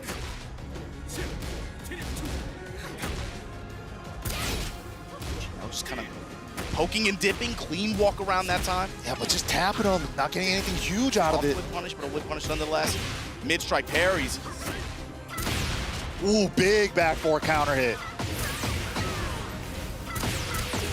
Takes the floor away, and we still have burst available for heat burst, heat dash combo. And we're gonna take it. Yeah, but the additional scaling from the floor break keeps him alive, but tags him with the mid, gets the round. CBM, though, it still feels like he's in control. Set point right now. Back 2-1. 2-1 poke. We haven't seen too much full strings out of it yet. Back 2-1 again. He's been banging on that thing. Both of them going for throws, but counter hit 4 from Jin. Wow, the defense. Or then backdash immediately. Wow, that's a whiff punish. Gets the follow-up as well. Woo! Get up low kick, able to disrupt the destruction stance. CBM putting him in a sequence so he can burn his heat timer. But gets the counter at 4, Okazeme. Into the boot 2. Mix up, double Luigi, this is it. Oh Who's gonna make it into top 8? And why Chanel brought this back. Just crazy, man. This is so tense. Catches him stepping with the destroy back 2. He's gone to that same pattern like 3 times in a row. He keeps only trying to step left. Mid strikes though, CBM. Wow, the challenge! Flow conversion. Good damage, still heat activated. Him in rage. Heat dash mix. Punishes the power crush. Activation. 4-4-2 heat dash, this is it with the right combo. Into the rage art, no funny business, and CBM locks in his ticket into the top 8. Wow. Or I mean, qualification match, excuse me. Got a little ahead of myself. Woo. Good stuff to CBM there. It looks so, like, Chanel looked like he had such a presence in the first, like, game and a half, and then CBM, something just clicked. He just played that same game with him. One thing that you mentioned that happened quite a few times throughout the set was CBM had a very close eye on Chanel's heat time, and he would always go to options, especially when it would go back to like neutral phase or something like that. He would be using options that would occupy or be very active to the point where that heat timer on the side of Chanel would be expended by the time he was done blocking or whenever it was back in control. Yeah, that is such a good strategy, right? Because you see the heat timer as well, and if you can put them in like a 2-3 second sequence just to burn a little bit of time off so they can't spend it was so big. But yeah, right there, in the previous game, down 4-1+2 would have been a screw, but this game, since it's Tornado a combo extender now, unable to continue that pickup off that down 4. CEM, you can see the excitement, man, the release on that win. Woo, he is feeling it. He earned it too. That's a good feeling, man, when you go back to the hotel tonight, knowing that you're already locked in for tomorrow. That's sick. Here we go, though. Group B, we got to see who else is going to go up against him. Sajawal, the qualifier from the LCQ, made it all the way here. Super impressive Yoshimitsu. Going up against the Evil Japan champion, Chikurin. Yoshi's an interesting character to run in this matchup too, because traditionally I would say Chikurin, especially being from the region where he is from, they do have some Yoshi players there traditionally. But in Tekken 8, I don't think any of them are really competitively active, and certainly none on the level of what Sajawal has shown, especially in the LCQ and his run so far here in this tournament. Yeah, it's interesting too. And like Chikurin's kind of been like bouncing around on like what peripheral to use. Yes. Went from like pad to like a stick, back to stick, and now he's back on pad. And, you know, he was also rocking the Lydia a little bit as well, but now it seems like he's locking it in with the Lily. So not just that, but I mean, his ability to adapt, especially throughout, I mean, he's one of the players who in Double Jeopardy was able to get to this phase 2, right, in his group. But recently, for as dominant as Chikurin, or I guess as much as a lead as he had early on in Tekken 8's lifespan, like you said, he won EVO Japan, and in dominant fashion, too. Right. It definitely seemed like he was really familiar with the system right off the bat. I mean, like you said, right, he's like, I'm going to play pad, I'm not going to be mashing backdash, I'm just going to pick Lily, utilize my jab string, run mix-up, and that's pretty much what it comes down to. But in recent months, he has not been as dominant as he was early on in this game's lifespan. Right, it feels like a lot of people has like kind of caught up in a way. You know, they understand the system a lot better now. It's all been a learning process, but I think because Chikurin did play Geese, you know, a character with meter from the previous entry in Tekken 7, you know, maybe understanding how his heat system worked was a little bit easier for him. That mindset transition was a little bit easier for him. Right. Now here's the thing with Lily too. I don't know if his pressure is going to work the exact same way because of the threat of Flash. And spin, yeah. Super scary against Yoshi. He definitely can't autopilot against this character. So I think for Chikurin, it's going to be about breaking down how Sajawal wants to use some of those tools that Yoshi has. Built-in mobility, but of course Lily with the feisty rabbit mix. Yep. And the back turn low heat smash. That was a very good round. Wow, counter hit down forward 2 though. On the balcony, activate. Yeah, I guess the delay for the grounded damage and saving the balcony. Sajawal very polite, just willing to just take the step in low. God, the jab flip. Was Chikurin banging a wall attack, or was that? That was up 3+4. That was the up 3+4, yeah. He hit him on the way up. That was sick. Had the counter at back one, but didn't see it. Raw activate now. There's that spin, too. No punish on the 3-1. Ooh, back turn feisty. Big counter at forward 3. That did enough. Voila. Glide follow-up now. Backflip. See him utilizing a lot of back one do glide just to be able to try to move forward, apply that pressure. There's the first flash. We've seen break that offensive pressure from Chikurin. That was sick. That was actually a punish on the back turn 3-4. It looked, that was so, oh, get off of me. No feisty rabbit for you. And nice, Chikurin just outside of range as well. Oh, just to cut him up on the floor.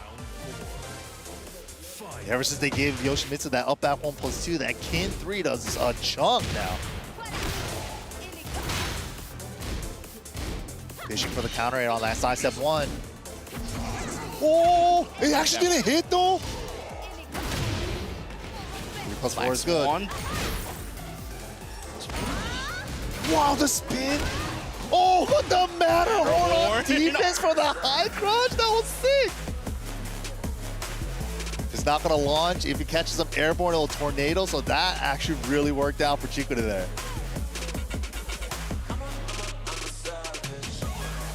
Fast game, and Sajawal had some good call-outs too, especially with a couple flashes that worked out in his favor, but man, when Lily got that raw heat activated and he just went in, yeah, it felt like the round went by very quickly. Yeah. Dude, the feisty rabbit mix-ups are so scary, right? Like, the lows are barely punishable, minus 13. Yeah, I mean, they're already cheap, right? With like minus 13, it's like for what it does. Wow, trade, unfortunate. Wow, punishes the no sword, put away. Wow, chases the spin down. That's the wall. As it's behind bait and punish on the flash. Spin, still got the wall. Wall jump attack, he will do it. Oh, great punish. But back turn wall splats are so hard to convert from. You see some of these options that Chikurin is banging on defensively. Up 3+4, wall jump attack. He is not above it. Yeah, even back turn 4 after the wall jump, that was an interesting option. It's good interrupt from Sajawal. Good spin, but didn't get the 2-2 even, just a single 2. Oh, even using it without the heat, yeah, it's still a good low. And feisty left too to get the wall positioning. Wow, Yoshi able to spin out of the homing attack like that too. Just homing attack, bro. Just homing attack. Activate. Heat dash is over. Chikurin on set point. Wow. 5 rounds straight.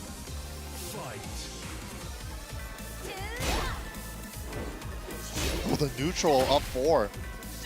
Look for a counter it there. It lows now. R-Will in the feisty mid. Crouch dash 2 getting under the jab string there. Can finding a counter hit. Close to the wall. Big damage. Sajawal's turn now.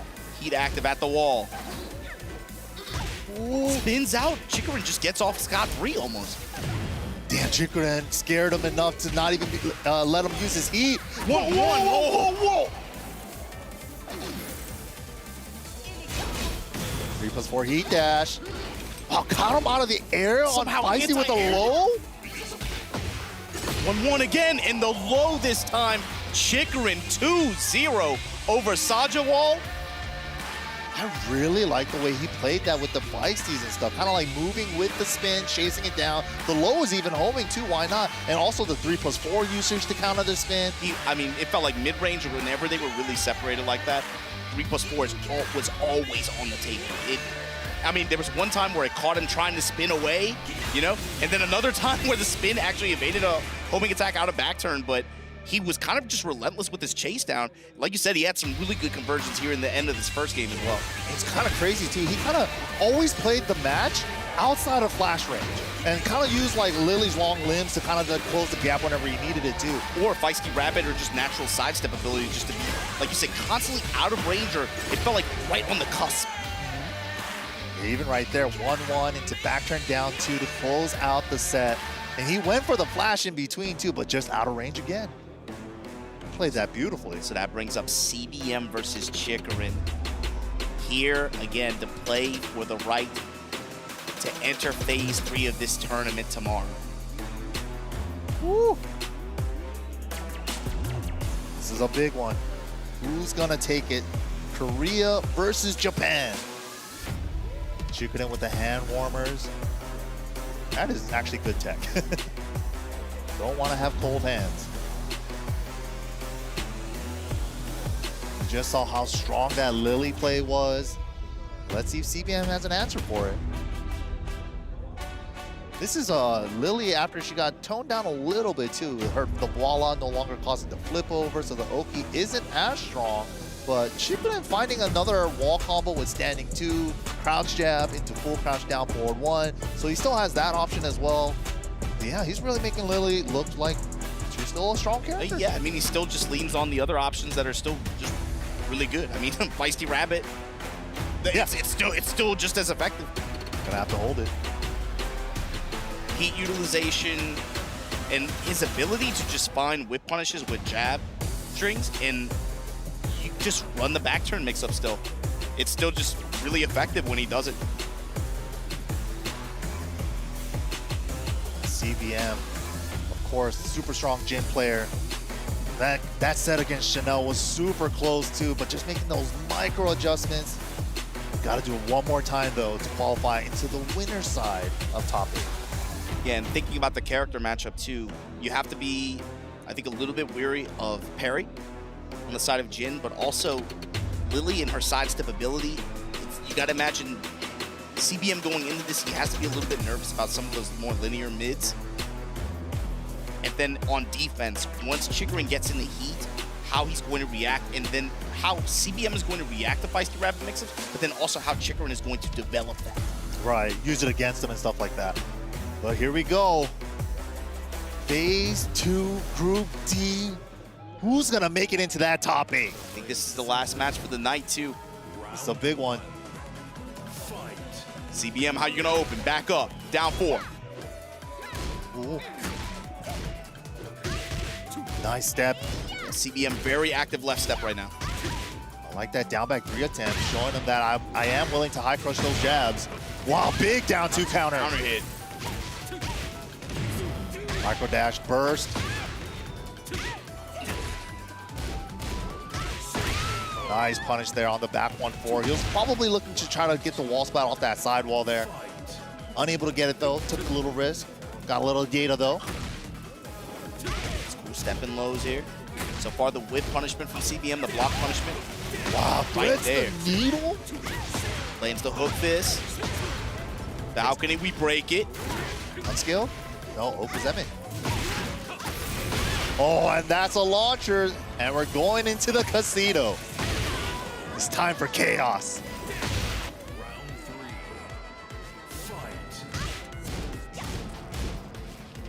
Just jabs and down forward 1 so far. Yeah, and Chikrin's having a tough time locking him down.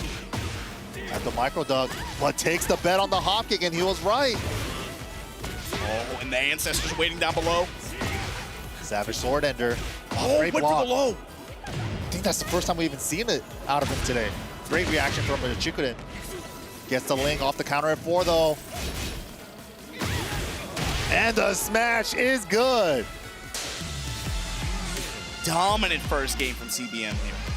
Yeah, Chikurin really couldn't get anything started. So we all know how strong Lily's sidestep can be, but Chikurin kind of stepped with him in a lot of instances before doing like the 2-1 checks, little down 4 checks here and there. The electric punish on the 1-1 in between from Lily, that was clean.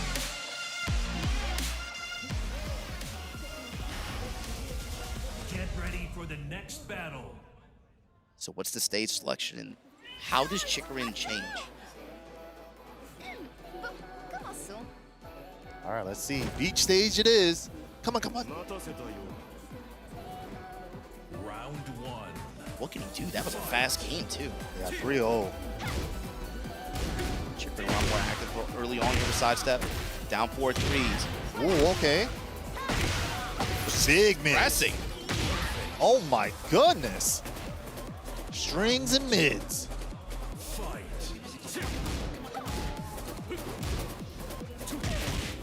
Okay. Sidestep left ducks and gets a counter hit on the feisty 3, turning it into a launcher. Missed the crouch cancel burst. But he still finds the 1-1 sequence after. And the heat dash to follow up. What a quick turnaround already. The momentum swings, man. The feint into the step and low. He's out that round, but here we go. Counter hit. Sidestep 1+2. Nice combo. You're gonna get a pretty, oh my gosh. Even an unskilled 50% just like that? That's great return for what that was.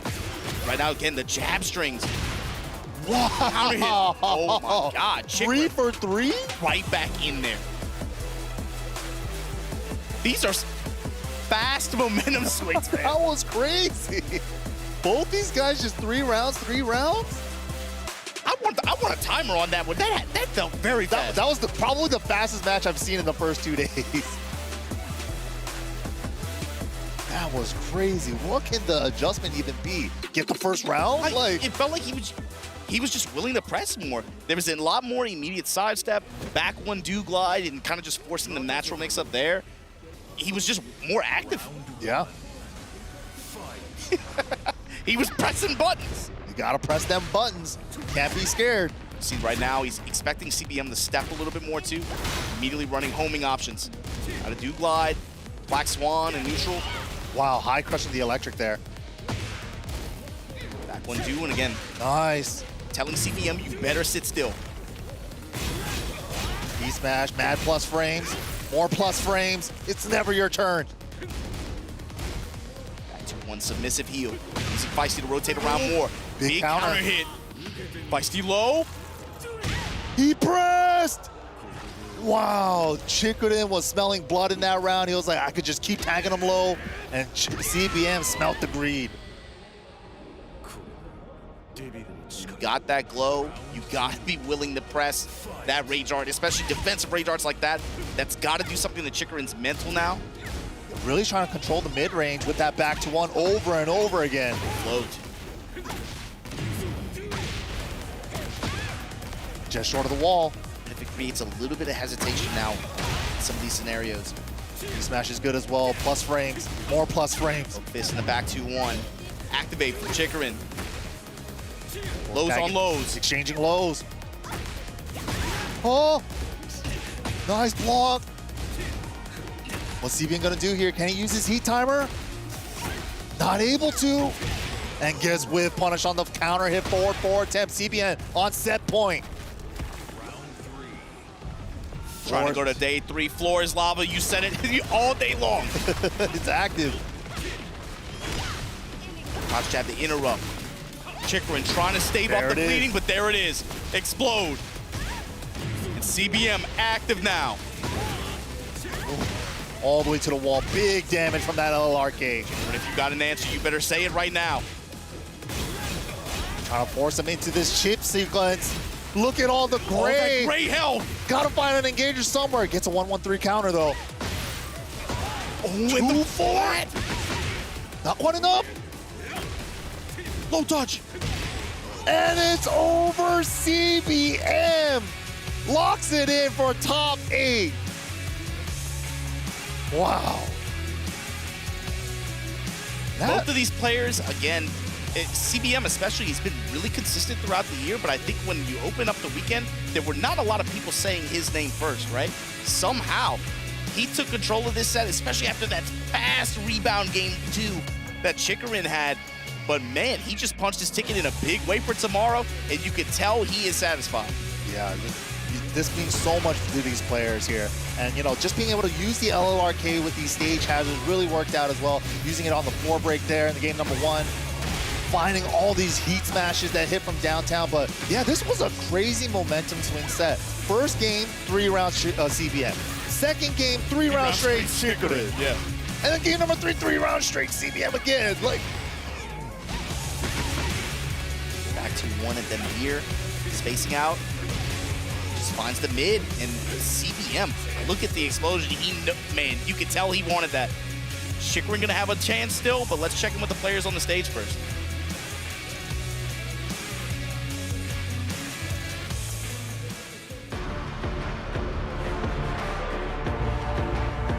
And here we are with the man of the hour, the final player to qualify to phase 3. It's CBM. Now, what a game we've had. Now, first one, you kind of rushed into it, got complete control. You go into second stage, and it's a complete rebound. What happened there? I thought I was on fire, so I just tried to push him back. and I think I thought Chikurin made a strategy against me, so it worked. So I lost the second match. What did you feel you needed to kind of switch up to get into stage 3? It was always the matter of the timing, and at the second match I got too many counter hits, so I just tried to be calm down.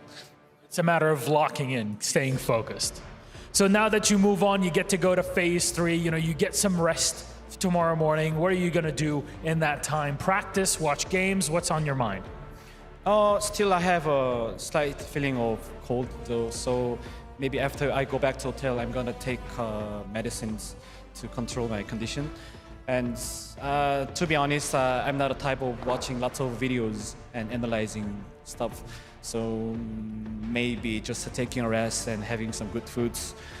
And I will just enjoy the tournament because I never expected to be in top 8. And, you know, I'm just so happy to be the part of this history. I'm so happy. Yeah, we're happy to have you here with us in Riyadh. What a way to end it here again. Congratulations, our final player to make it into phase 3. We'll send it back to the studio to break it down. Congratulations to Double and CBM joining Ulsan and Yagami for top 8 tomorrow. That was absolutely crazy. Double in a group with 3 other Pakistanis managed to make it out there, and CBM, insane play by him. I mean, we just got to give props to CBM because it seems like when he comes off a lot, even you saw it there against Chikrin, it was like a one round. It was a really, really momentum building round game there from Chikrin. But he just seems to be able to turn on that switch. I think MIK mentioned it, and he's able to make the adaptations really quickly on the fly. Yeah, you're right. And also, speaking of, you know, winning, Double played absolutely amazing, showcasing what Law can do. Incredible stuff from him. That was so sick. I like the pop-up from... I didn't know it was in slow motion. Is it the slow... the slow motion... Yo, and this one as well. Yo, I love the slow motion pop-ups, man.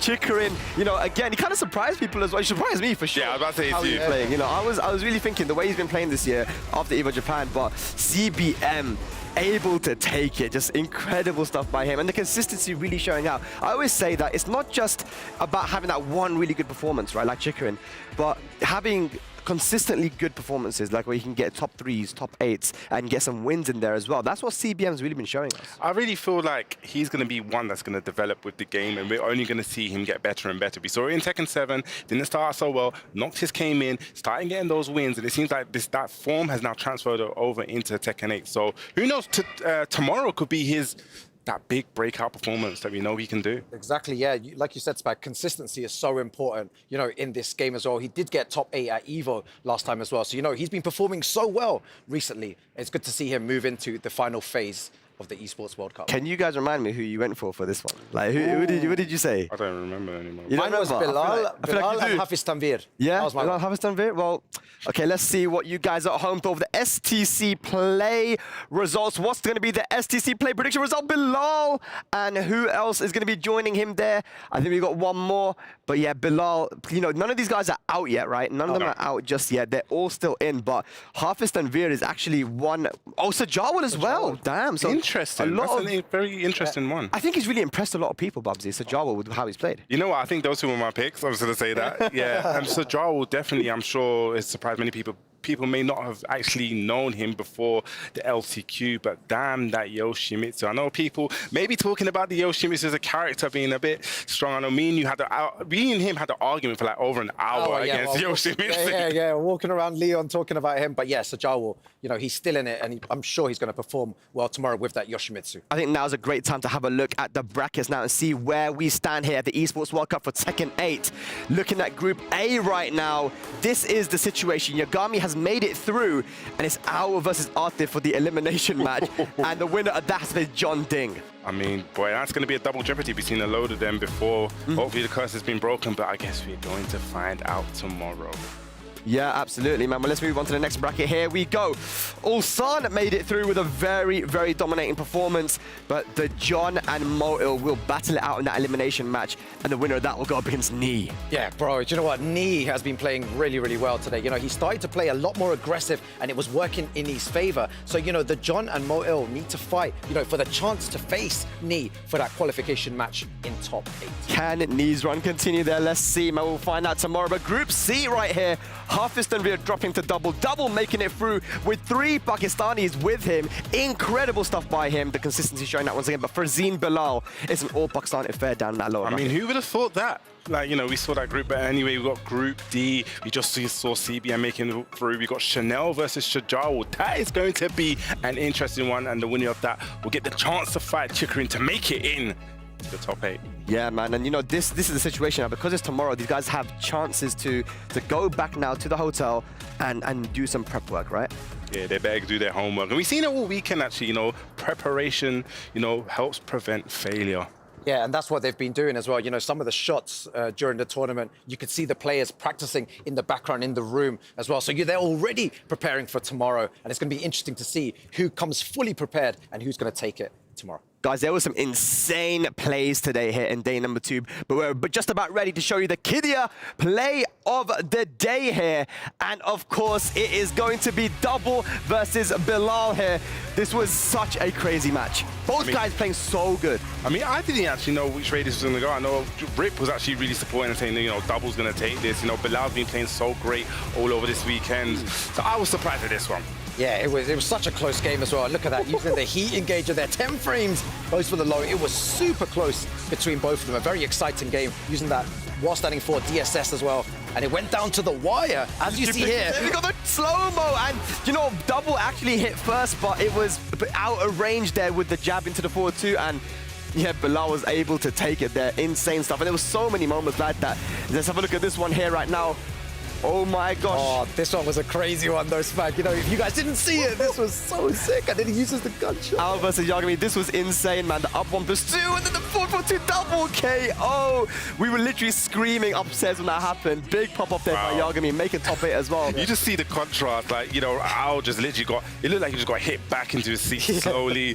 Yagami was off the screen celebrating. You know what's crazy though, yeah, is when he did that up 1+2, it was like, I knew it was coming. It's like up 1+2, but it's one of them ones where it's like, it's bait, but it's not bait. It's like, it's obvious, but it's not obvious. Sometimes you just gotta, it's an oldie but a goodie. That's what I like to call it sometimes, you know. Sometimes you just gotta bring out the old tricks.